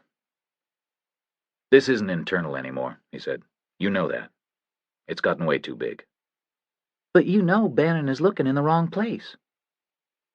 "I hope he'll come to realize that," Stuyvesant said. "Then maybe he'll start looking in the right place. Meanwhile, we'll defend Armstrong. Starting with this craziness in Wyoming. That's what we do. That's all we can do. We're reactive. We're defensive. We've got no legal basis to employ outsiders in a proactive role." He slid the first envelope along the shiny tabletop, gave it enough force that it carried exactly 6 feet, and spun to a stop in front of Reacher. Then the second with a gentler motion, so it stopped in front of Neagley. "Later," Reacher said. "Fire us later. Give us the rest of the day." "Why?" "We need to talk to Armstrong. Just me and Neagley." "About what?" "About something important," Reacher said. Then he went quiet again. "The thing we talked about this morning?" Neagley asked him. "No, the thing that was on my mind last night." "Something not there? Something not done?" He shook his head. "It was something not said." "What wasn't said?" He didn't answer, just gathered up both envelopes and slid them back along the tabletop. Stuyvesant stopped the envelopes dead with the flat of his hand, picked them up and held them, uncertain. "I can't let you talk to Armstrong without me," he said. "You'll have to," Reacher said. "It's the only way he'll talk at all." Stuyvesant said nothing. Reacher glanced at him. "Tell me about the mail system. How long have you been checking Armstrong's mail?" "From the start," Stuyvesant said. "Since he was picked as the candidate. That's absolutely standard procedure." "How does it work?" Stuyvesant shrugged. "It's easy enough. At first, the agents at his house opened everything delivered there, and we had a guy at the Senate offices opening the stuff that went there, and a guy in Bismarck looking after the local items. But after the first couple of messages, we centralized everything right here for convenience." "But everything always got passed on to him, except for the threats." "Obviously." "You know Swain?" "The researcher? I know him a little." "You should promote him, or give him a bonus, or a big kiss on the forehead, because he's the only person around here with an original idea in his head, us included." "What's his idea?" "We need to see Armstrong, as soon as possible, me and Neagley, alone. Then we'll consider ourselves fired and you'll never see us again. And you'll never see Bannon again, either, because your problem will be over a couple of days later." Stuyvesant put both envelopes back in his jacket. It was the day after Thanksgiving, and Armstrong was in self-imposed exile from public affairs, but arranging a meeting with him was intensely problematic. Straight after the morning meeting, Stuyvesant promoted one of Froelic's original 6 male rivals to replace her, and the guy was full of all kinds of macho, now we can do this properly bullshit. He kept it firmly under control in front of Stuyvesant because of sensitivity issues, but he threw up every kind of obstacle he could find. The main stumbling block was a decades-old rule that no protectee can be alone with visitors without at least one protection agent present. Reacher saw the logic in that. Even if they were strip-searched for weapons, he and Neagley could have completely dismembered Armstrong in about a second and a half. But they had to meet alone. That was vital. Stuyvesant was reluctant to overrule the new team leader on his first day, but eventually he quoted the Pentagon security clearances and decreed that the presence of 2 agents immediately outside the door would be sufficient. Then he called Armstrong at home to clear it with him personally. He got off the phone and said that Armstrong sounded a little concerned about something and would call right back. They waited, and Armstrong called back after 20 minutes and told Stuyvesant 3 things. First, his mother's health had taken a sudden turn for the worse. Therefore, second, he wanted to be flown out to Oregon that afternoon. Therefore, third, the meeting with Reacher and Neagley would have to be short, and it would have to be delayed 2 hours while he packed. So Reacher and Neagley went to Froelic's office to wait some more. But it had already been taken over by the new guy. The little plant was gone. Furniture had been moved. Things had been changed around. All that remained of Froelich was a faint trace of her perfume in the air. So they went back to the reception area and sprawled in the leather chairs. watched the muted television. It was tuned to a news channel, and they saw Froelich die all over again, silently and in slow motion. They saw part of Armstrong's subsequent statement. They saw Bannon interviewed outside the Hoover building. They didn't ask for the sound to be turned up. They knew what he would be saying. They watched football highlights from the Thanksgiving Day games. Then Stuyvesant called him back to his office. His secretary wasn't there. She was clearly enjoying a long weekend at home. They walked through the empty area and sat down in front of Stuyvesant's immaculate desk while he ran through the rules of engagement. "No physical contact," he said. Reacher smiled. "Not even a handshake?" "Oh, I guess a handshake is okay," Stuyvesant said, "but nothing else. And you are not to reveal anything about the current situation. He doesn't know, and I don't want him to find out from you. Is that understood?" Reacher nodded. "Understood," Neagley said. "Don't upset him, and don't harass him. Remember who he is. And remember he's preoccupied with his mother." "Okay," Reacher said. Stuyvesant looked away. "I've decided I don't want to know why you want to see him. And I don't want to know what happens afterwards, if anything. But I do want to say thanks for everything you've already done. Your audit will help us, and I think you probably saved us in Bismarck, and your hearts have been in the right place throughout, and I'm very grateful for all of that." Nobody spoke. "I'm going to retire," Stuyvesant said.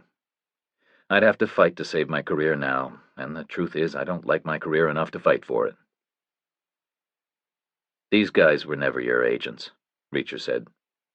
"I know that," Stuyvesant said. "But I lost 2 people. Therefore, my career is over. But that's my decision and my problem.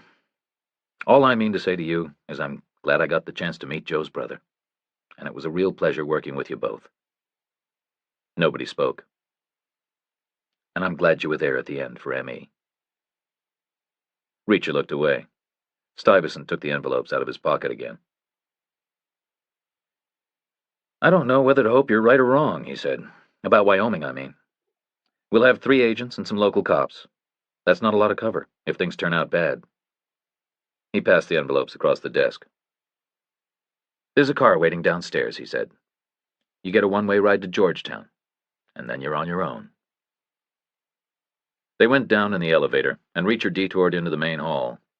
It was vast and dark and gray and deserted, and the cold marble echoed with his footsteps. He stopped underneath the carved panel and glanced up at his brother's name. Glanced at the empty space where Froelich's would soon be added. Then he glanced away and walked back and joined Neagley. They pushed through the small door with the wired glass porthole and found their car. The white tent was still in place across the sidewalk in front of Armstrong's house. The driver pulled up with the rear door tight against the contour and spoke into his wrist microphone. A second later, Armstrong's front door opened and 3 agents stepped out. One walked forward through the canvas tunnel and opened the car door. Reacher got out and Neagley slid out beside him. The agent closed the door again and stood impassive on the curb, and the car drove away. The second agent held his arms out in a brief mime that they should stand still and be searched. They waited in the whitened canvas gloom. Neagley tensed while strange hands patted her down. But it was superficial. They barely touched her. And they missed Reacher's ceramic knife. It was hidden in his sock. The agents led them inside to Armstrong's hallway and closed the door. The house was larger than it appeared from the outside. It was a big, substantial place that looked like it had been standing for 100 years and was good for maybe 100 more. The hallway had dark antiques and striped paper on the walls, and a clutter of framed pictures everywhere. There were rugs on the floors laid over thick wall-to-wall carpeting. There was a battered garment bag resting in a corner, presumably ready for the emergency trip to Oregon. "This way," one of the agents said. He led them deep into the house and through a dogleg in the hallway to a huge eat-in kitchen that would have looked at home in a log cabin.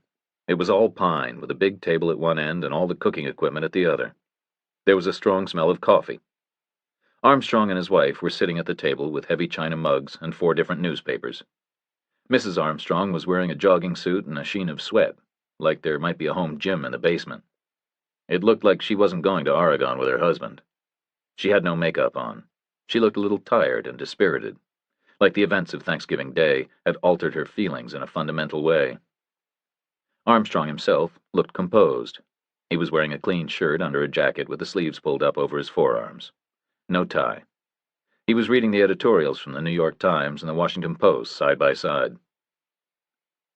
"Coffee?" Mrs. Armstrong asked. Reacher nodded, and she stood up and walked into the kitchen area and pulled 2 more mugs off hooks and filled them. Walked back with one in each hand. Reacher couldn't decide if she was short or tall. She was one of those women who look short in flat shoes and tall in heels. She handed the mugs over without much expression. Armstrong looked up from his papers. "I'm sorry to hear about your mother," Neagley said. Armstrong nodded. "Mr. Stuyvesant told me you want a private conversation," he said. "Private would be good," Reacher said. "Should my wife join us?" "That depends on your definition of privacy." Mrs. Armstrong glanced at her husband. "You can tell me afterwards," she said. "Before you leave, if you need to." Armstrong nodded again and made a show of folding his newspapers. Then he stood up and detoured to the coffee machine and refilled his mug. "Let's go," he said. He led them back to the dog-legged hallway and into a side room. 2 agents followed and stood one each side of the door on the outside. Armstrong glanced out at them as if in apology and shut the door on them. Walked round and stood behind a desk. The room was set up like a study, but it was more recreational than for real. There was no computer. The desk was a big old item made from dark wood. There were leather chairs and books chosen for the look of their spines. There was paneling and an old Persian rug. There was an air freshener somewhere putting fragrance into the hush. There was a framed photograph on the wall, showing a person of indeterminate gender standing on an ice floe. He or she was wearing an enormous padded down coat with a hood and thick mittens that reached the elbow. The hood had a big fur ruff that framed the face tight. The face itself was entirely hidden by a ski mask and smoked yellow snow goggles. One of the elbow-high mittens was raised in greeting. "Our daughter," Armstrong said. "We asked her for a photo because we miss her. That's what she sent. She has a sense of humor." He sat down behind the desk. Reacher and Neagley took a chair each. "This all feels very confidential," Armstrong said. Reacher nodded. "And in the end, I think we'll all agree it should be kept confidential." "What's on your mind?" "Mr. Stuyvesant gave us some ground rules," Reacher said. "I'm going to start breaking them right now. The Secret Service intercepted 6 threatening messages against you. The first came in the mail 18 days ago. 3 more came in the mail subsequently, and 2 were hand-delivered." Armstrong said nothing. "You don't seem surprised," Reacher said. Armstrong shrugged. "Politics is a surprising business," he said. "I guess it is," Reacher said. "All 6 messages were signed with a thumbprint. We traced the print to an old guy in California. His thumb had been amputated and stolen and used like a rubber stamp." Armstrong said nothing. "The second message showed up in Stuyvesant's own office. Eventually, it was proved that a surveillance technician named Nendick had placed it there. Nendick's wife had been kidnapped in order to coerce his actions. He was so frightened of the danger to her posed by his inevitable interrogation that he went into some kind of a coma. But we're guessing she was already dead by then anyway." Armstrong was silent. "There's a researcher in the office called Swain who made an important mental connection. He felt we were miscounting. He realized that Nendick was supposed to be a message in himself, thereby making 7 messages, not 6. Then we added the guy in California who'd had his thumb removed and made it 8 messages. Plus, there were 2 homicides on Tuesday, which made the 9th and 10th messages. 1 in Minnesota and 1 in Colorado. 2 unrelated strangers named Armstrong were killed as a kind of demonstration against you." "Oh, no," Armstrong said. "So, 10 messages," Reacher said. "All of them designed to torment you. Except you hadn't been told about any of them. But then I started wondering whether we're still miscounting. And you know what? I'm pretty sure we are. I think there were at least 11 messages." Silence in the small room. "What would be the 11th?" Armstrong asked. "Something that slipped through," Reacher said. "Something that came in the mail, addressed to you. Something that the Secret Service didn't see as a threat.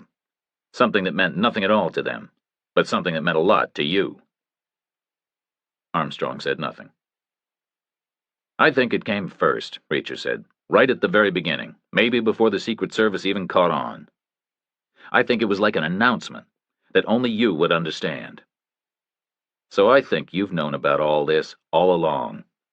I think you know who's doing it, and I think you know why. People have died, Armstrong said. That's a hell of an accusation. Do you deny it? Armstrong said nothing. Reacher leaned forward.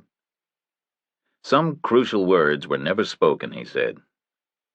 Thing is, if I was standing there serving turkey, and then somebody started shooting, and somebody else was suddenly bleeding to death on top of me, sooner or later I'd be asking, who the hell were they? What the hell did they want? Why the hell were they doing that? Those are fairly basic questions. I'd be asking them loud and clear, believe me. But you didn't ask them. We saw you twice afterwards. In the White House basement, and then later at the office. Oh, you said all kinds of things. You asked, had they been captured yet? That was your big concern. You never asked who they might be or what their possible motive was. And why didn't you ask? Only one possible explanation. You already knew. Armstrong said nothing. I think your wife knows, too, Reacher said. You conveyed her anger at you for putting people at risk. I don't think she was generalizing. I think she knows you know, and she thinks you should have told somebody. Armstrong was silent. So I think you're feeling a little guilty now, Reacher said. I think that's why you agreed to make the television statement for me, and that's why you suddenly want to go to the service itself.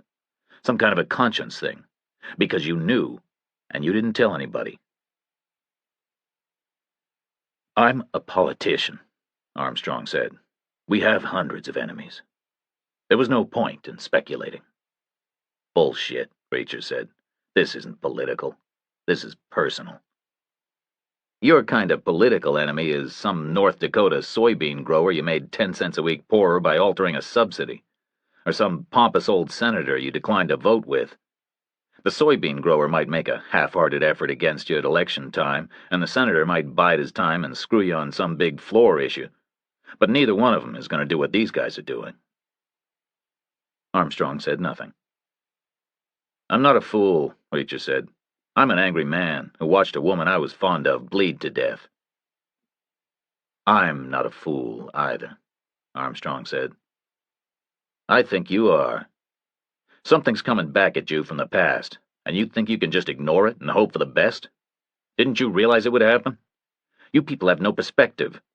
You thought you were world-famous already just because you were in the House and the Senate? Well, you weren't. Real people never heard of you until the campaign this summer. You thought all your little secrets were already out? Well, they weren't either. Armstrong said nothing. Who are they? Reacher asked. Armstrong shrugged. Your guess? Reacher paused. I think you've got a temper problem, he said. Same as your dad.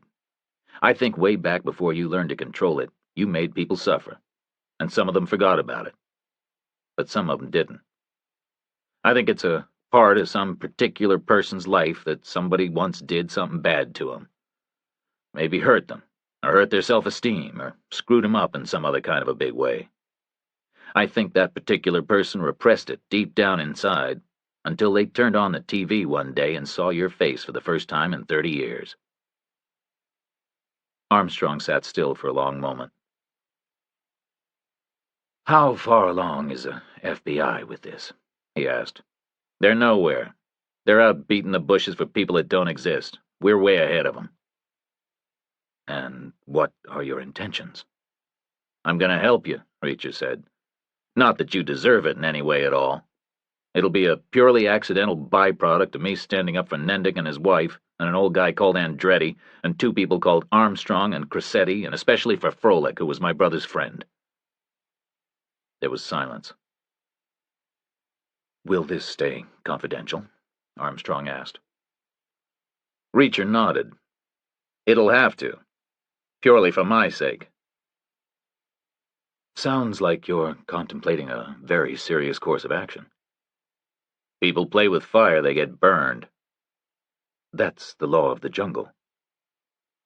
Where the hell else do you think you live? Armstrong was quiet, another long moment. So then you'll know my secret, and I'll know yours, he said. Reacher nodded. And we'll all live happily ever after. There was another long silence. It lasted a whole minute. Reacher saw Armstrong the politician fade away, and Armstrong the man replace him. You're wrong in most ways, he said, but not all of them. He leaned down and opened a drawer, took out a padded mailer and tossed it on the desk. It skidded on the shiny wood and came to rest an inch from the edge. I guess this counts as the first message, he said.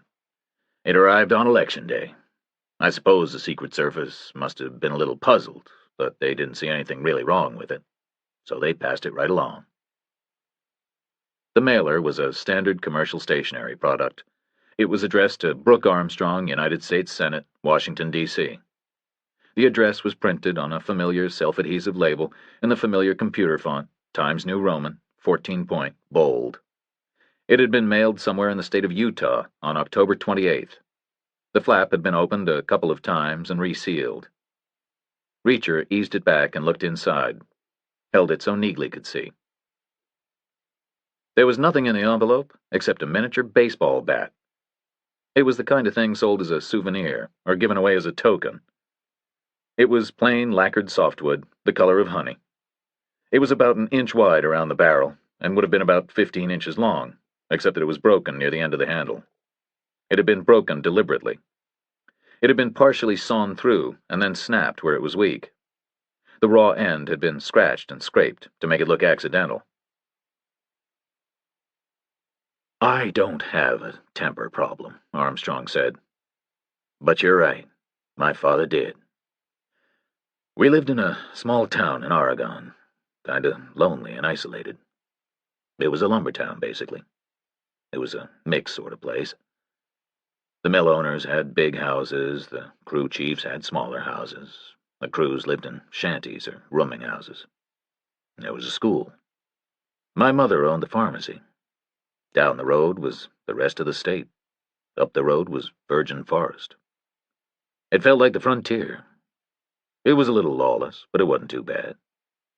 There were occasional whores and a lot of drinking, but overall it was just trying to be an American town.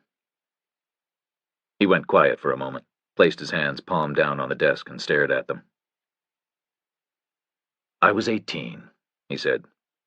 Finished with high school, ready for college, spending my last few weeks at home. My sister was away traveling somewhere. We had a mailbox at the gate. My father had made it himself, in the shape of a miniature lumber mill. It was a nice thing, made out of tiny strips of cedar.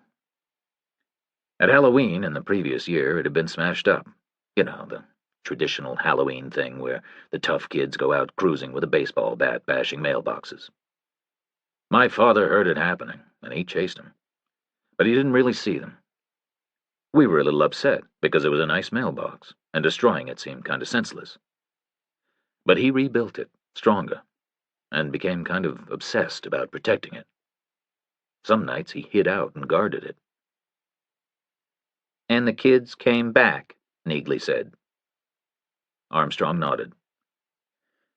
Late that summer, he said. 2 kids in a truck with a bat. They were big guys. I didn't really know them, but I'd seen them around before, here and there. They were brothers, I think. Real hard kids, you know, delinquents, bullies from out of town. The sort of kids you always stayed well away from. I took a swing at the box, and my dad jumped out at him, and there was an argument. They were sneering at him, threatening him, saying bad things about my mother. They said, bring her on out and we'll show her a good time with this bat, better than you can show her. You can imagine the gestures that went with it. So then there was a fight, and my dad got lucky. It was just one of those things. 2 lucky punches and he won. Or maybe it was his military training. The bat had bust in half, maybe against the box. I thought that would be the end of it. But he dragged the kids into the yard and got some logging chain and some padlocks and got 'em chained up to a tree. They were kneeling down, facing each other around the trunk. My dad's mind was gone. His temper had kicked in. He was hitting them with the broken bat. I was trying to stop him, but it was impossible. Then he said he was going to show them a good time with the bat, with the broken end, unless they begged him not to. So they begged. They begged long and loud. He went quiet again. I was there, all the time, he said. I was trying to calm my father down, that's all. But these guys were looking at me like I was participating. There was this thing in their eyes, like I was a witness to their worst moment.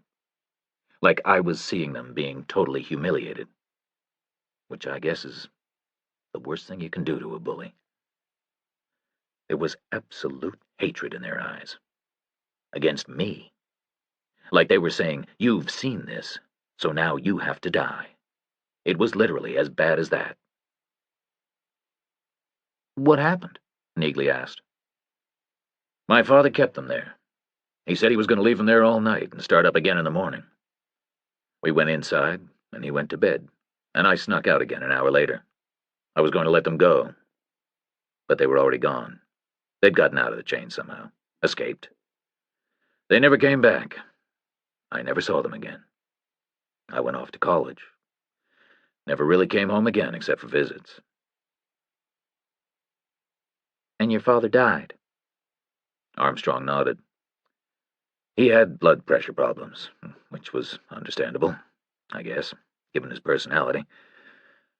I kind of forgot about the two kids. It was just an episode that had happened in the past. But I didn't really forget about them. I always remembered the look in their eyes. I can see it right now. It was stone-cold hatred. It was like two cocky thugs who couldn't stand to be seen any other way than how they chose to be seen. Like I was committing a mortal sin just for happening to see them losing. Like I was doing something to them. Like I was their enemy. They stared at me. I gave up trying to understand it. I'm no kind of psychologist. But I never forgot that look. When that package came, I wasn't puzzled for a second who had sent it, even though it's been nearly 30 years. Did you know their names? Reacher asked. Armstrong shook his head. I didn't know much about them, except I guess they lived in some nearby town.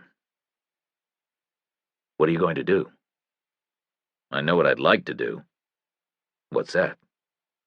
I'd like to break both your arms and never see you again as long as I live. Because if you'd spoken up on election day, Froelich could still be alive. Why the hell didn't you? Neagley asked. Armstrong shook his head. There were tears in his eyes. Because I had no idea it was serious, he said. I really didn't. I promise you, on my daughter's life. Don't you see? I just thought it was supposed to remind me or unsettle me. I wondered whether maybe in their minds they still thought I was in the wrong back then, and it was supposed to be a threat of political embarrassment or exposure or something. Obviously, I wasn't worried about that because I wasn't in the wrong back then. Everybody would understand that. And I couldn't see any other logical reason for sending it. I was 30 years older, so were they. I'm a rational adult. I assumed they were. So I thought it was maybe just an unpleasant joke. I didn't conceive of any danger in it. I absolutely promise you that. I mean, why would I? So it unsettled me for an hour, and then I dropped it. Maybe I half expected some kind of lame follow-up, but I figured I'd deal with that when it happened. But there was no follow-up. It didn't happen, not as far as I knew. Because nobody told me. Until now. Until you told me. And according to Stuyvesant, you shouldn't be telling me even now. And people have suffered and died. Christ, why did he keep me out of the loop? I could have given him the whole story if he just asked. Nobody spoke. So, you're right and you're wrong, Armstrong said. I knew who and why, but I didn't know all along. I didn't know the middle. I knew the beginning, and I knew the end. I knew as soon as the shooting started, believe me. I mean, I just knew. It was an unbelievable shock, out of the blue. Like, this is the follow-up? It was an insane development. It was like half expecting a rotten tomato to be thrown at me one day and getting a nuclear missile instead. I thought the world had gone mad. You want to blame me for not speaking out? Okay, go ahead and blame me. But how could I have known? How could I have predicted this kind of insanity? Silence for a beat. So, that's my guilty secret, Armstrong said.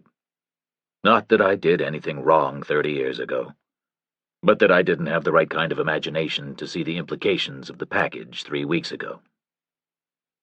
Nobody spoke. Should I tell Stuyvesant now? Armstrong asked. Your choice, Reacher said. There was a long pause. Armstrong the man faded away again, and Armstrong the politician came back to replace him. I don't want to tell him, he said. Bad for him, bad for me. People have suffered and died. It'll be seen as a serious misjudgment on both our parts. He should have asked. I should have told. Reacher nodded. So leave it to us. You'll know our secret, and we'll know yours. And we'll all live happily ever after. Well, we'll all live, Reacher said. Descriptions? Neagley asked. Just kids, Armstrong said. Maybe my age. I only remember their eyes. What's the name of the town? Underwood, Oregon, Armstrong said. Where my mother still lives. Where I'm going in an hour. And these kids were from the area? Armstrong glanced at Reacher. And you predicted they'll go home to wait? Yes, Reacher said, I did. And I'm heading right there. Don't worry about it, Reacher said. That theory's way out of date now. I assume they'd expected you'd remember him, and I assume they didn't anticipate the communications breakdown between yourself and the Secret Service. And they wouldn't want you to be able to lead them right to their door. Therefore, their door is changed. They don't live in Oregon anymore. That's one thing we can be absolutely sure of. So, how are you going to find them? Reacher shook his head. We can't find them. Not now. Not in time. They'll have to find us. In Wyoming. At the memorial service. I'm going there, too. With minimal cover. So just hope it's all over before you arrive. Should I tell Stuyvesant? Armstrong asked again. Your choice, Reacher said again. I can't cancel the appearance. That wouldn't be right. No, Reacher said. I guess it wouldn't. I can't tell Stuyvesant now. No, Reacher said. I guess you can't. Armstrong said nothing. Reacher stood up to leave, and Neagley did the same. One last thing, Reacher said. We think these guys grew up to be cops. Armstrong sat still. He started to shake his head, but then he stopped and looked down at the desk, his face clouded, like he was hearing a faint 30-year-old echo. Something during the beating, he said. I only half heard it, and I'm sure I discounted it at the time. But I think at one point they claimed their dad was a cop. They said he could get us in big trouble. Reacher said nothing. The protection agent showed them out. They walked the length of the canvas tent and stepped off the curb into the street, turned east and got back on the sidewalk and settled in for the trek to the subway. It was late morning and the air was clear and cold. The neighborhood was deserted. Nobody was out walking. Neagley opened the envelope Stuyvesant had given her. It contained a check for $5,000. The memo line was written up as professional consultation. Reacher's envelope contained 2 checks. One was for the same $5,000 fee, and the other was for his audit expenses, repaid to the exact penny. We should go shopping, Neagley said. We can't go hunting in Wyoming dressed like this. I don't want you to come with me, Reacher said. They had the argument right there on the street as they walked through Georgetown. Worried about my safety? Neagley asked. Because you shouldn't be. Nothing's going to happen to me. I can look after myself, and I can make my own decisions. I'm not worried about your safety, Reacher said. What then? My performance? I'm way better than you. I know you are. So what's your problem? Your license. You've got something to lose. Neagley said nothing. You've got a license, right? Reacher said. To be in the business you're in? And you've got an office, and a job, and a home, and a fixed location. I'm going to disappear after this. You can't do that. Think we're going to get caught? I can't afford to take the risk. You can't. There's no risk if we don't get caught. Now Reacher said nothing. It's like you told Bannon, she said. I'm lying there lined up on these guys, but I'm going to get an itch in my spine. I need you to watch my back. This isn't your fight. Why is it yours? Because some woman your brother once dumped got herself killed doing her job? That's tenuous. Reacher said nothing. Okay, it's your fight, Neagley said. I know that. But whatever thing you've got in your head that makes it your fight makes it my fight too. Because I've got the same thing in my head. And even if we didn't think the same, if I had a problem, wouldn't you help me out? I would if you asked. So we're even. Except I'm not asking. Not right now, but you will be. You're 2,000 miles from Wyoming, and you don't have a credit card to buy a plane ticket with, and I do. You're armed with a folding knife with a 3-inch blade, and I know a guy in Denver who will give us any weapons we want, no questions asked, and you don't. I can rent a car in Denver to get us the rest of the way, and you can't. They walked on, 20 yards, 30. Okay, Reacher said. I'm asking. We'll get the clothes in Denver, she said. I know some good places. They made it to Denver before 3 in the afternoon, Mountain Time. The high plains lay all around them, tan and dormant. The air was thin and bitter cold. There was no snow yet, but it was coming. The runway plows were lined up and ready. The snowdrift fences were prepared. The car rental companies had shipped their sedans south and brought in plenty of new four-wheel drives. Neagley signed up for a GMC Yukon at the Avis counter. They shuffled to the lot and picked it up. It was black and shiny and looked a lot like Froelic's Suburban, except it was 2 feet shorter. They drove it into the city. It was a long, long way. Space seemed infinitely available, even after D.C., which wasn't the most crowded place in the East. They parked in a downtown garage and walked 3 blocks, and Neagley found the store she was looking for. It was an all-purpose outdoor equipment place.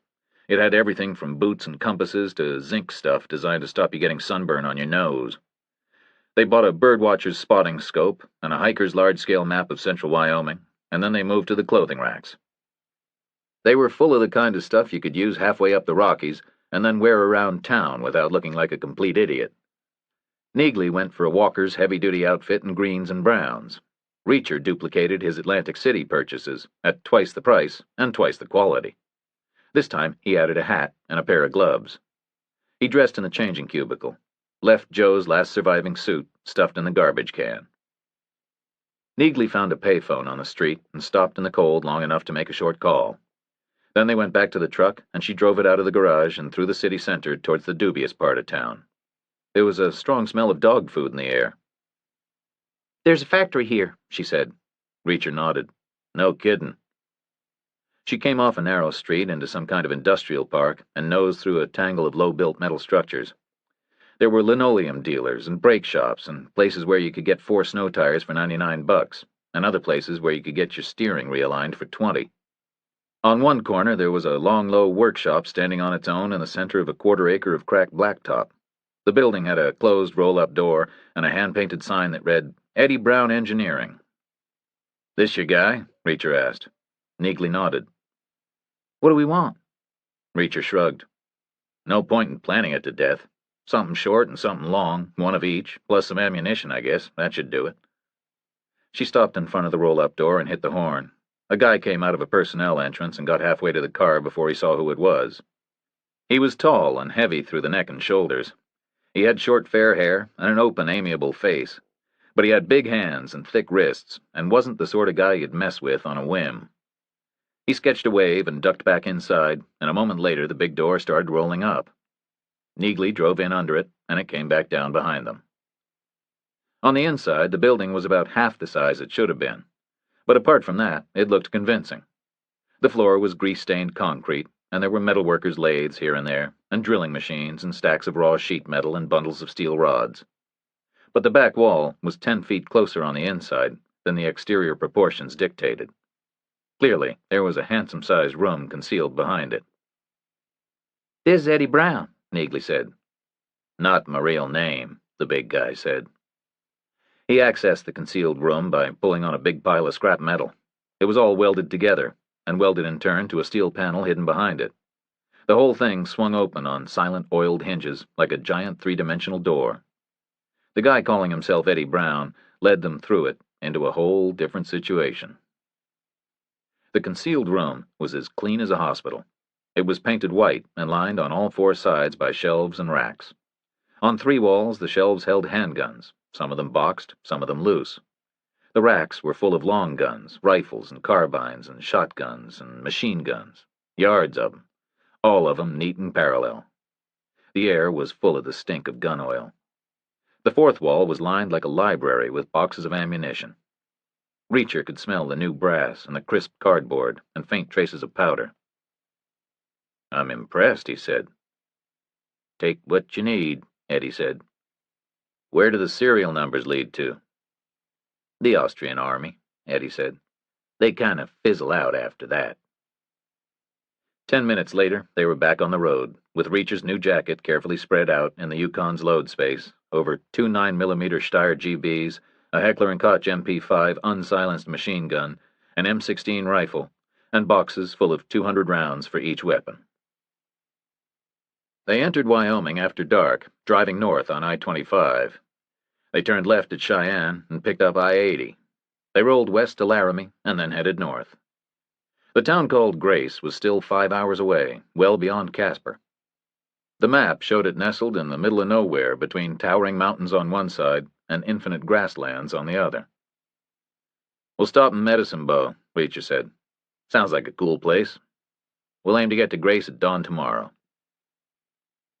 Medicine Bow didn't look like much of a cool place in the dark, but it had a motel about 2 miles out with rooms available.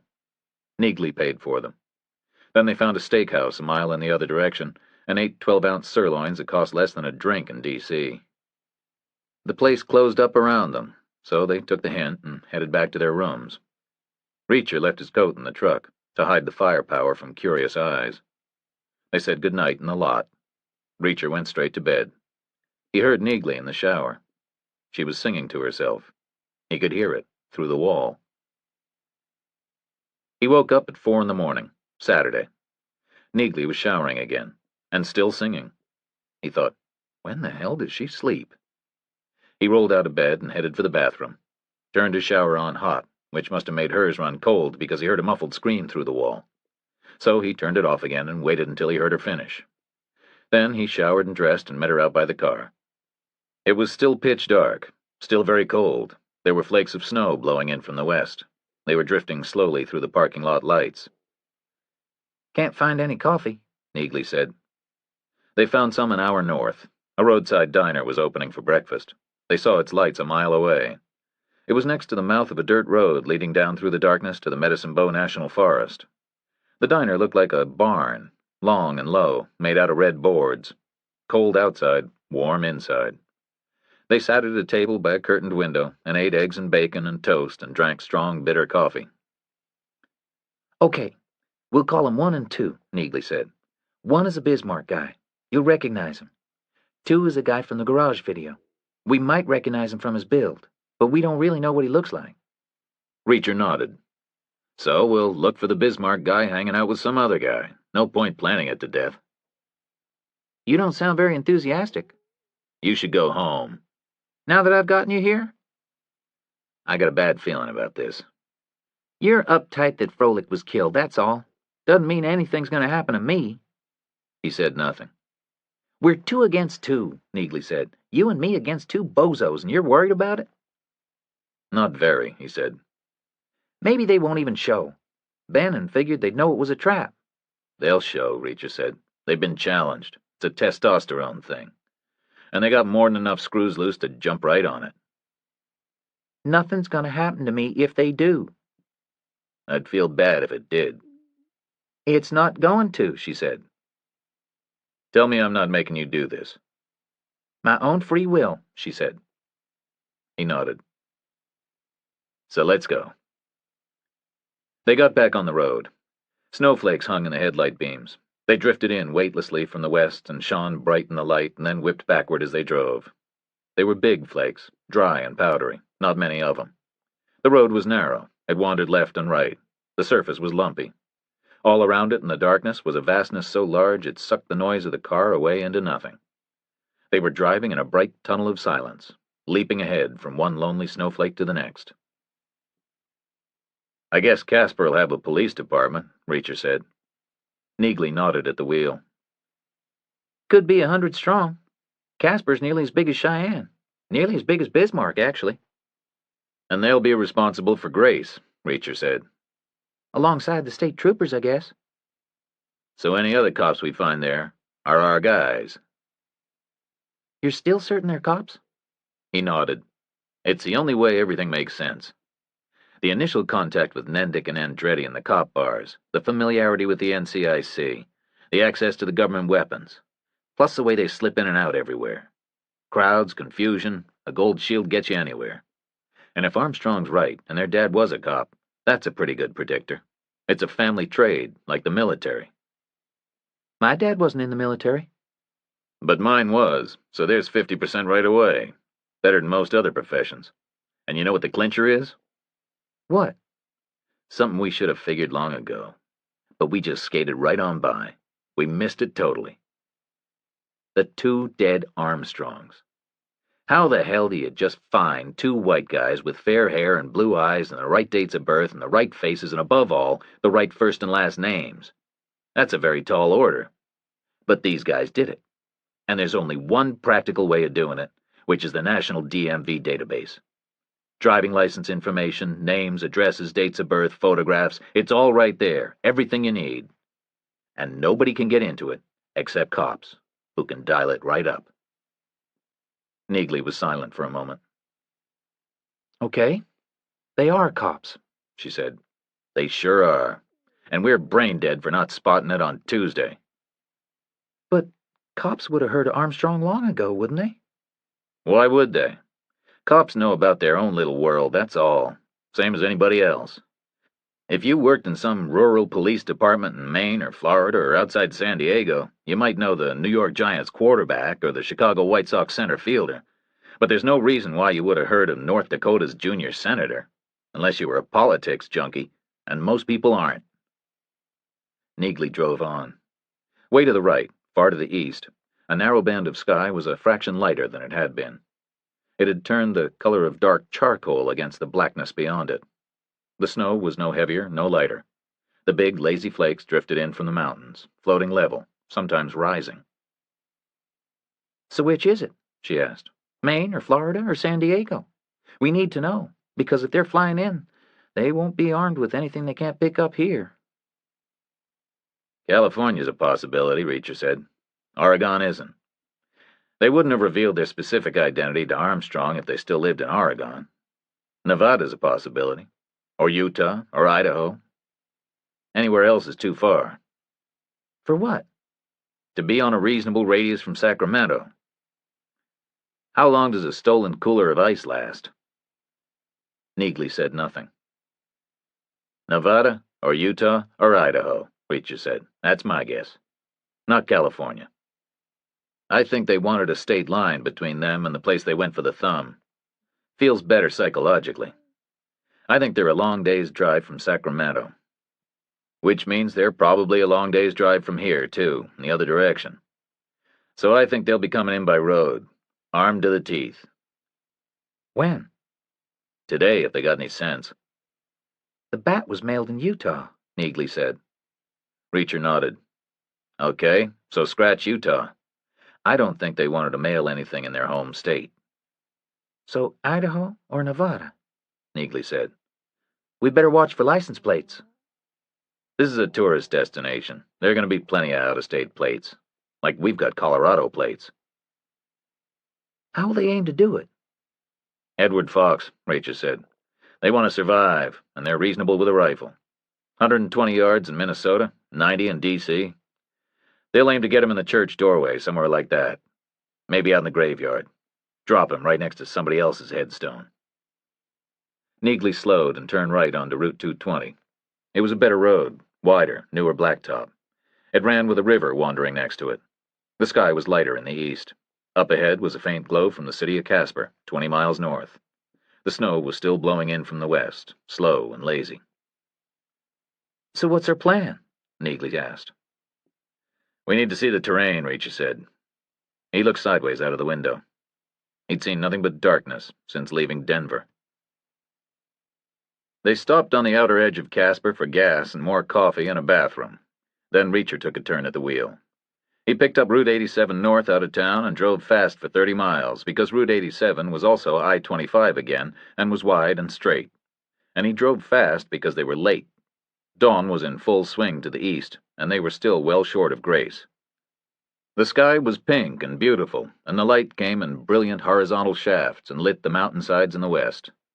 They were meandering through the foothills. On their right, to the east, the world was basically flat all the way to Chicago and beyond. On their left, distant in the west, the Rocky Mountains reared 2 miles high. The lower slopes were dotted with stands of pine, and the peaks were white with snow and streaked with gray crags. For miles either side of the ribbon of road was high desert with sagebrush and tan grasses blazing purple in the early sun. Been here before? Neagley asked. No, he said. We need to turn, she said. Soon. East towards Thunder Basin. He repeated the name in his head, because he liked the sound of the words. Thunder Basin. Thunder Basin. He made a shallow right off the highway onto a narrow county road. It was signposted up to Midwest and Edgerton. The land fell away to the east. Pines 100 feet tall threw morning shadows 100 yards long. There was endless ragged grassland, interrupted here and there by the remains of old industrial enterprises. There were square stone foundations a foot high, and tangles of old iron. Oil, Neagley said, and coal mining. All closed down 80 years ago. The land looks awful flat, Reacher said.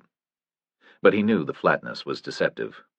The low sun showed him creases and crevices and small escarpments that were nothing compared to the mountains on his left, but were a long way from being flat.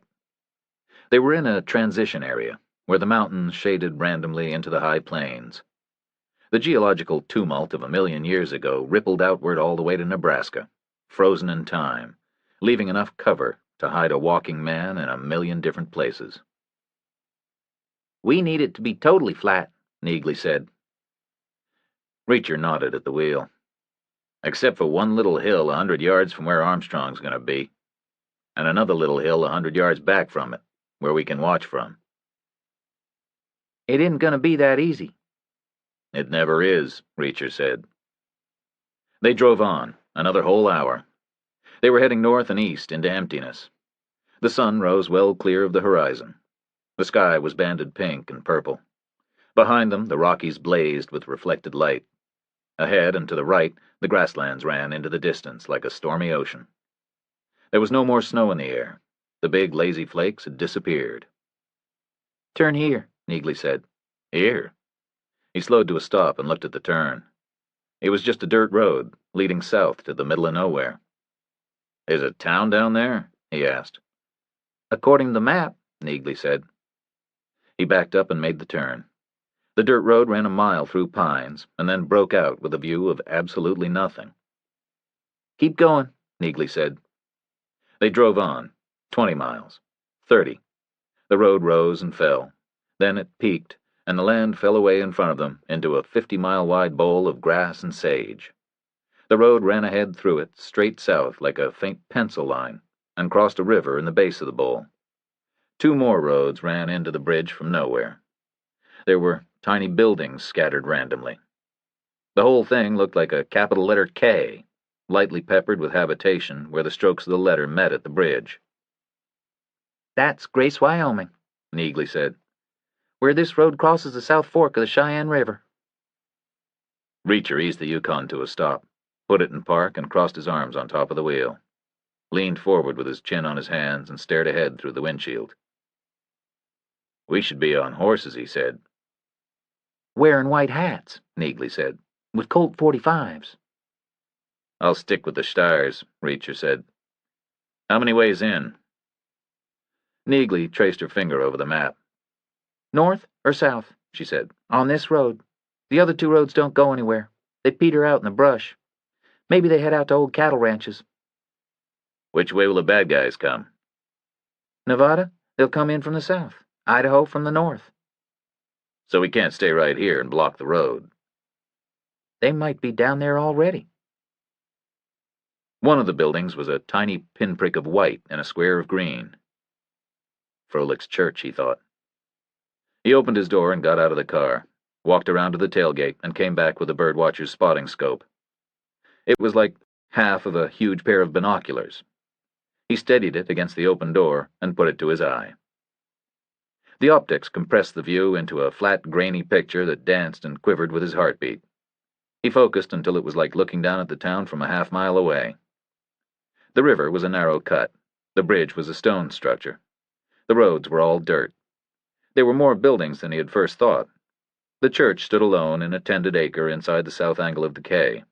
It had a stone foundation, and the rest of it was clapboard painted white.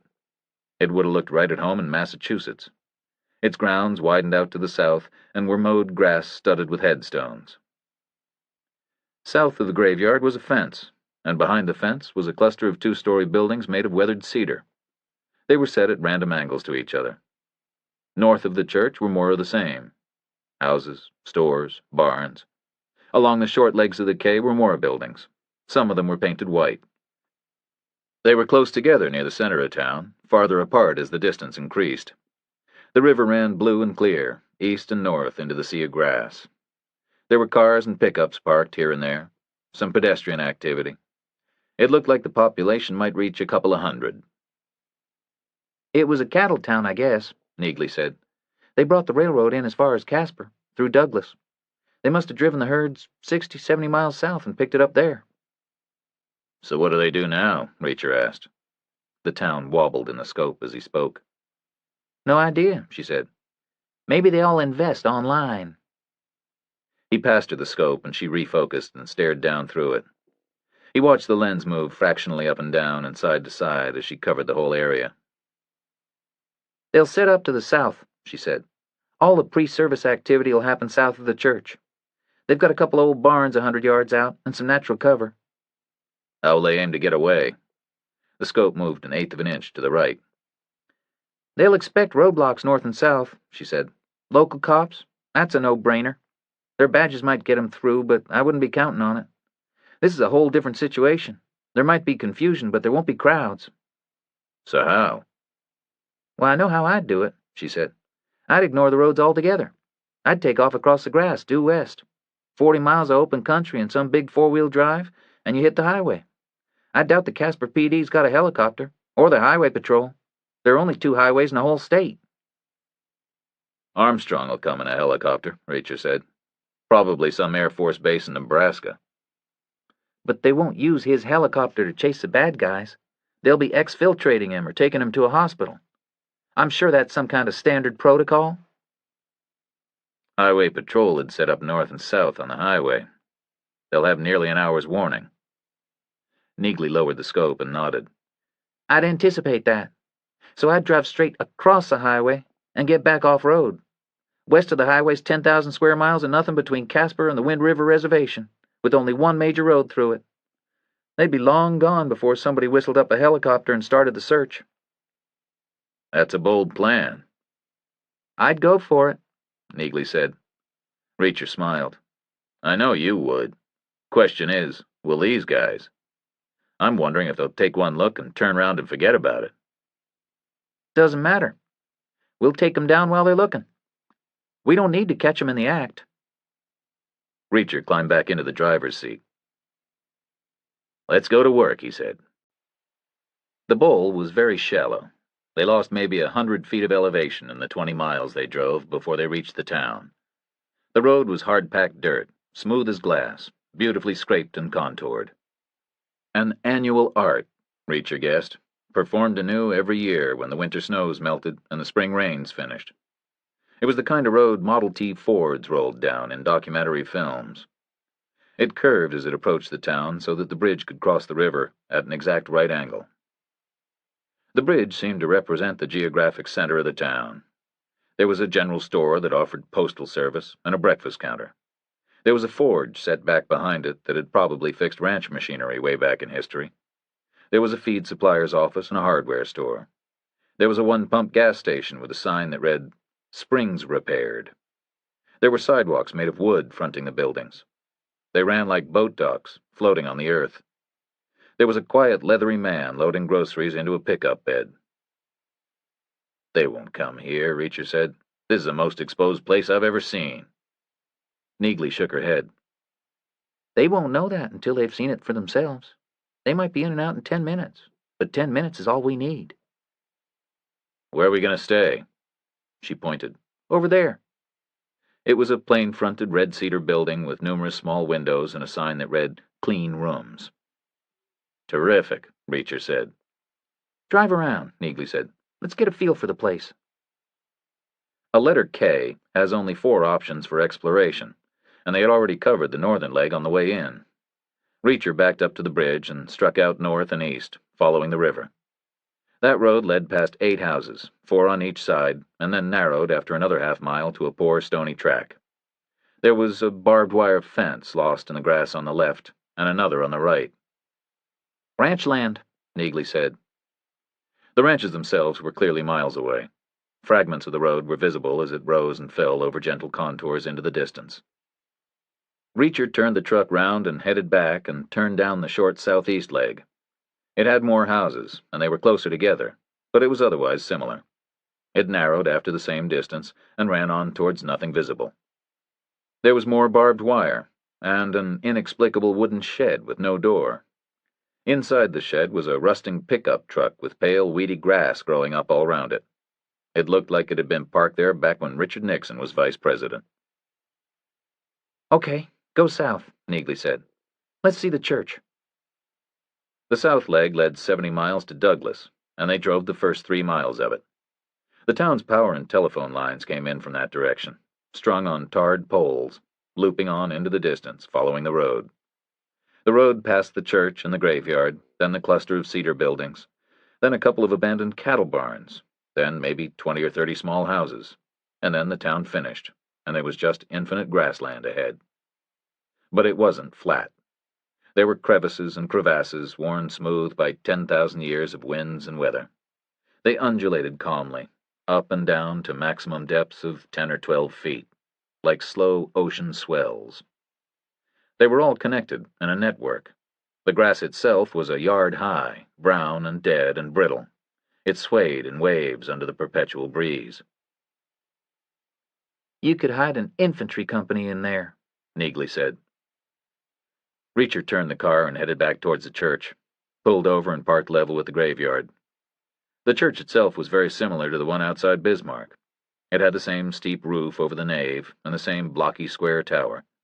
It had a clock on the tower, and a weather vane, and a flag, and a lightning rod. It was white, but not as bright. Reacher glanced west to the horizon and saw gray clouds massing over the distant mountains. "It's going to snow," he said. "We can't see anything from here," Neagley said. She was right. The church was built right in the river valley bottom. Its foundation was probably the lowest structure in town. The road to the north was visible for maybe 100 yards, same in the south. It ran in both directions and rose over gentle humps and disappeared from sight. "They could be right on top of us before we know it," Neagley said. "We need to be able to see 'em coming." Reacher nodded, opened his door, and climbed out of the car. Neagley joined him, and they walked towards the church. The air was cold and dry. The graveyard's lawn was dead under their feet. It felt like the beginning of winter.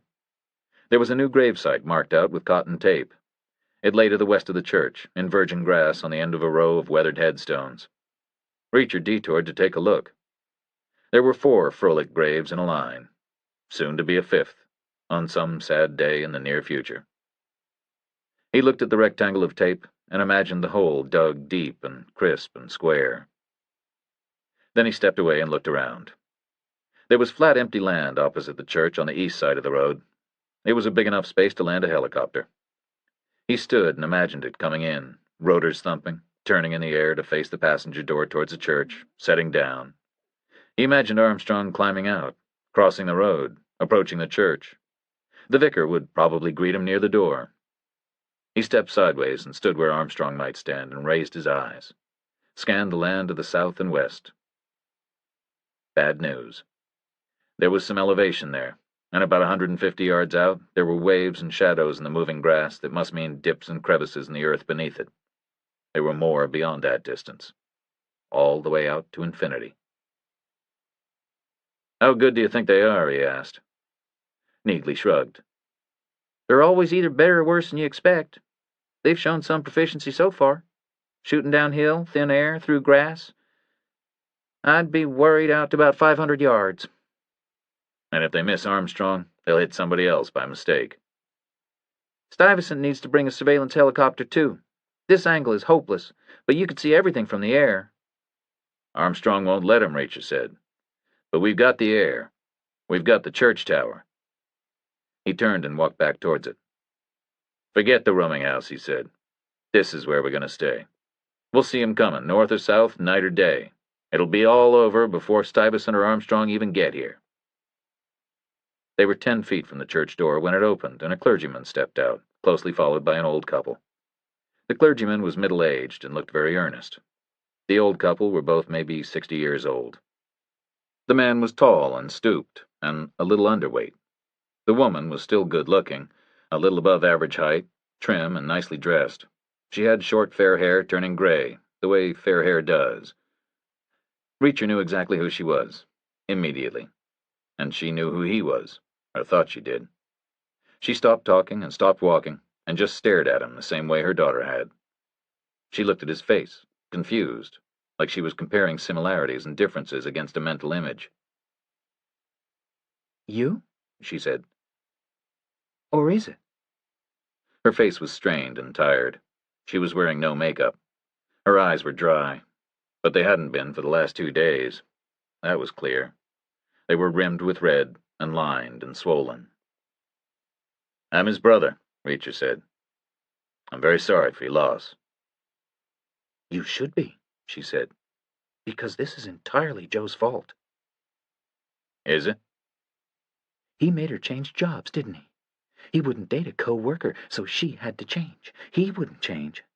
She went over to the dangerous side, while he stayed exactly where he was, safe and sound. And now look what's come of it. Reacher paused.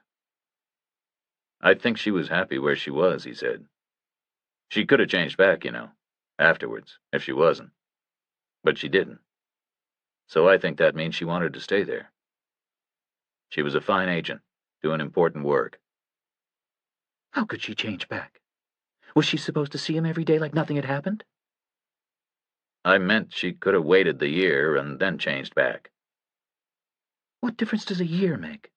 He broke her heart. How could she ever work for him again? Reacher said nothing. "Is he coming here?" she asked. "No," Reacher said. "He's not." "Good," she said, "because he wouldn't be welcome." "No, I guess he wouldn't," Reacher said. "I suppose he's too busy," she said. She walked off towards the dirt road. The clergyman followed her, and so did Froelic's father. But then he hesitated and turned back. "She knows it's not really Joe's fault," he said. "We both know Mary Ellen was doing what she wanted." Reacher nodded. "She was terrific at it."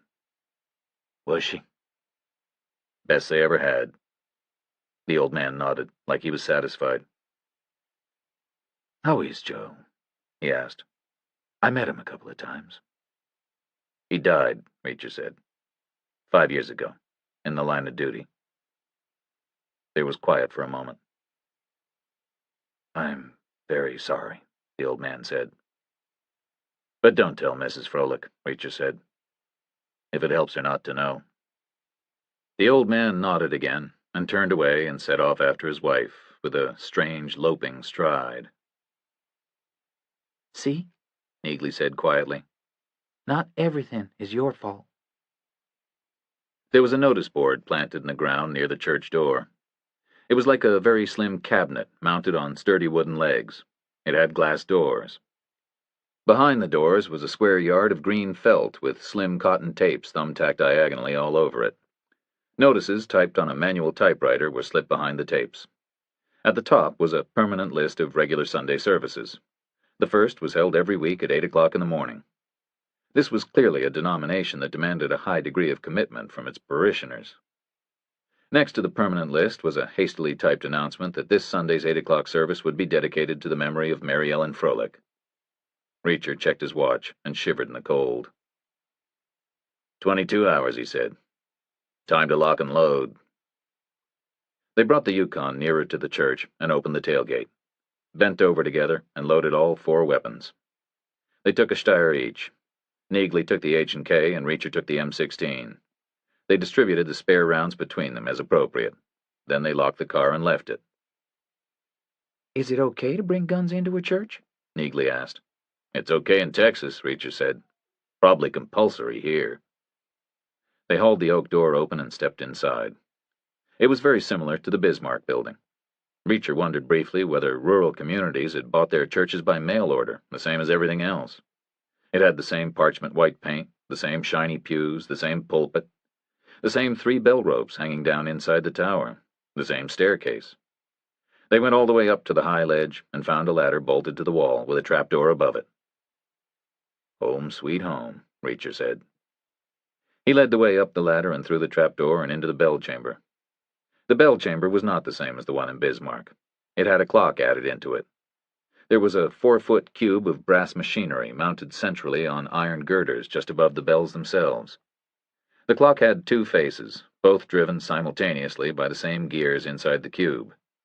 Long iron shafts ran straight out from the cube, through the walls, through the backs of the faces, all the way to the external hands. The faces were mounted in the openings where the louvers had been, to the east and the west. The machinery was ticking loudly. Gear wheels and ratchets were clicking. They were setting up tiny sympathetic resonances in the bells themselves. We've got no view east or west, Reacher said. Neagley shrugged. North and south is all we need, she said. That's where the road runs. I guess, he said. You take the south. He ducked under the girders and the iron shafts and crawled over to the louver facing north. Knelt up and looked out.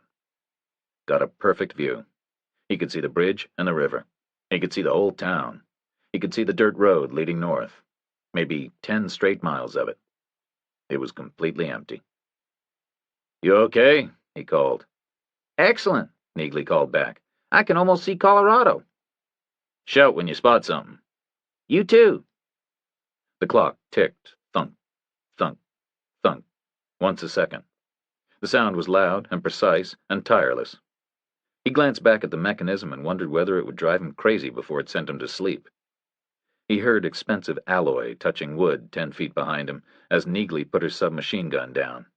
He laid his M16 on the boards next to his knees, squirmed around until he was as comfortable as he was going to get. Then he settled in to watch and wait. The air was cold, and 70 feet above ground the breeze was a wind. It came in through the louvers and scoured his eyes and made them water. They'd been there 2 hours, and nothing had happened. They had seen nothing and heard nothing except for the clock. They had learned its sound. Each thunk was made up of a bundle of separate metallic frequencies, starting low down with the muted bass ring of the bigger gears, ranging upward to the tiny treble click of the escapement lever, and finishing with a faint time-delayed ding resonating off the smallest bell. It was the sound of madness. I got something, Neagley called. SUV, I think, coming in from the south. He took a quick look north and got up off his knees.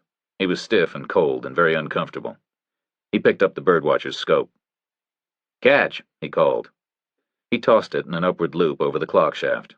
Neagley twisted and caught it one-handed and turned back to the louver panel. Put the scope to her eye. Might be a new model Chevy Tahoe, she called. Light gold metallic. Sun's on the windshield, no ID on the occupants. Reacher looked north again. The road was still empty. He could see 10 miles. It would take 10 minutes to cover 10 miles, even at a fast cruise. He stood up straight and stretched, ducked under the clock shafts, and crawled over next to Neagley. She moved to her right, and he wiped his eyes and stared out south. It was a tiny gold speck on the road all alone, maybe 5 miles away. Not exactly busy, she said. Is it? She passed him the scope. He refocused it and propped its weight on a louver and squinted through it. The telephoto compression held the truck motionless. It looked like it was bouncing and swaying on the road, but making absolutely no forward progress at all. It looked dirty and travel-stained. It had a big chrome front fender all smeared with mud and salt. The windshield was streaked. The sun's reflection made it impossible to see who was riding in it. "Why is it still sunny?" he said. "I thought it was going to snow." "Look to the west," Neagley said. He put the scope down and turned and put the left side of his face tight against the louvers, closed his right eye, and looked out sideways with his left. The sky was split in two. In the west, it was almost black with clouds. In the east, it was pale blue and hazy.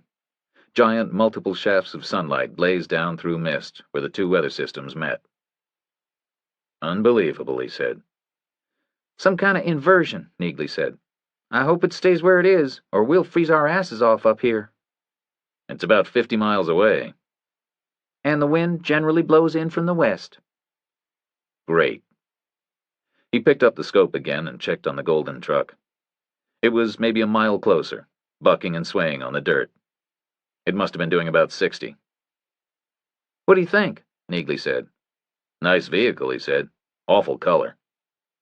He watched it come on another mile, and then handed back the scope. "I should check north," he said. He crawled under the clock shaft and made it back to his own louver. There was nothing happening in the north. The road was still empty. He reversed his previous maneuver and put his right cheek against the wood and closed his left eye with his hand and checked west again. The snow clouds were clamped down on the mountains. It was like night and day, with an abrupt transition where the foothills started. "It's a Chevy Tahoe for sure," Neagley called. "It's slowing down." "See the plate?" "Not yet. It's about a mile out now, slowing."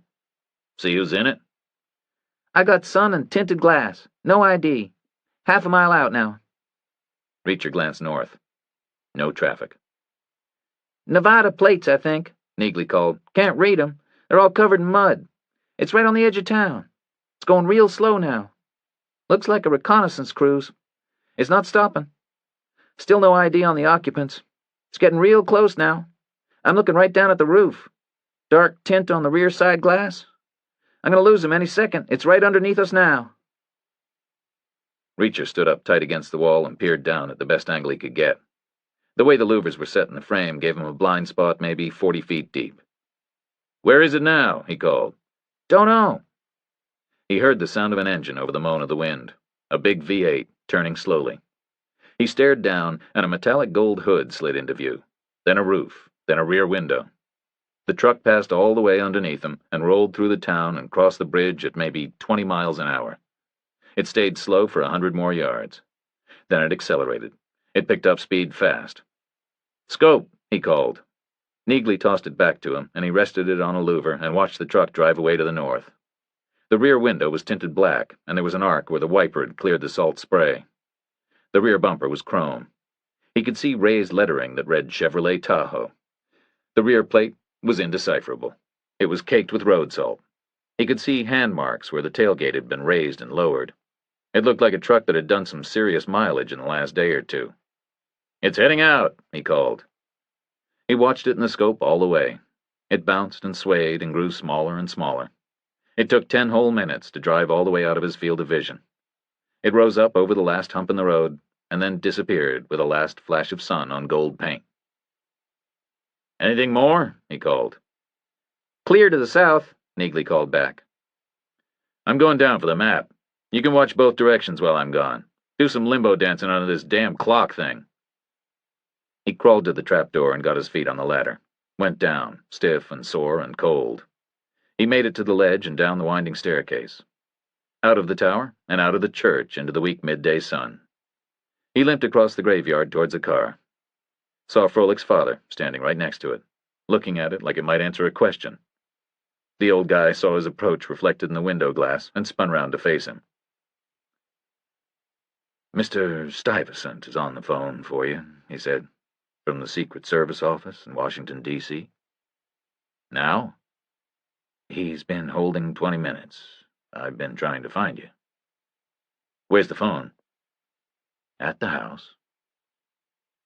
The Froelich house was one of the white buildings on the short southeastern leg of the quay. The old guy led the way with his long, loping stride. Reacher had to hurry to keep up with him.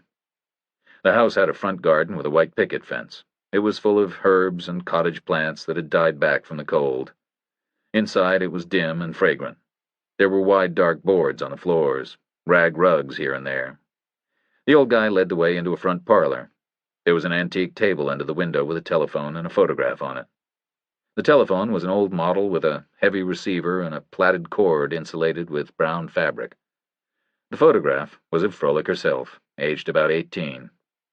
Her hair was a little longer than she had kept it, and a little lighter. Her face was open and innocent, and her smile was sweet. Her eyes were dark blue, alive with hopes for the future. There was no chair next to the table. Clearly the Froelichs came from a generation that preferred to stand up while talking on the telephone. Reacher unraveled the cord and held the phone to his ear. "Stuyvesant," he said. Reacher, you got any good news for me? "Not yet. What's the situation?" The service is scheduled for 8 o'clock, Reacher said. But I guess you know that already. What else do I need to know? You coming in by chopper? That's the plan. He's still in Oregon right now. We're going to fly him to an air base in South Dakota, and then take a short hop in an Air Force helicopter. We'll have 8 people altogether, including me. He only wanted 3. He can't object. We're all her friends. Can't you have a mechanical problem? Just stay in South Dakota? He'd know. And the Air Force wouldn't play anyway. They wouldn't want to go down in history as the reason why he couldn't make it. Reacher stood and looked out of the window. Okay, so you'll see the church easy enough. You land across the street to the east. There's a good place right there. Then he's got about 50 yards to the church door. I can absolutely guarantee the immediate surroundings. We're going to be in the church all night. But you're going to hate what you see farther out. There's about a 150-degree field of fire to the south and west. It's completely open, and there's plenty of concealment. Silence in D.C. I can't do it, Stuyvesant said. I can't bring him into that, or any of my people. I'm not going to lose anybody else. So just hope for the best, Reacher said. Not my way. You're going to have to deliver. We will if we can. How will I know? You don't have radios. Cell phones won't work out there, and it's too cumbersome to keep on using this landline. Reacher paused for a second. We've got a black Yukon, he said. Right now it's parked on the road, right next to the church to the east. If it's still there when you show up, then pull out and go home. Armstrong will just have to swallow it. But if it's gone, then we're gone, and we won't be gone unless we delivered, you follow? Okay, understood, Stuyvesant said. A black Yukon, east of the church, we abort. No Yukon, we land. Have you searched the town? We can't do a house to house, but it's a very small place. Strangers are going to stand out, believe me. Nendick came round. He's talking a little. He says the same as Andretti. He was approached by the 2 of them and took them to be cops. They are cops. We're definite about that. Did you get descriptions? No. He's still thinking about his wife. Didn't seem right to tell him he probably didn't need to. Poor guy. I'd like to get some closure for him. At least find her body, maybe. I'm not planning an arrest here. Silence in D.C. Okay, Stuyvesant said. I guess we won't be seeing you either way. So, good luck. You too, Reacher said. He put the receiver back in the cradle and tidied the cord into a neat curl on the table. Looked out at the view. The window faced north and east across an empty ocean of waist-high grass. Then he turned away from it and saw Mr. Froelich watching him from the parlor doorway. They're coming here, aren't they? The old man said. The people who killed my daughter? Because Armstrong is coming here. They might be here already, Reacher said. Mr. Froelich shook his head. Everybody would be talking about it. Did you see that gold truck come through? The old man nodded. It passed me, going real slow. Who was in it? I didn't see. The windows were dark. I didn't like to stare. Okay, Reacher said. If you hear about anybody new in town, come and tell me. The old man nodded again. You'll know as soon as I do, and I'll know as soon as anybody new arrives. Word travels fast here. We'll be in the church tower, Reacher said. Are you here on behalf of Armstrong? Reacher said nothing. No, Mr. Froelich said. You're here to take an eye for an eye, aren't you? Reacher nodded. And a tooth for a tooth. A life for a life. 2 for 5, to be accurate, Reacher said. They get the fat end of the deal. Are you comfortable with that? Are you? The old guy's watery eyes flicked all around the sunless room and came to rest on his daughter's 18-year-old face. Do you have a child? He asked. No, Reacher said. I don't. Neither do I, the old man said. Not anymore. So I'm comfortable with it. Reacher walked back to the Yukon and took the hiker's map off the back seat. Then he climbed the church tower and found Neagley shuttling back and forth between the north and south side. All clear, she said, over the tick of the clock. Stuyvesant called, he said, to the Froelich's house. He's panicking. And Nendick woke up. Same approach as Andretti. He unfolded the map and spread it out flat on the bell chamber floor. Put his finger on Grace. It was in the center of a rough square made by 4 roads. The square was maybe 80 miles high by 80 wide. The right-hand perimeter was made by Route 59, which ran up from Douglas in the south through a town called Bill to a town called Wright in the north. The top edge of the square was Route 387, which ran west from Wright to Edgerton. Both towns were shown on the map as secondaries. They had driven part of 387 already, and knew it to be a pretty decent strip of blacktop.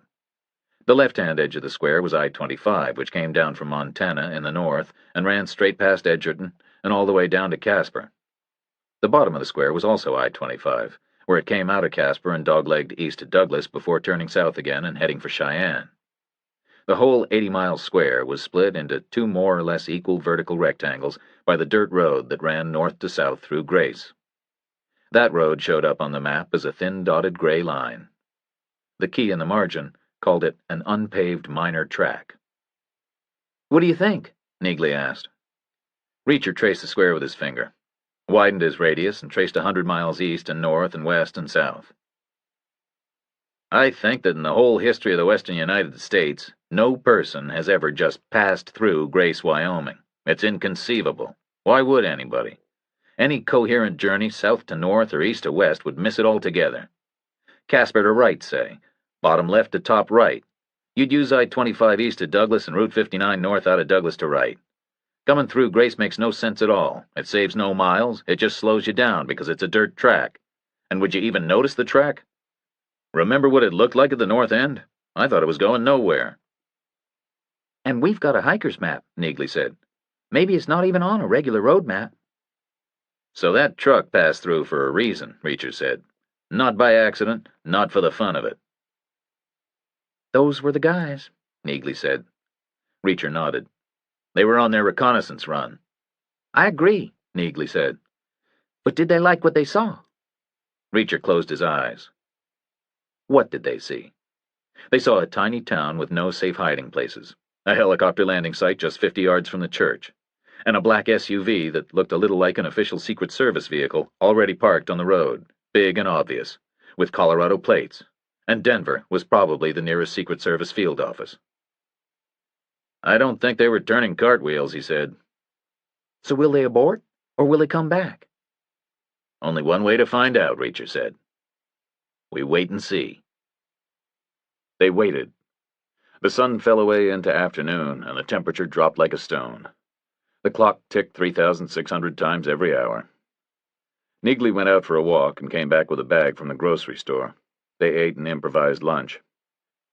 Then they developed a new lookout pattern based on the fact that no vehicle could get all the way through either field of view in less than about 8 minutes. So they sat comfortably, and every 5 minutes by Neagley's watch, they knelt up and shuffled over to their louvers and scanned the length of the road. Each time there was a small thrill of anticipation. and each time it was disappointed. But the regular physical movement helped against the cold. They started stretching in place to keep loose. They did press-ups to keep warm. The spare rounds in their pockets jingled loudly. Battle rattle, Neagley called it. From time to time, Reacher pressed his face against the louvers and stared out at the snowfall in the west. The clouds were still low and black, held back by an invisible wall about 50 miles away. They won't come back, Neagley said. They'd have to be insane to try anything here. I think they are insane, Reacher said. He watched and waited, and listened to the clock. He had had enough just before 4 o'clock. He used the blade of his knife to cut through the accumulation of old white paint and lifted one of the louvers out of the frame. It was a simple length of wood, maybe 3 feet long, maybe 4 inches wide, maybe an inch thick. He held it out in front of him like a spear and crawled over and pushed it into the clock mechanism. The gear wheels jammed on it, and the clock stopped. He pulled the wood out again and crawled away and slotted it back in the frame. The silence was suddenly deafening. They watched and waited. It got colder, to the point where they both started shivering. But the silence helped. Suddenly it helped a lot. Reacher crawled over and checked his partial view to the west again, and then crawled back and picked up the map, stared at it hard, lost in thought. He used his finger and thumb like a compass and measured distances. 40, 80, 120, 160 miles. Slow, faster, fast, slow. Overall average speed maybe 40. That's 4 hours. Sun sets in the west, he said, rises in the east. On this planet, Neagley said. Then they heard the staircase creak below them. They heard feet on the ladder. The trapdoor lifted an inch and fell back and then crashed all the way open, and the vicar put his head up into the bell chamber and stared at the submachine gun pointing at him from one side and the M16 rifle from the other. I need to talk to you about those things, he said. You can't expect me to be happy about having weapons in my church. He stood there on the ladder, looking like a severed head. Reacher laid the M16 back on the floor. The vicar stepped up another rung. I understand the need for security, he said, and we're honored to host the vice president-elect, but I really can't permit engines of destruction in a hallowed building. I would have expected somebody to discuss it with me. Engines of destruction? Neagley repeated. What time's the sun set? Reacher asked. The vicar looked a little surprised by this change of subject, but he answered very politely. Soon, he said. It falls behind the mountains. It's quite early here. But you won't see it happen today. There were clouds. There's a snowstorm coming in from the west. And when does it rise? This time of year? A little before 7 o'clock, I suppose. You heard a weather report for tomorrow? They say much the same as today. Okay, Reacher said. Thanks. Did you stop the clock? It was driving me nuts. That's why I came up. Do you mind if I set it going again? Reacher shrugged. It's your clock. I know the noise must be bothersome. Doesn't matter, Reacher said. We'll be out of here as soon as the sun sets, weapons and all. The vicar hauled himself all the way up into the chamber and leaned over the iron girders and fiddled with the mechanism. There was a setting device linked to a separate miniature clock that Reacher hadn't noticed before. It was buried within the gear wheels. It had an adjustment lever attached to it. The vicar checked his wristwatch and used the lever to force the exterior hands round to the correct time. The miniature clock hands moved with them. Then he simply turned a gear wheel with his hand until the mechanism picked up the momentum for itself and started again on its own. The heavy thunk, thunk, thunk came back. The smallest bell rang in sympathy, one tiny resonance for every second that passed. Thank you, the vicar said. An hour at most, Reacher said. Then we'll be gone. The vicar nodded like his point was made and threaded himself down through the trapdoor. Pulled it closed after him. We can't leave here, Neagley said. Are you crazy? They could come in at night easy as anything. Maybe that's exactly what they're waiting for. They could drive back in without headlights. Reacher glanced at his watch. They're already here, he said. Or almost here. Where? I'll show you. He pulled the louver out of the frame again and handed it to her, crawled under the clock shaft to the bottom of the next ladder that led up through the roof to the outside. climbed up it, and eased the roof trapdoor open. "Stay low," he called. He swam out, keeping his stomach flat on the roof. The construction was just about identical to the Bismarck roof. There was soldered lead sheathing built up into a shallow box, drains in the corners, a substantial anchor for the flagpole and the weather vane and the lightning rod, and a 3-foot wall all round the edge. He turned a circle on his stomach and leaned down and took the louver from Neagley. Then he got out of her way and let her crawl up next to him. The wind was strong and the air was bitterly cold. "Now we kind of kneel low," he said, "close together, facing west." They knelt together, shoulder to shoulder, hunched down. He was on the left, she was on the right. He could still hear the clock. He could feel it through the lead and the heavy wooden boards. "Okay, like this," he said. He held the louver in front of his face, with his left hand holding the left end. She took the right end in her right hand. They shuffled forward on their knees until they were tight against the low wall. He eased his end of the louver level with the top of the wall. She did the same. "More," he said, "until we got a slit to see through." They raised it higher in concert, until it was horizontal with an inch of space between its lower edge and the top of the wall. They gazed out through the gap. They would be visible if somebody was watching the tower very carefully, but overall it was a pretty unobtrusive tactic. As good as he could improvise anyway. "Look west," he said. "Maybe a little bit south of west." They squinted into the setting sun. They could see 40 miles of waving grass. It was like an ocean, bright and golden in the evening backlight. Beyond it was the darkening snowstorm. The area between was misty, and sheets of late sunlight speared backward through it, right at them. There were shifting curtains of sun and shadow and color and rainbows that started nowhere and ended nowhere. "Watch the grassland," he said. "What am I looking for?" "You'll see it." They knelt there for minutes. The sun inched lower. The last rays tilted flatter into their eyes. Then they saw it. They saw it together. About a mile out into the sea of grass, the dying sun flashed gold once on the roof of the Tahoe. It was crawling east through the grassland, very slowly, coming directly towards them, bouncing gently over the rough terrain, lurching up and down through the dips and the hollows, at walking speed. "They were smart," Reacher said. "They read the map and had the same idea you did, to exit across open country to the west. But then they looked at the town and knew they had to come in that way, too." The sun slid into the low clouds 50 miles west, and the resulting shadow raced east across the grassland, and the golden light died. Twilight came down like a circuit breaker had popped open, and then there was nothing more to be seen. They lowered the louver screen and ducked away flat to the roof. Crawled across the lead and back down into the bell chamber. Neagley threaded her way under the clock shaft and picked up the Heckler and Koch. "Not yet," Reacher said. "So when?" "What will they do now?" "I guess they'll get as close as they dare. Then they'll set up and wait." Reacher nodded.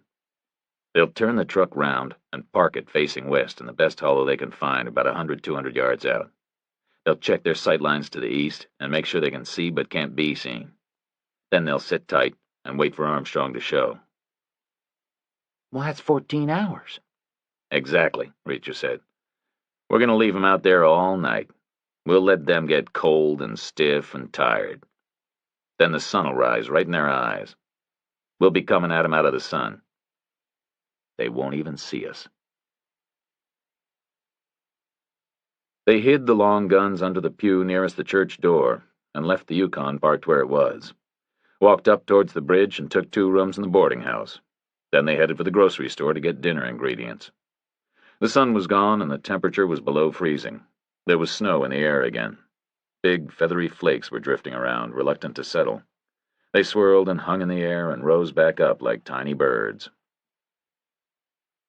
The breakfast counter was all closed down, but the woman in the store offered to microwave something from the freezer cabinet. She seemed to assume Reacher and Neagley were a Secret Service advance detail. Everybody seemed to know Armstrong was expected at the service. She heated up some meat pies and some slushy vegetables. They ate them at the darkened counter. They tasted as good as field rations. The woman wouldn't take money for them. The rooms in the boarding house were clean, as advertised. They had walls paneled with pine boards, rag rugs on the floors, One single bed in each, with flowery counterpanes washed so many times they were nearly transparent. There was a bathroom at the far end of the corridor. Reacher let Neagley take the room nearer to it. Then she joined him in his room for a spell, because she was restless and wanted to talk. They sat side by side on the bed, because there was no other furniture. "We'll be going up against a prepared position," she said. "The two of us against two bozos?" Reacher replied. "You worried now?" "It's gotten harder." "Tell me again," he said. "I'm not making you do this, am I?" "You can't do it alone." He shook his head. "I could do it alone, one-handed, with my head in a bag." "We know nothing about them." "But we can make some kind of an assessment. The tall guy in Bismarck is the shooter, and the other guy watches his back and drives. Big brother, little brother. There'll be a lot of loyalty. It's a brother thing. This whole deal is a brother thing. Explaining the motivation to somebody who wasn't close would be hard. You can't just walk up to a stranger and say, 'Hey, I want to shoot a guy because his dad threatened to put a stick up my ass and I had to beg him not to.'" Neagley said nothing. "I'm not asking you to participate," Reacher said. Neagley smiled. "You're an idiot. I'm worried about you, not me." "Nothing's going to happen to me," Reacher said. "I'm going to die an old man in some lonely motel bed." "This is all a brother thing for you, too, isn't it?" He nodded. "Has to be. I don't really give a damn about Armstrong. I liked Froelich, but I would never have known her except for Joe." "Are you lonely?" "Sometimes. Not usually." She moved her hand, very slowly. It started an inch from his hand. She made the inch last like 1,000,000 miles. Her fingers moved imperceptibly over the washed-out counterpane until they were a fraction from his. Then they lifted and moved more, until they were directly over his and just a fraction above. It was like there was a layer of air between their hands, compressed so hard it was warm and liquid. She floated her hand on the air and kept it motionless. Then she pressed harder and brought it down, and her fingers touched the backs of his fingers, very lightly. She turned her elbow so her hand lay precisely aligned. Then she pushed down harder. Her palm felt warm. Her fingers were long and cool. Their tips lay on his knuckles. They moved and traced the lines and scars and tendons. They raked down between his. He turned his hand over. She pressed her palm into his, laced her fingers through his fingers, and squeezed. He squeezed back. He held her hand for 5 long minutes. Then she slowly pulled it away, stood up, and stepped to the door. Smiled. "See you in the morning," she said. He slept badly and woke up at 5, worried about the endgame. Complications crowded in on him. He threw back the covers and slipped out of bed, dressed in the dark, and walked down the stairs and out into the night. It was bitter cold, and the snowflakes were blowing in faster. They looked wet and heavy. The weather was moving east, which was good, he guessed. There was no light. All the town's windows were dark. There were no streetlights. There was no moon. There were no stars. The church tower loomed up in the middle distance, faint and gray and ghostly. He walked in the middle of the dirt road and crossed the graveyard, found the church door and went inside, crept up the tower stairs by feel, found the ladder in the dark, and climbed up into the bell chamber. The clock ticked loudly, louder than in the daytime. It sounded like a mad blacksmith beating his iron hammer against his anvil once a second. He ducked under the clock shaft and found the next ladder, climbed up out of the darkness onto the roof, crawled over to the west wall, and raised his head. The landscape was infinitely dark and silent. The distant looming mountains were invisible. He could see nothing. He could hear nothing. The air was freezing. He waited. He waited 30 minutes in the cold. It set his eyes watering and his nose running. He started shivering violently. If I'm cold, they're nearly dead, he thought. And sure enough, after 30 long minutes, he heard the sound he'd been listening for. The Tahoe's engine started. It was far away, but it sounded deafening in the night silence. It was somewhere out there to the west, maybe a couple of 100 yards distant. It idled for 10 whole minutes, running the heater. He couldn't fix an exact location by sound alone. But then they made the fatal mistake. They flicked the dome light on and off for a second. He saw a brief yellow glow deep down in the grass. The truck was down in a dip, absolutely concealed, its roof well below the average grade level. A little south of west, but not by much. Maybe 150 yards out. It was a fine location. They would probably use the truck itself as the shooting platform. Lie prone on the roof, aim, fire, jump down, jump in, drive away. He put both arms flat along the wall and faced due west and fixed the memory of the brief yellow flash in his mind against the location of the tower. 150 yards out, maybe 30 yards south of perpendicular.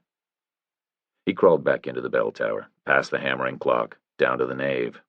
He retrieved the long guns from under the pew and left them on the cold ground underneath the Yukon. He didn't want to put them inside. Didn't want to answer their flash of light with one of his own. Then he walked back to the boarding house and found Neagley coming out of her room. It was nearly 6 o'clock. She was showered and dressed. They went into his room to talk. "Couldn't sleep?" he asked. "I never sleep," she said. "They still there?" He nodded. "But there's a problem. We can't take them down where they are. We need to move them first." "Why?" "Too close to home. We can't start World War III out there an hour before Armstrong gets here. And we can't leave 2 corpses lying around 150 yards from the town. People here have seen us. There'll be early cops up from Casper, maybe state troopers. You've got your license to think about. We need to drive them off and take them down somewhere deserted. West, where it's snowing, maybe. This snow will be around till April. That's what I want. I want to do it far away, and I want it to be April before anybody knows that anything happened here." "Okay. How?" "They're Edward Fox. They're not John Malkovich. They want to live to fight another day. We can make 'em run, if we do it right." They were back at the Yukon before 6:30.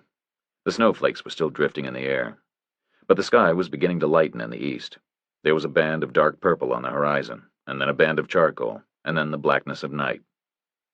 They checked their weapons, laced their shoes, zipped their coats, swung their shoulders to check freedom of action. Reacher put his hat on and his left glove. Neagley put her Steyr in her inside pocket and slung the Heckler and Koch over her back. "See you later," she whispered. She walked west into the graveyard. He saw her step over the low fence and turn a little south, and then she disappeared in the darkness. He walked to the base of the tower and stood flat against the middle of the west wall and recalculated the Tahoe's position. Pointed his arm out straight towards it and walked back, moving his arm to compensate for his changes of position, keeping the target locked in. He laid the M16 on the ground with the muzzle pointing a little south-west. He stepped behind the Yukon and leaned on the tailgate and waited for the dawn. It came slowly and gradually and magnificently. The purple color grew lighter and reddened at its base and spread upward and outward until half the sky was streaked with light. Then an orange halo appeared 200 miles away in South Dakota, and the earth tumbled towards it, and the first slim arc of the sun burst up over the horizon. The sky blazed pink. Long, high clouds burned red. Reacher watched the sun and waited until it climbed high enough to hurt his eyes, and then he unlocked the Yukon and started the engine. He blipped it loud and turned the radio on full blast. He ran the tuning arrows up and down until he found some rock and roll and left the driver's door open so the music beat against the dawn silence. Then he picked the M16 up and knocked the safety off and put it to his shoulder and fired a single burst of 3, aiming a little south-west directly over the hidden Tahoe. He heard Neagley answer immediately with a triple of her own. The MP5 had a faster cyclic rate and a distinctive chattering sound. She was triangulated in the grass 100 yards due south of the Tahoe, firing directly north over it. He fired again, 3 more from the east. She fired again, 3 more from the south. The 4 bursts of fire crashed and rolled and echoed over the landscape. They said, "We know you're there." He waited 30 seconds, as planned. There was no response from the Tahoe's position. No lights, no movement, no return fire. He raised the rifle again, aimed high, squeezed the trigger. "We," the Heckler and Koch chattered far away to his left. "No," he fired again. "You're," she fired again. "There." No response. He wondered for a second whether they'd already slipped away in the last hour, or gotten really smart and moved through the town to the east. They were dumb to attack into the sun. He spun round and saw nothing behind him except lights snapping on in windows. Heard nothing anywhere except the ringing in his ears and the deafening rock and roll music from the car. He turned back, ready to fire again, and saw the Tahoe burst up out of the grass 150 yards in front of him. The dawn sun flashed gold and chrome against its tailgate. It bucked over a rise with all four wheels off the ground and crashed back to earth and accelerated away from him into the west. He threw the rifle into the Yukon's back seat and slammed the door and killed the radio and accelerated straight across the graveyard, smashed through the wooden fence and plunged into the grassland, hung a fast curve south. The terrain was murderous. The car was crashing and bouncing over ruts and pitching wildly over long swells. He steered one-handed and clipped his belt with the other, pulled it tight against the locking mechanism to keep him clamped to the seat. He saw Neagley racing towards him through the grass on his left. He jammed on the brakes, and she wrenched the near-side rear door open and threw herself inside behind him. He took off again, and she slammed the door and fought her way over into the front passenger seat. She belted herself in and jammed the Heckler and Koch down between her knees and braced herself with both hands on the dash like she was fighting a roller coaster ride. "Perfect," she said. She was panting hard. He raced on. Curved back to the north until he found the swathe the Tahoe had blasted through the grass. He got himself centered in it and hit the gas. The ride was worse than any roller coaster. It was a continuous, violent battering. The car was leaping and shuddering and going alternately weightless and then crashing back to earth and taking off again. The engine was screaming. The wheel was writhing in his hands and kicking back hard enough to break his thumbs. He kept his fingers sticking straight out and steered with his palms only. He was afraid they were going to shatter an axle.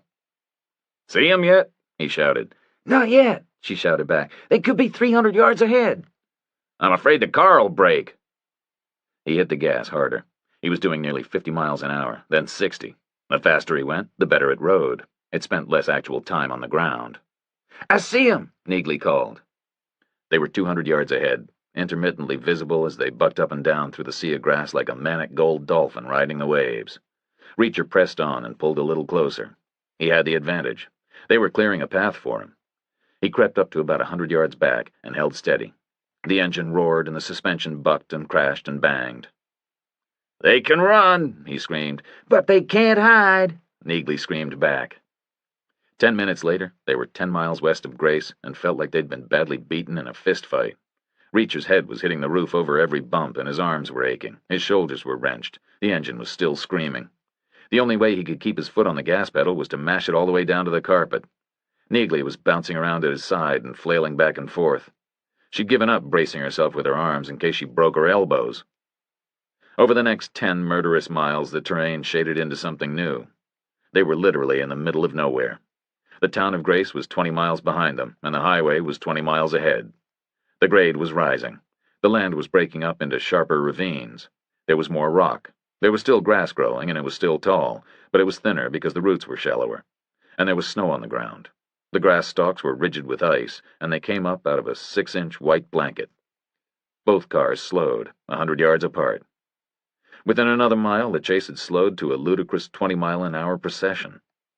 They were inching down 45-degree faces, plunging hood-deep through accumulated snow in the bottoms, clawing up the rises with their transmissions locked in four-wheel drive. The crevasses ran maybe 10 or 15 feet deep. The endless wind from the west had packed the snow into them with the lee faces bare and the windward faces smooth and sheer. There were flakes in the air, whipping horizontally towards them. "We're gonna get stuck," Neagley said. "They got in this way," Reacher said. "Gotta be able to get out." They lost sight of the Tahoe ahead of them every time it dropped away into a ravine. They glimpsed it only when they labored up a peak and caught sight of it up on a peak of its own 3 or 4 dips in front. There was no rhythm, no coordination. Both trucks were diving and then clawing randomly upward. They had slowed to walking pace. Reacher had the transmission locked in low range, and the truck was slipping and sliding. Far to the west, the snowstorm was wild. The weather was blowing in fast. "It's time," Reacher said. "Any one of these ravines, the snow will hide 'em all winter." "Okay, let's go for it," Neagley said. She buzzed her window down, and a flurry of snow blew in on a gale of freezing air. She picked up the Heckler and Koch and clicked it to full auto. Reacher accelerated hard and plunged through the next 2 dips as fast as the truck could take it. Then he jammed on the brakes at the top of the third peak and flicked the wheel left. The truck slewed sideways and slid to a stop with the passenger window facing forward, and Neagley leaned all the way out and waited. The gold Tahoe reared up 100 yards ahead, and she loosed a long, raking burst of fire aimed low at the rear tires and the fuel tank. The Tahoe paused fractionally and then rocked over the peak of its rise and disappeared again. Reacher spun the wheel and hit the gas and crawled after it. The stop had cost them maybe another 100 yards. He plowed through 3 consecutive ravines and stopped again on the 4th peak. They waited. 10 seconds. 15. The Tahoe did not reappear. They waited 20 seconds. 30. "Hell is it?" Reacher muttered. He slid the truck down the windward face through the snow, up the other side, straight over the top into the next dip, up the rise, over the top, down into the snow. No sign of the Tahoe. He powered on. The tires spun and the engine screamed. He made it up the next rise, stopped dead at the top. The land fell away 20 feet into a broad gulch. It was thick with snow, and the icy stalks of grass showed less than a foot above it. The Tahoe's incoming tracks from the day before were visible straight ahead, almost obscured by wind and fresh snowfall. But its outgoing tracks were deep and new. They turned sharply right and ran away to the north, through a tight curve in the ravine, and then out of sight behind a snow-covered outcrop. There was silence all around. Snow was driving straight at them. It was coming upward at them, off the bottom of the dip. Time and space, Reacher thought. 4 dimensions. A classic tactical problem. The Tahoe might have U-turned, and might be aiming to arrive back at the crucial place at the crucial time. It could retrace its path and be back near the church just before Armstrong touched down. But to chase it blind would be suicide, because it might not be doubling back at all. It might be waiting in ambush round the next corner. But to spend too long thinking about it would be suicide too, because it might not be doubling back or waiting in ambush. It might be circling right round and aiming to come up behind them. A classic problem. Reacher glanced at his watch. Almost the point of no return. They'd been gone nearly 30 minutes. Therefore, it would take nearly 30 to get back. And Armstrong had been due in an hour and 5. "Feel like getting cold?" Reacher said. "No alternative," Neagley said back. She opened her door and slid out into the snow, ran clumsily to her right, fighting through the drifts, over the rocks, aiming to connect the legs of the U. He took his foot off the brake and nudged the wheel and eased it down the slope, turned hard right in the ravine bottom and followed the Tahoe's tracks. It was the best solution he could improvise. If the Tahoe was doubling back, he couldn't wait forever. No point in driving cautiously back to the church and arriving there after Armstrong was already dead. And if he was driving straight into an ambush, he was happy enough to do it, with Neagley standing behind his opponents with a submachine gun in her hands. He figured that would pretty much guarantee his survival. But there was no ambush. He came round the rocks and turned back east, and saw nothing at all except empty wheel tracks in the snow, and Neagley standing 50 yards farther on, with the sun on her back and her gun raised over her head. The all-clear signal. He hit the gas and raced up towards her. The truck slipped and slid and skidded in the Tahoe's impacted ruts. He bounced over hidden rocks. He touched the brake. The truck lurched and drifted sideways and stopped with the front wheels down in a snow-filled trench. Neagley fought her way through the drifts and pulled the door. Icy air followed her inside. "Hit it," she said. She was panting again. "They must be at least 5 minutes ahead of us by now." He touched the gas. All 4 wheels spun uselessly. The truck stayed motionless, and all 4 tires whined in the snow, and the front end dug in deeper. "Shit," he said. He tried again. Same result. The truck shuddered and rocked and didn't go anywhere. He switched the transmission out of locked low range and tried again. Same result. He let the engine idle and put the transmission in reverse, then drive, then reverse, then drive. The truck rocked urgently back and forth, 6 inches, a foot. But it didn't climb out of the trench. Neagley glanced at her watch. "They're out there ahead of us. They could get back there in time." Reacher nodded and touched the gas and kept on banging the transmission lever into reverse, into drive, into reverse. The truck bucked and bounced, but it didn't climb out of the trench. The tire treads howled on the glassy snow. The front end dodged left and right with the engine torque, and the rear end squirmed with it. Armstrong's in the air now, Neagley said, and our car isn't parked next to the church anymore, so he's going to go ahead and land. Reacher looked at his own watch, fought his rising panic. You do it, he said. Keep it rocking back and forward. He twisted round and grabbed his gloves, unclipped his belt and opened his door and slid out into the snow. And if it goes, don't stop for anything, he said. He floundered round to the rear of the truck, stamped and kicked at the snow until he got his feet braced against rock. Neagley slid across into the driver's seat. She built up a rhythm, drive and reverse, little taps on the gas as the gears slid home. The truck rocked on its springs and began to roll back and forth along a 1.5 feet of impacted ice. Reacher put his back against the tailgate and hooked his hands under the rear bumper, moved with the truck as it pushed back at him, straightened his legs and heaved as it moved away. The tire treads were full of snow. They flung little white hieroglyphs into the air as they spun. The exhaust fumes burbled out near his knees and hung in the air. He stumbled forward and pushed backward, again and again. Now the truck was moving 2 feet at a time. He clamped his hands harder. Snow was blowing straight out of the west into his face. He started counting. 1, 2, 3. 1, 2, 3. He started walking the truck backward and heaving it forward. Now it was moving 3 feet with each change of direction. He stamped a chain of footholds. 1, 2, 3. On the last 3, he shoved with all his strength. He felt the truck climb up out of the trench, felt it fall back in again. The tailgate butted him hard in the back. He stumbled forward and floundered for grip, rebuilt his rhythm. He was sweating in the cold. He was out of breath. 1, 2, 3. He heaved again, and the truck disappeared out from behind him, and he fell backward into the snow. He rolled up through the stink of gasoline exhaust. The truck was 20 yards ahead. Neagley was driving it as slow as she dared. He slipped and slid and chased after it. He swerved right to get in its wheel track. The ground rose. Neagley gunned it to maintain her momentum. He was running hard, but she was driving away from him. He sprinted. He smashed the toes of his boots into the snow to keep from slipping. She slowed at the top of the rise. The truck went up and over. He saw the whole underside, the fuel tank, the differential. She braked gently, and he caught the door handle and flung the door open and floundered downhill alongside the truck until he had built enough speed to fling himself inside. He hauled himself into the seat and slammed the door, and she stamped hard on the gas, and the violent, battering roller coaster ride came back. "Time?" she screamed. He fought to keep his wrist still and stared at his watch. He was breathing too hard to speak, just shook his head. They were at least 10 minutes behind. And it was a crucial 10 minutes. The Tahoe would arrive back at its starting point about 2 minutes into it, and Armstrong would touch down after another 5. Neagley drove on. She hurtled up the rises and took off and plunged hood deep into the drifts and battered her way through and did it all over again. Without the wheel to hold on to, Reacher was thrown all over the place. He fought the alternate weightlessness and physical pounding and caught blurred glimpses of the time on his watch. He stared through the windshield at the sky in the east. The sun was in his eyes. He dropped his gaze to the terrain. Nothing there. No Tahoe. It was long gone.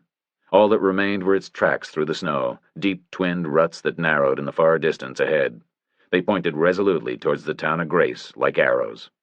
They were full of ice crystals that burned red and yellow against the early dawn light. Then they changed. They swooped a tight 90-degree left and disappeared in a north-south ravine. "What?" Neagley shouted. "Follow!" Reacher gasped. The ravine was narrow, like a trench. It ran steeply downhill. The Tahoe's tracks were clearly visible for 50 yards, and then they swerved out of sight again, a sharp right behind a rock outcrop the size of a house. Neagley braked hard as the grade fell away. She stopped. She paused a beat, and Reacher's mind screamed, "An ambush? Now?" A split second after her foot hit the gas again, and her hands turned the wheel. The Yukon locked into the Tahoe's ruts, and its 2-ton weight slid it helplessly down the icy slope. The Tahoe burst out of hiding, backward, directly in front of them. It jammed to a skidding stop right across their path.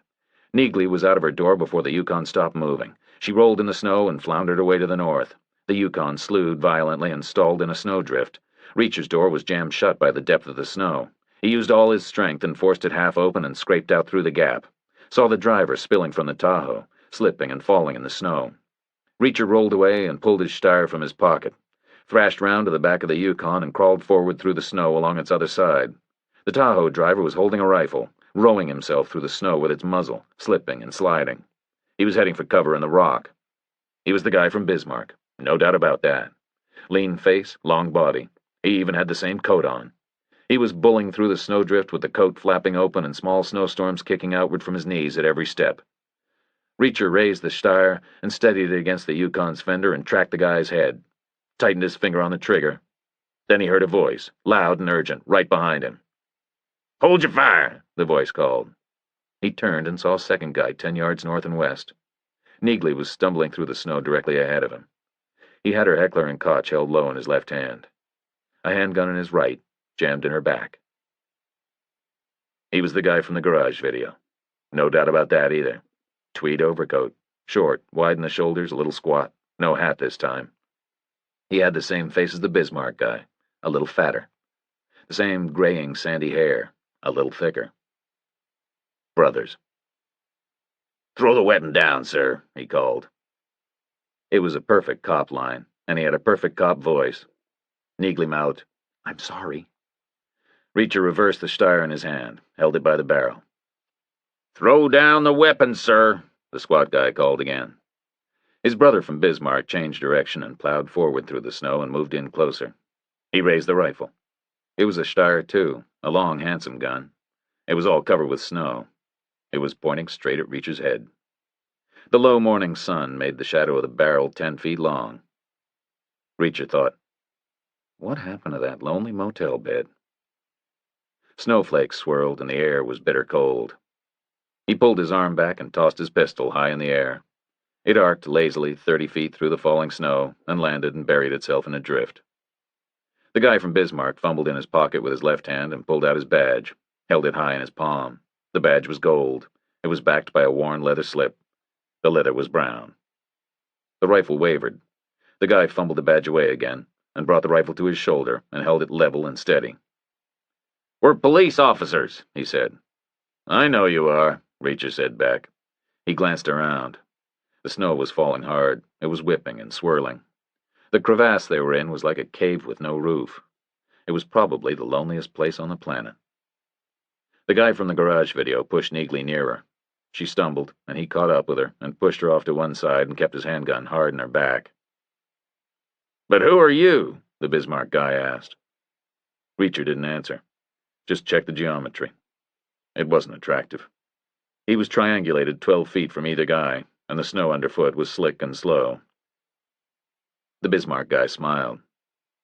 "You here to make the world safe for democracy?" "I'm here because you're a lousy shot," Reacher said. "You got the wrong person on Thursday." Then he moved very cautiously and pulled his cuff and checked his watch and smiled. "And you lose again. It's too late now. You're gonna miss him." The Bismarck guy just shook his head. "Police scanner. In her truck. We're listening to Casper PD. Armstrong's delayed 20 minutes. There was a weather problem in South Dakota, so we decided to hang out and let you catch us up." Reacher said nothing. "Because we don't like you," the Bismarck guy said. He spoke along the rifle stock. His lips moved against it. "You're poking around where you're not welcome. In a purely private matter. In something that doesn't concern you at all. So consider yourselves under arrest. You want to plead guilty?" Reacher said nothing. "Or you just want to plead?" "Like you did," Reacher said, "when that ball bat was getting close." The guy went quiet for a second. "Your attitude isn't helping your cause," he said. He paused again, 5 long seconds. "The jury is back," he said.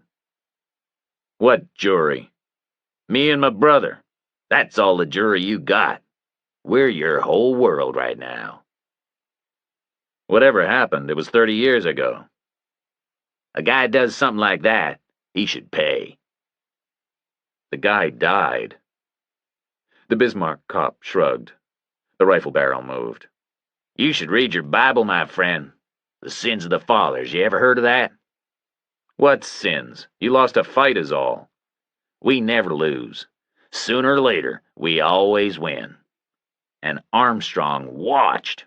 Snot-nosed rich kid all smiling and grinning. A man doesn't forget a thing like that." Reacher said nothing. The silence was total. Each snowflake felt separately audible as it hissed and whirled through the air. Keep 'em talking, Reacher thought. Keep 'em moving. But he looked into the crazed eyes and couldn't think of a thing to say. "The woman goes in the truck," the guy said. "We'll have a little fun with her after we deal with Armstrong. But I'm gonna shoot you right now." "Not with that rifle," Reacher said. Keep 'em talking. Keep 'em moving. "The muzzle's full of slush. It'll blow up in your hands." There was a long silence. The guy calculated the distance between himself and Reacher, just a glance. Then he lowered the rifle, reversed it in his hands, in and out fast, long enough to check. The muzzle was packed with icy snow. The M16 is on the Yukon's back seat, Reacher thought, but the door is blocked shut by the drift. "You want to bet your life on a little slush?" the Bismarck guy asked. "Do you?" Reacher said. "The breech'll blow, take your ugly face off. Then I'll take the barrel and shove it up your ass. I'll pretend it was a baseball bat." The guy's face darkened, but he didn't pull the trigger. "Step away from the car," he said, like the cop he was. Reacher took a long pace away from the Yukon, up and down in the snow, like waiting. "And another." Reacher moved again. He was 6 feet from the car, 6 feet from his M16, 30 feet from his 9mm, far away in the snow. He glanced around. The Bismarck brother held the rifle in his left hand and put his right under his coat and came out with a handgun. It was a Glock, black and square and ugly. Probably police department issue. He released the safety and leveled it one-handed at Reacher's face. "Not that one either," Reacher said. Keep 'em talking. Keep 'em moving. "Why not?" "That's your work gun. Chances are you used it before, so there are records. They find my body, the ballistics will come right back at you." The guy stood still for a long moment. Didn't speak. Nothing in his face. But he put the Glock away again. Raised the rifle. Shuffled backward through the snow towards the Tahoe. The rifle traversed and stayed level with Reacher's chest. Reacher thought, just pull the damn trigger. Let's all have a laugh. The guy fumbled behind him and opened the Tahoe's rear door, driver's side. Dropped the rifle in the snow and came out with a handgun, all in one move. It was an old M9 Beretta, scratched and stained with dried oil. The guy tracked forward again through the drift, stopped 6 feet away from Reacher, raised his arm, unlatched the safety with his thumb, and leveled the weapon straight at the center of Reacher's face. "Throw down gun," he said. "No records on this one." Reacher said nothing. "Say goodnight now," the guy whispered. Nobody moved. "On the click," Reacher said. He stared straight ahead at the gun, saw Neagley's face in the corner of his eye, saw that she didn't understand what he meant, but saw her nod anyway. It was just a fractional movement of her eyelids, like half a blink. The Bismarck guy smiled, tightened his finger. His knuckles shone white. He squeezed the trigger. There was a dull click. Reacher came out with his ceramic knife already open and brushed it sideways across the guy's forehead. Then he caught the Beretta's barrel in his left hand and jerked it up and jerked it down full force across his knee and shattered the guy's forearm. Pushed him away and spun around. Neagley had hardly moved, but the guy from the garage video was inert in the snow by her feet. He was bleeding from both ears. She was holding her Heckler and Koch in one hand and the guy's handgun in the other. "Yes?" she said. He nodded. She stepped a pace away so her clothes wouldn't get splashed and pointed the handgun at the ground and shot the garage guy 3 times. Bang, bang, bang. A double tap to the head and then an insurance round in the chest. The sound of the shots clapped and rolled like thunder. They both turned away. The Bismarck guy was stumbling around in the snow, completely blind. His forehead was sliced to the bone, and blood was pouring out of the wound in sheets and running down into his eyes. It was in his nose and in his mouth. His panting breath was bubbling out through it. He was cradling his broken arm, staggering about left and right, turning circles, raising his left forearm to his face, trying to wipe the blood out of his eyes so he could see. Reacher watched him for a moment. Nothing in his face. Then he took the Heckler and Koch from Neagley and set it to fire a single round, and waited until the guy had pirouetted round backward and shot him through the throat from the rear. He tried to put the bullet exactly where Froelich had taken hers. The spent brass expelled and hit the Tahoe 20 feet away with a loud clang, and the guy pitched forward on his face and lay still, and the snow turned bright red all round him. The crash of the shot rolled away, and absolute silence rolled back to replace it. Reacher and Neagley stood still and held their breath and listened hard. Heard nothing except the sound of the snow falling. "How did you know?" Neagley asked quietly. "It was Froelic's gun," he said. "They stole it from her kitchen. I recognize the scratches and the oil marks. She kept the clips loaded in the drawer for about 5 years. "It still might have fired," Neagley said. "The whole of life is a gamble," Reacher said, "from the very beginning to the very end. Wouldn't you say?" The silence closed in tighter, and the cold. They were alone in 1,000 square miles of freezing emptiness, breathing hard, shivering, a little sick with adrenaline. "How long will the church thing last?" he asked. "I don't know," Neagley said. 40 minutes? An hour?" "So we don't need to rush." He waded over and retrieved his steyr from where it had fallen. The snow was already starting to cover the 2 bodies. He took wallets and badges from the pockets, wiped his knife clean on the Bismarck guy's twill coat, opened all 4 of the Tahoe's doors so the snow would drift inside and bury it quicker. Neagley wiped the garage guy's pistol on her coat and dropped it. Then they floundered back to the Yukon and climbed inside. Took a last look back. The scene was already rimed with new snow, whitening fast. It would be gone within 48 hours. The icy wind would freeze the whole tableau inside a long, smooth east-west drift until the spring sunshine released it again. Neagley drove, slowly. Reacher piled the wallets on his knees and started with the badges. The truck was lurching gently, and it took effort just to hold them still in front of his eyes long enough to look at them. "County cops from Idaho," he said. "Some rural place south of Boise, I think." He put both badges into his pocket, opened the Bismarck guy's wallet. It was a brown leather trifold, dry and cracked and molded around the contents. There was a milky plastic window on the inside with a police ID behind it. The guy's lean face stared out from the photograph. "His name was Richard Wilson," he said. "Basic grade detective." There were 2 credit cards and an Idaho driving license in the wallet, and scraps of paper, almost $300 in cash. He spilled the paper on his knees and put the cash in his pocket, opened the garage guy's wallet. It was phony alligator, black, and it had an ID from the same police department. "Peter Wilson," he said. He checked the driving license. "A year younger." Peter had 3 credit cards and nearly $200. Reacher put the cash in his pocket and glanced ahead. The snow clouds were behind them, and the sky was clear in the east. The sun was out and in their eyes. There was a small black dot in the air. The church tower was barely visible, almost 20 miles away. The Yukon bounced its way towards it, relentlessly. The black dot grew larger. There was a gray blur of rotors above it. It looked motionless in the air.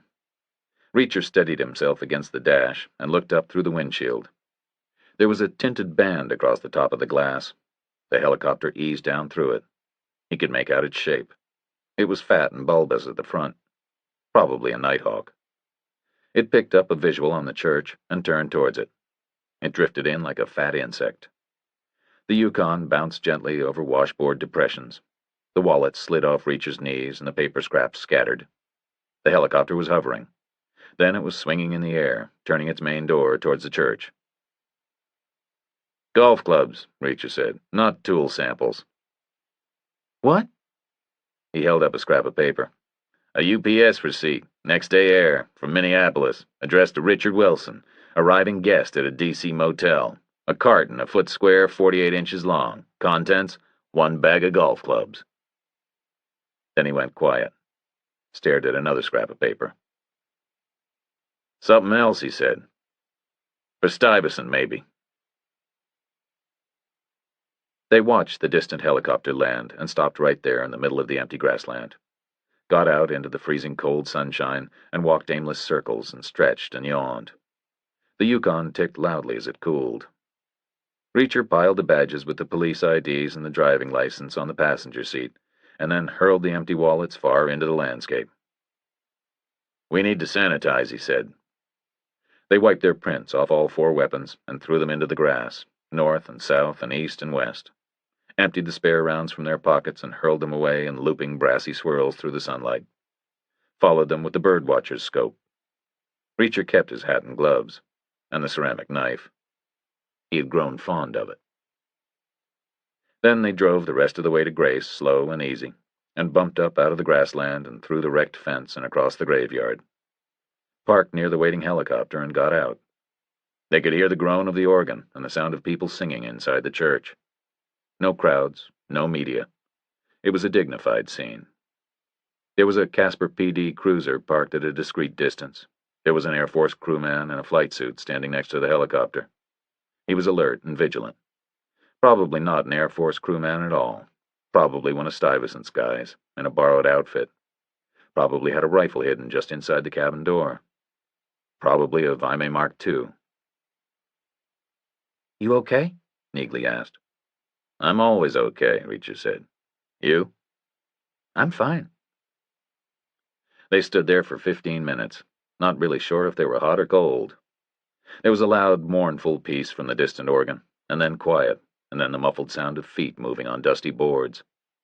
The big oak door opened, and a small crowd filtered out into the sunshine. The vicar stood outside the door with Froelic's parents and spoke to everybody as they left. Armstrong came out after a couple of minutes, with Stuyvesant at his side. They were both in dark overcoats. They were surrounded by 7 agents. Armstrong spoke to the vicar and shook hands with the Froelics and spoke some more. Then his detail brought him away towards the helicopter. He saw Reacher and Neagley and detoured near them, a question in his face. We all live happily ever after, Reacher said. Armstrong nodded once. Thank you, he said. You're welcome, Reacher said.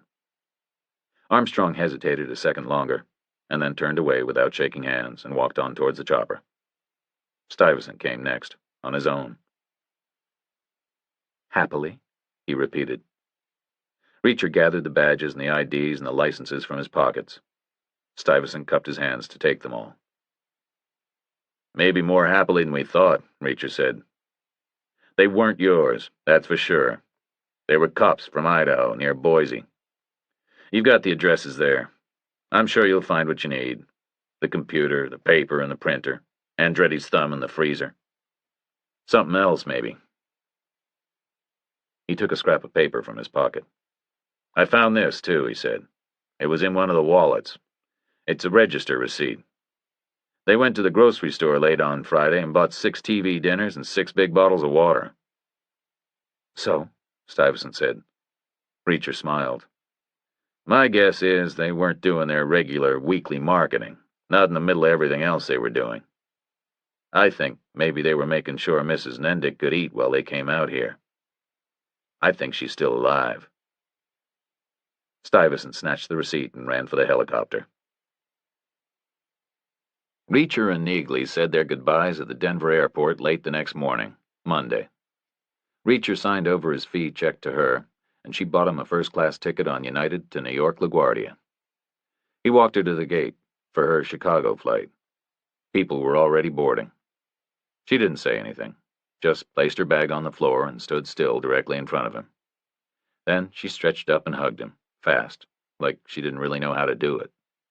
She let go after a second and picked up her bag and walked down the jetway. Didn't look back. He made it into LaGuardia late in the evening, took a bus and a subway to Times Square, and walked 42nd Street until he found B.B. King's new club.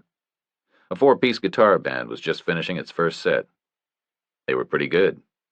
He listened until the set ended, and then walked back to the ticket taker. Was there an old woman here last week? He asked. Sounded a little like Dawn Penn, with an old guy on keyboards. The ticket taker shook his head. Nobody like that, the guy said. Not here. Reacher nodded once and stepped out into the shiny darkness. It was cold on the street. He headed west for the Port Authority and a bus out of town.